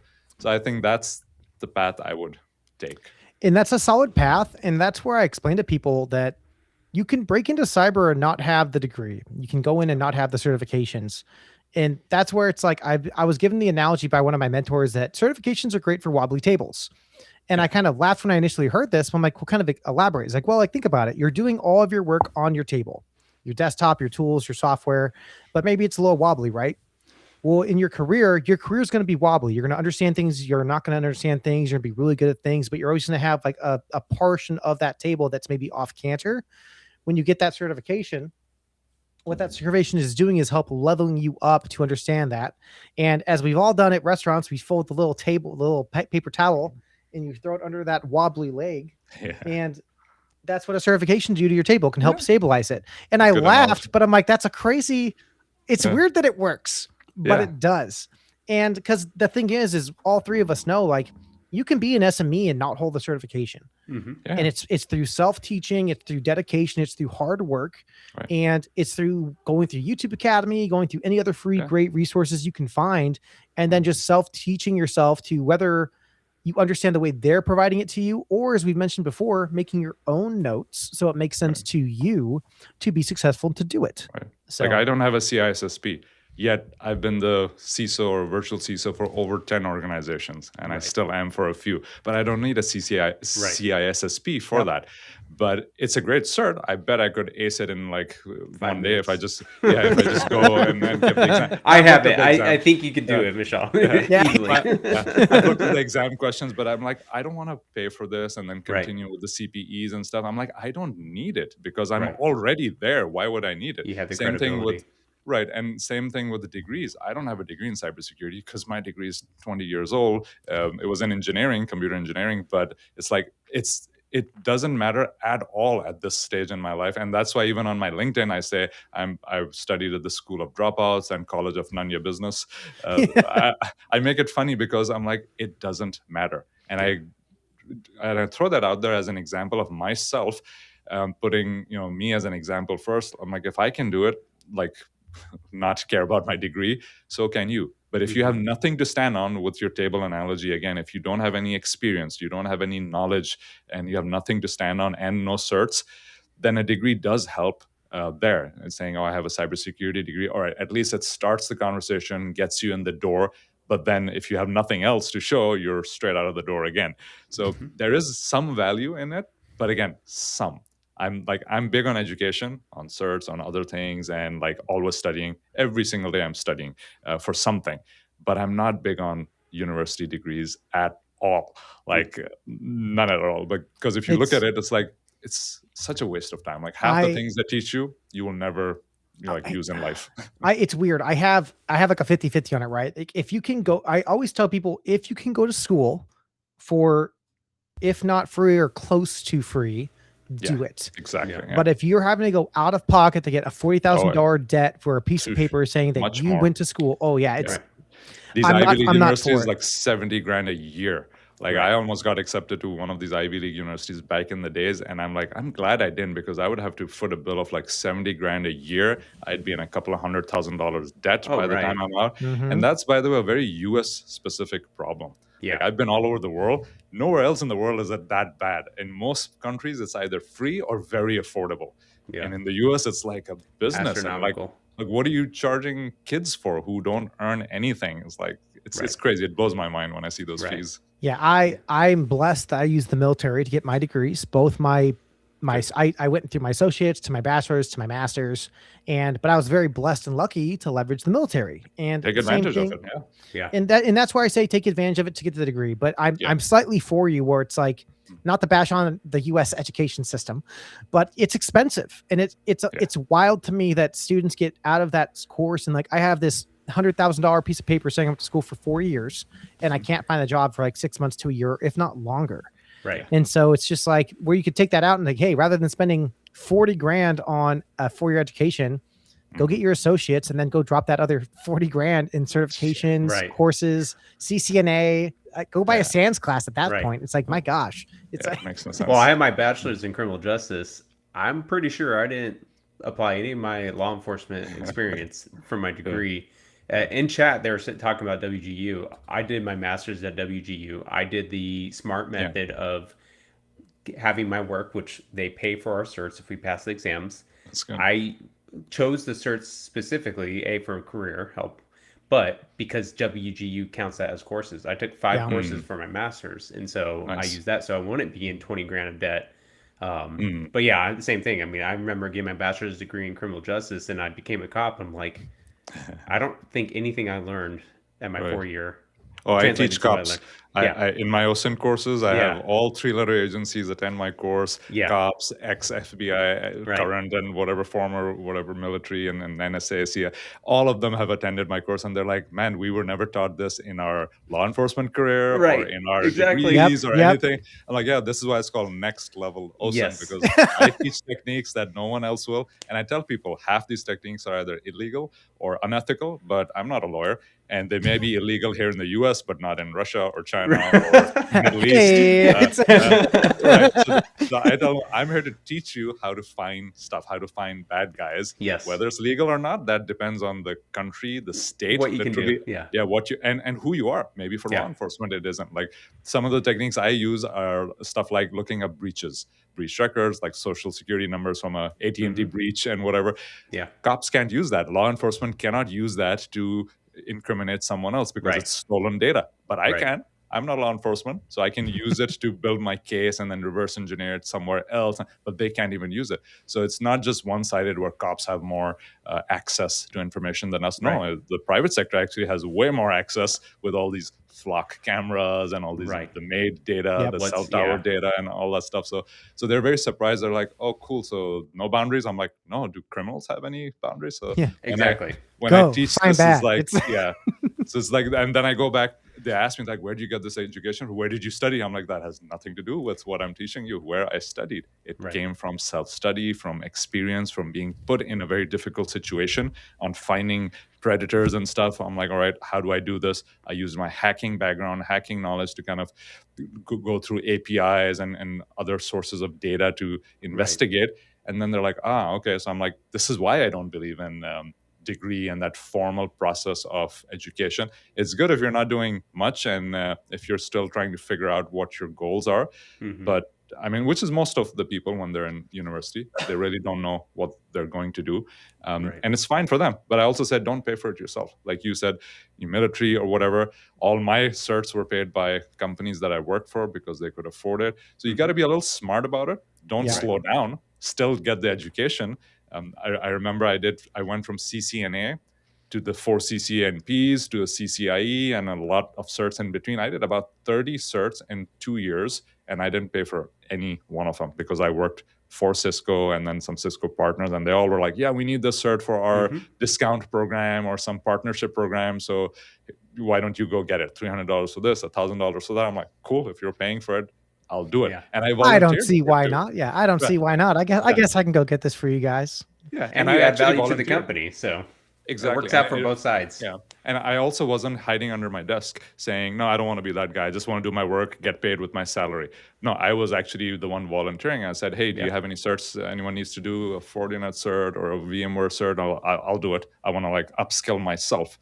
And they were happy. They're more than happy. So you have to like put yourself out there and say, hey, I'm available for knowledge and for free resources and stuff like that. Yeah, and that's why we're doing what we're doing with Just Hacking and others, is like all that knowledge that we've accumulated, like SANS provides it for like $7,000. Like, not to we can do this them under the bus. Yeah, we can do but this. It was like, yeah, we can do this for like $100, but 10 times more knowledge and stuff, because I'm of the view that no one should be a gatekeeper to knowledge. Yes. I get it. Those courses are not made for individuals. They're made for companies to consume. Like, I apply for black hat courses every year, and I get rejected. It's been my 4th year in a row I've been rejected. And my only motivation there is the cost. Each OSINT course or hacking course at Black Hat is like a SANS course. It's $4,000, $5,000 for the week, and instructors get half of that. Like I'm getting $2,000 per student, per course. I'm like, that's a lot. So I actually did the math and I posted it on LinkedIn that an instructor will easily get $60,000 on a 4-day course at Black Hat, and that's minimum. And I'm like, damn. So that's the motivation for instructors. Yeah, that's a lot. So it's a motivation for instructors, and I would not recommend any individual to pay $4,000 for that course when you can easily get it for a tenth of the price somewhere else, like at Just Hacking, for example. But that's for a different audience. Those are corporate America. That's the corporations that are paying for that, and let them Well, Michelle, we're at the tail end of our time before we bring on another colleague of yours that you're quite familiar with, John. And I'm sure he'll be floating around here soon. But before I let you go, first off, huge thank you for coming on and being willing to come talk with us. As well, huge shout out to Just Hacking for their donation for the courses inside our bundles right now. But before I cut you loose, what's your last piece of advice you'd give someone trying to break into cyber? I would say keep trying, keep networking. There's a lot of different advice people will give. Be curious was the previous advice. I 100% agree with that. But I would say network. It's who you know, not what you know. So do your networking, because if a person like me struggled for a couple of years with all the certs and degrees and knowledge and everything when I first came to the US, I struggled quite a bit to get the right job. The thing that helped me was networking. I went to all the conferences, I went to the local B-sides and stuff, all the free stuff at least. And the networking that I got from there, that helped me out. And people started saying, hey, you want this job at a certain place? I'm like, I'm good, but I have a friend who may be interested. He's like, where's your friend? He's like, oh, he's not here. Like, then I'm not interested. I'm like, oh, so it matters. Your physical presence matters. So I would say network. No, 100%. Sir, thank you so much for coming on. This was fantastic. And if you guys haven't seen it yet, we do have one of Michelle's classes and bundles inside the silent auction, which I would highly recommend grabbing because it is fantastic material. And at even a smaller fraction of the cost from even what they do for the pay what you can, I would actually probably almost tell you to go check out Just Hacking, because you can probably get it cheaper for their pay what you can for what you're doing with us, because you're really just helping us help folks break into cyber with those donations, which we appreciate. Which I just want to do a huge shout out to our community. We are at $5,800 raised for the Ginger Hacker Initiative mission that we are trying to build for 2026 for this huge initiative. So huge thank you to everybody. Michelle, thank you again so much for coming on. I'm going to cut you loose for the rest of your day. Please feel free to hang out and chat still. Hang out, ask any questions, and we'll be right back and speaking with John Hammond next. And please listen to this great word from our sponsors. And I will catch you guys here in a little bit. Thanks so much. Bye, Michelle. All right. Let's see if I can do this right.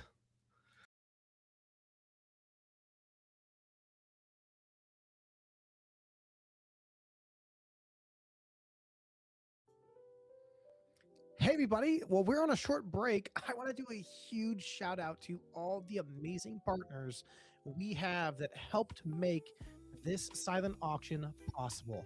So, going to be a slight long list, so bear with me, but we're going to be going down the line. So, first, huge shout out to Cyroot Academy, as well as the Python Institute for their amazing donations.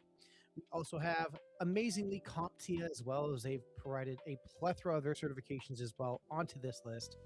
Mission InfoSec for the DevSecOps training. We also have our Everyday Elegance from the amazing donation from Kendra Scott Jewelry.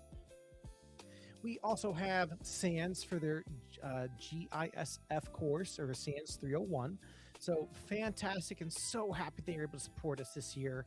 We also have Get Certified for Less with their Network Plus Launch Pad, which is the masterclass and certification attempt. So huge thank you to them. We also have our date night baskets, and this is a mix between a ton of cool local restaurants here within the Valley of Arizona, from Vito's Pizza to Dink and Dine, which is a cool pickleball interaction of amazing food and pickleball. We also have Chili's, and we have Top Golf. In our second basket, we also have Cinemark, Fat Cats, and once again, the Python Academy for their PCEP certifications. Now, we also have the amazing team over at Stats on Stats, Tiffany and Jordan. Huge thank you to your donation for the Linux Plus voucher. We also have a friendly, great warrant officer within my command that is going to go anonymously, but donating a Network Plus voucher to those trying to break into networking. We have the amazing Rihanna Schultz from Cyberspeak Labs, who gave not one, but 2 donations for CYSA and Cloud Plus to get folks to break into cyber. And some of my favorite baskets, just because of the fun-esque labeling, Hot Topic via Loungefly with their amazing swag they were able to provide us to get some of these baskets going for our level up bundles. With also OffSec as well for some of the amazing training that gets piggyback those trying to break into the OffSec or red team side of security. But yeah, we have some amazing Loungefly backpacks that we're also going with those, to include our Sugar and Spice and Everything Nice style with our Powerpuff Girls denim bomber jacket. Huge thank you to High Tech, which provided some amazing whiskey decanter, a charcuterie board, and some amazing mugs and cups to look a little fancy this year. We also have the CompTIA donation for a Security Plus voucher for version 7. Huge thank you. The amazing folks over at Simply Cyber for some GRC masterclass. So thank you, Jerry. And partner with those, we have some of our caffeine baskets. So we have Starbucks that was able to donate Black Rifle Coffee and Dutch Pros as well. We also have some amazing SOC trainings from Level Effect from Zero to SOC Ready. So huge thank you to Level Effect as well for their amazing donations for the courses, for the CDCP exam voucher, and much more. We also have the SOC Tier 2 baskets they've also provided as well, which is phenomenal. Also, we have the CompTIA Security Plus Bootcamp from Vaughn Constance. So huge thank you as well. We also have Cizazzle, I hope I'm saying that right, for their Pentest Plus voucher that they provided as well. Huge thank you. And then, of course, EC Council as well with their 4 donations for CEH, the CCT, CTIA, and CIH. Huge thank you. We also have Anti-Siphon training for their access for a full year for their cyber range. We have the Arizona Cardinals also with a signed football. We have Bits and Bytes computer repair here locally in Arizona, donating a laptop. So excited. And the amazing team over at Just Hacking with 4 amazing bundles on their platform for ConDef Lite, Michelle's bundle for OSENT, the ConDef massive course, and the dark web. And last but not least, amazing partnerships with Hack the Box for their annual VIP subscription. Now, also from behind the scenes, we also had an amazing donation from In-N-Out Burger and some other donations that we'll be hopefully bringing out later into the year. But this is fantastic and so amazing with all the amazing support that the Ginger Hacker Initiative is seeing and how it's helping us help level you into cybersecurity. So we still got some time left in the auction today. Please make sure, if you have not yet, find that basket that's going to help you break into cyber and donate to a great cause as we help you level up and get into this amazing industry. Happy holidays, everyone, and please keep an eye on that basket you're trying to snag and be that winning bid. We'll catch you later. All right. Well, hello, everybody. Pull this back down. Yeah, so fun fact, John. So still learning how to use Restream. I tried to upload my video with the audio and it pulled separately. So just not knowing how to use this correctly. We tried to, me and Danny were doing it last night, trying to queue both up at the same time, but there's always an offset of me talking ahead or talking too slow. So we just played the audio. It looks so weird. No, audio only is totally good. Yes. Restream is very weird. And if I may, Restream, I don't know, does not like my computer and only this one. So if I get kicked out for a second, I will be back, I promise. But in case it happens, John's been life banned from Restream because he doesn't use it. Well, Everybody, hey, welcome back. We are on the final hour of the Ginger Hacker Initiative silent auction, and we have the one, the only John Hammond. You know him from YouTube. You know him through Huntress. You also know him from TryHackMe's Advent of Cyber for the last few years. And John, I will pass it to you for a short introduction for those who do not know you. Goodness gracious. Thank you so much. Appreciate the warm welcome. Happy to round out the Ginger Hacker little auction and everything here with a fellow Ginger. So look, no, my name's John Hammond. Look, I'm a security researcher over at Huntress for the day job. YouTube for more education, more cybersecurity, hands-on videos, walkthroughs, guides, a whole lot of learning lessons there, and just trying to keep up, trying to stay with it, trying to have fun, enjoy everything we're all up to in the industry. And if I might say, it changes every day. Ooh, yeah. Sorry, there we go. Had to turn off the I thought you were going to AC. give us something like it was going to change the background. There was a or some, like, surprise. dramatic effect. LED, spotlight, fog I machine. have, I was like, what are we looking for? so I have like a portable air conditioning unit in my office here because I have like, you guys can't see it, but I have like a work setup right here for like my DHS work and like my laptop. I have my tower and everything right here. I got two like circle lights. So it just gets hot in here. So Yeah. I have the little portable AC in it, and like, but sometimes when I'm streaming, I'll hum.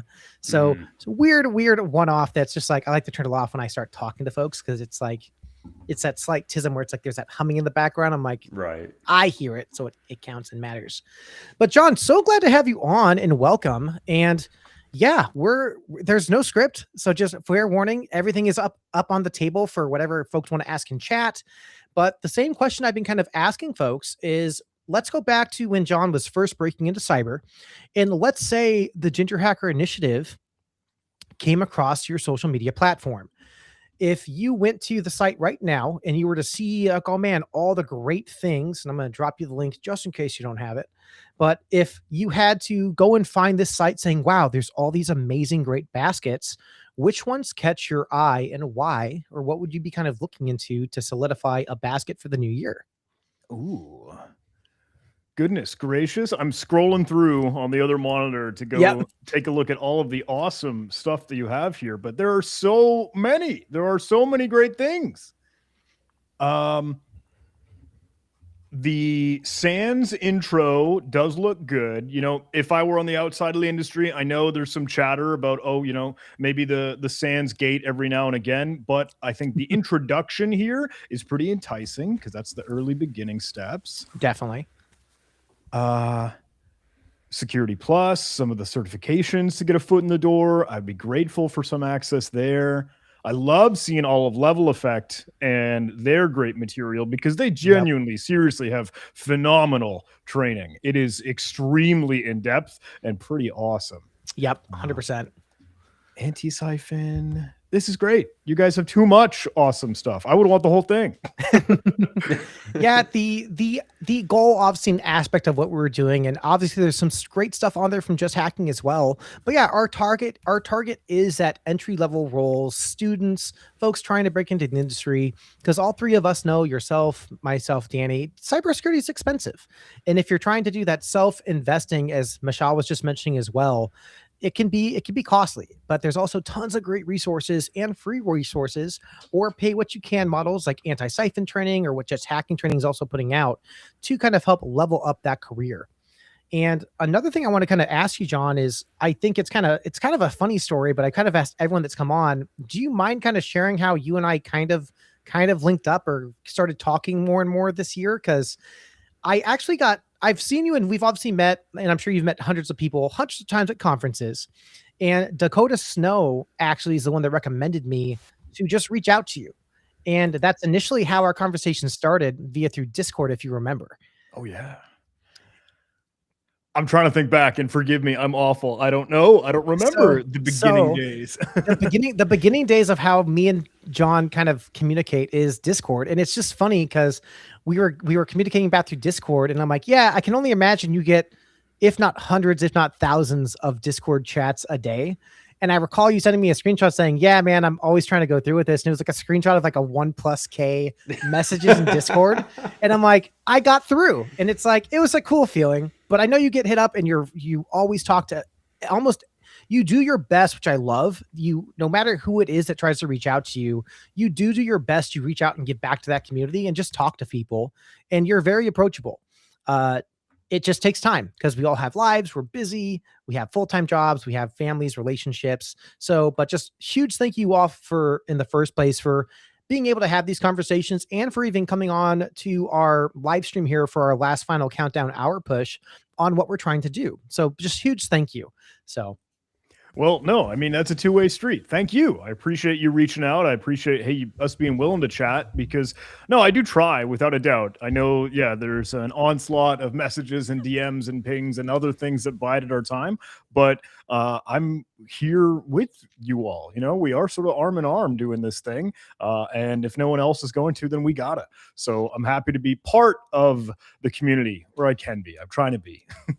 Well, that leads into another great question, John. So just hacking. So you guys are already doing just so much giving back to the community. So just like the Ginger Hacker initiative of what we're trying to push with, just hacking came about. You guys just had your 1-year anniversary here a few months ago, I recall. And I know we've talked about it last time we spoke, but for those that haven't, like what came about, or how did just hacking kind of come to full fruition? Oh, well, thank you so much. Thank you genuinely for asking a little bit about it. And really appreciate you, having some up as part of the auction. I didn't want to be too selfish and pick on them and call them out for, what I'd go for. But genuinely, I would want to, be curious and want to learn a little bit more about what that just hacking training thing is. But no, you set the stage. And again, I'm already grateful that you got a chance to chat with Michelle, but just hacking training has become kind of a new extra endeavor or venture for myself and a lot of the folks that I run with. It's kind of wild that we've built up a bit of a team because the YouTube channel has been able to grow and scale to that sort of like professional maturity level. But we kicked this thing off, I think, formally about a year ago. And that's what you were alluding to. It was around the Wild West Hacking Fest conference training time. But I'll be honest, that's going to be hanging out in the same playground and pool that anti-siphon training is, and Simply Cyber Academy, and all the other incredible people that are doing training in this sort of venture, in this effort. Because look, really, it's just a matter of getting the education out and about and sharing that knowledge. I like to think, I'm really grateful. I hope that we stand out really on our own because it's not a subscription-based thing. Once you get a course, once you dive into some of the material, whether it's name your price, pay what you want, pay what you can, or completely free, there's a good many of these that are free, are upskill 100%. challenges. You own it forever. Like you always have that material, that access. You'll always have it. There is no, however month period or however long of a year, no certification that you got to charge and try to chase. So realistically, it's been, can I get you hands-on? Can I get you in an environment? Can I get you playing with these virtual machines and a whole cyber range and make it yours? Make it accessible, make it affordable, and no time constraint. Because life gets in the way. I know more better than anyone. Preach. Yeah. No, absolutely. but no, I want to give that big shout out because that's one thing we really harp on here with the Ginger Hacker Initiative and with my running series, Breaking into Cyber, is expensive. And when we can find those good, solid certifications and training material that we can promote to our community or folks that we mentor or folks that walk up to us on conferences like, hey, how do I learn X skill? Or, hey, what's a good resource for this type of methodology? Having this type of resource that we're building out with our nonprofit and with our kind of direction of resources we can provide people, just hacking's on the list. You guys are doing a great job, and it's fantastic material you guys are putting out there. And with all the pay what you can models, as Michelle and I were also talking about, it's outstanding. And for some folks that sometimes, that's still too much. I want to make sure folks understand, as Michelle did the breakdown, like a course takes time to build. It takes time to edit. It takes time to put in that work. And it sounds silly, but it's like for the challenge, I'll say, hey, go make an hour-long YouTube channel or an hour-long YouTube video and add in B-roll and add in subtitles and add in XYZ. And maybe you've never done that before. And even if you have a team doing it, it's still going to take time, right? And if you have several people doing it, well, hey, is everyone just doing this with the kindness of their heart? Which some courses and classes are, but there's still that same aspect of it. When you're even interviewing for a job, you don't do a job for free. They ask you, hey, what would you like us to pay you? What's your hourly rate? So I think that is slightly important for when you get to a certain point in your career, that as much as the gatekeeping, we don't want it to be there, but in giving back is a huge part of our community. Those that have a really set niche of skills that they do share and give out to the community, it's still important to get them paid for their time, and just understand that we all have lives. We all have food to provide on tables for family as well. But yeah, just love everything that you guys are doing. But Can I interject for a second? please do. So besides the low pay, the videos even you post online for free are phenomenal, right? All that content. And I'm going to do a shameless plug. So when I found out about Evil Jinx, it was because of you, which then connected me to Andrew, because then we showcased it. Well, as soon as I saw your video, did exactly that. Went on DigitalOcean, spun up my server, hardened it, deployed it. I showed my boss and my other boss and our entire team. They're like, we turned it into a service. So now we do it with clients. So we do the phishing. Then we look at the M365 or Google environment. How do we harden it? What was the internal response? We go through that entire process. And that was just because of a YouTube video I saw from you. So I was able to do that. Then I figured out, okay, how do you bypass the spam filter? How do you keep your domain from getting blacklisted? How do you continue to evolve that process so you don't have to spend hundreds of dollars? But then once you get that free stuff like that, where you just, hey, I'm showing you guys this tool, you're like, okay, a $20, $100 course is going to be so much, there's going to be so much more content. It's totally worth it at the end of the day to invest in all that. So just want to say that it was so great to see that course, be able to take that, turn it into a service offering to help our clients, protect them, right? Because ITDR is going to be great. It's going to help you. But if you don't harden your environment, it's gonna put you guys behind. Thank you. May I dance with that for just a little bit? Because there were two really cool, I don't know, talk tracks that were a part of it. Yeah. I think in all reality, the only opportunities that have come my way and how I've been able to do some of this is because of YouTube, making videos and sharing education there. But I've been doing that for a decade and a half, 15 years. And it's piled up, it's grown, it's blossomed into whatever it is now. But at the same time, for a long, long while, that's just been me. I running solo, doing the thing. It wasn't until maybe 2 or 3 years ago that, we were able to really grow this thing. And that's been a cool, again, learning point of, working with the team. But I got to say, I was learning a little bit more of how we scale and how do we grow and how do we kind of delegate.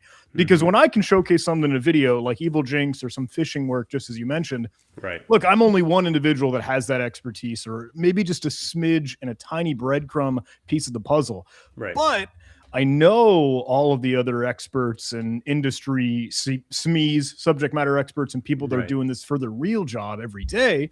So maybe the Just Hacking training venture could be leaning in to, look, these great connections, the network that we've made, the industry partners, friends, and colleagues that are the real experts. So Mishal, OPSEC, Slavi for Active Directory, Anton for constructing defense, and Corey Macy for phishing even. So that's been the coolest thing just as well, to get more and more people that are experts that do this for real day in and day out. And as you were alluding to, I know some people really struggle with the price tag because, look, the hacker ethos, the hacker culture kind of led us into this thinking hey, the education's got to be free. And you're right to a certain extent. I agree with you, and I want to. That's why I'm going to keep putting out YouTube videos 15 more years completely for free.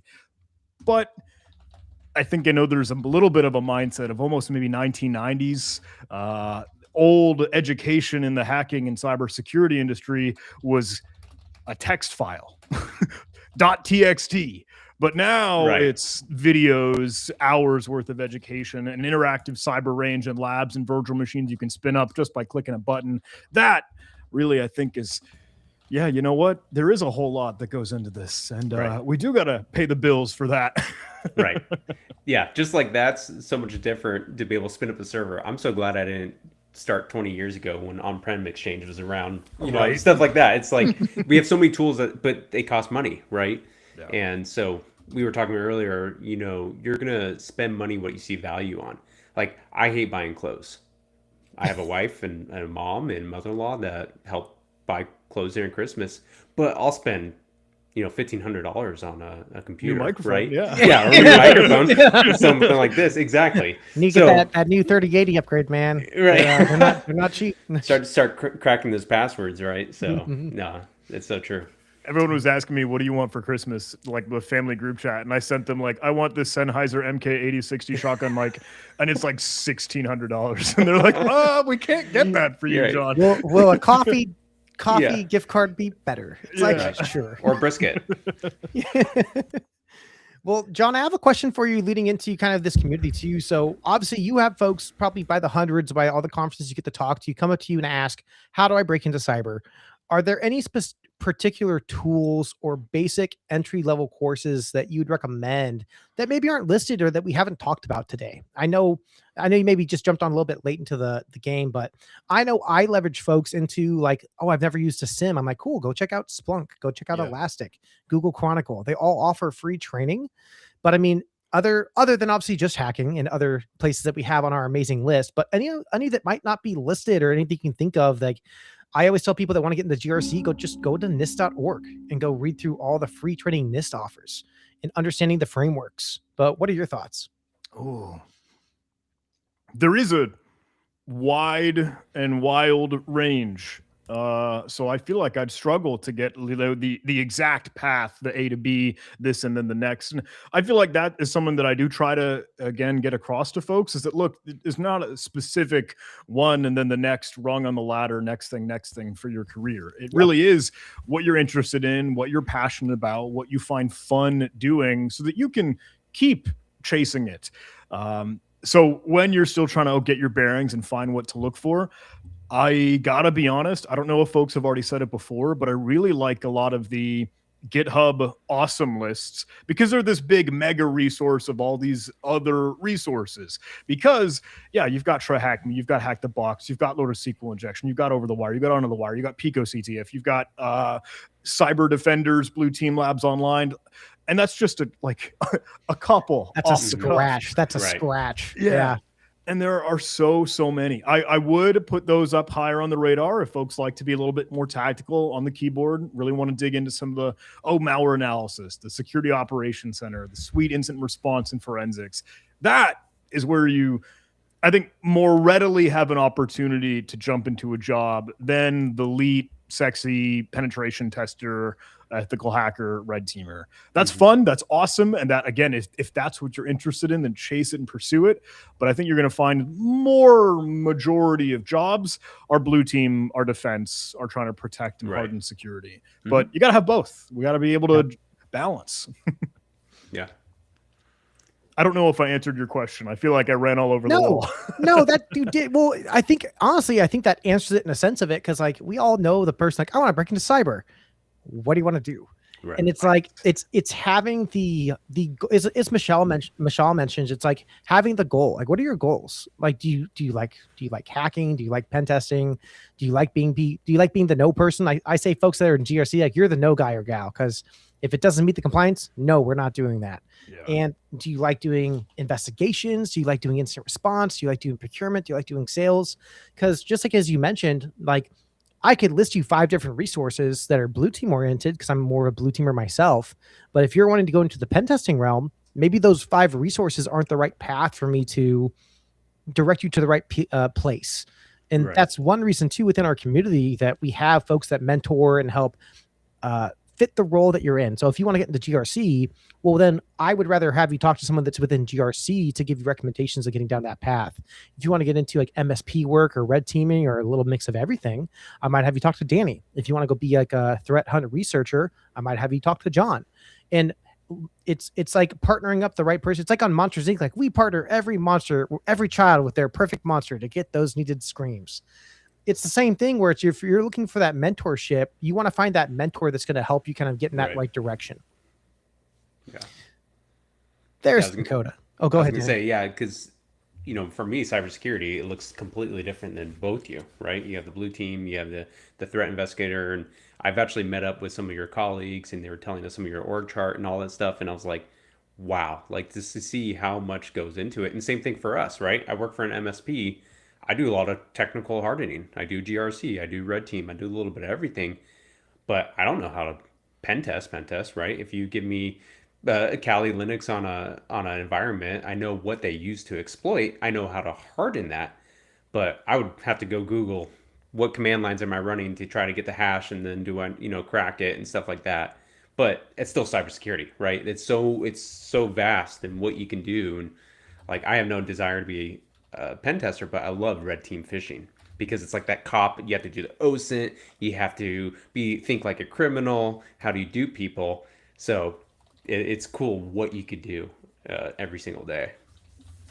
There is so much out there, and I feel bad. I know that's why I tend to like hang my hat on, and maybe I say it too often. I don't want to sound like a broken record, but it's like you have to find the one that is the most fun for you, and like that is the North Star in my mind. Is just make sure it is fun and you're playing and you're enjoying it, because I don't want to be like a bringer of bad news, doom and gloom, but like there will be a point when you're moving along in your career, maybe when you've got the job that you want, even then, where it starts to feel like work, because it's a job, because like, hey, that's what you got to do. But I don't know, vulnerabilities falling out of the sky, some incident, some big breach, something you got to respond to, and that'll kill your weekend. That steamrolls over your vacation. And sometimes you don't want to do it when you thought you had this huge passion and love because it's so cool. But the thing is, the coolness never goes away. You just got to keep finding and look for what is the gosh darn coolest thing, so you can fend off that feeling of this is starting to feel like work. No, keep it fun. Keep making sure it's something you love. Yeah, absolutely. I think exactly that. It's and you hit the nail on the head, John. It's like everyone talks about all the amazing things and how great cybersecurity is, and how it's like, man, like I'm in the industry. I broke 6 figures. I'm in my dream job. I work remotely. I'm hybrid. But the negative is exactly that. Like, well, when you start to get up to a certain role and you're in IR, you're on call, and then you have to have a computer with you all the time. And then your weekend turns into servers at 4 o'clock in the morning for a hotel chain. Yeah, that's not saying from experience. It's how do you keep it being fun? And that's one thing where I tell folks, it's like breaking into cyber is a continuous venture, because CVs fall out of the sky. There's always new tools and new concepts learning every 3 to 6 months. And if you stop having fun, it becomes exactly that. It just becomes work. But that's where I tell people to go challenge themselves. Dakota, I'm on call 24/7. Yeah. Network engineer. Yes, you are. So, but I think it's exactly that, where I'm sure, John, you can attest to it too, being with Huntress and doing IR response for a lot of other orgs as well. You get a call and they need, hey, we need our top starters to come play and help do a hunt. Like, if you're on that list, you're going to be busy, and it's great to be wanted, but then that's where burnout really kind of starts to kick in. That several people and tons of content creators and folks in the industry talk about this. And it's, how do you keep yourself engaged, but how do you also get to reset? Like, I know I've asked you before, John, but it's like, I don't know if anything's changed, but like, what are some things that you do to kind of like reset when you've had that crazy busy week, you put in that extra 10 hours, but now it's time to unwind and kind of recharge for the next week? I am trying to get a little bit better on really genuinely disconnecting, and maybe Speaking of disconnecting. Oh my God. That couldn't be timed any better than that. He's like, I'm going to disconnect for the rest of the day. Speaking of disconnecting, pew. I'm going to ping him real fast on Discord. Oh man. Funny. And you disconnected. Oh, that was so good. You're gonna have to do a meme of this after. There we go. that couldn't have been more. That was beautiful. Timed. I called it. You're a genius. Oh my gosh. We were just like, speaking of disconnecting, pew, he dropped. Like, that'll be a meme later. Was that the only word? Like, that was the only sentence and line I got out was disconnect. I really tried to disconnect. Boom, you dropped. I'm like, You know, we're going to cut that up and just put it online. That's going to be Christmas great. miracle on that. Oh, Excellent. man. Excellent. Man, that was so good. That was super funny. So as you were saying, you're really trying to disconnect.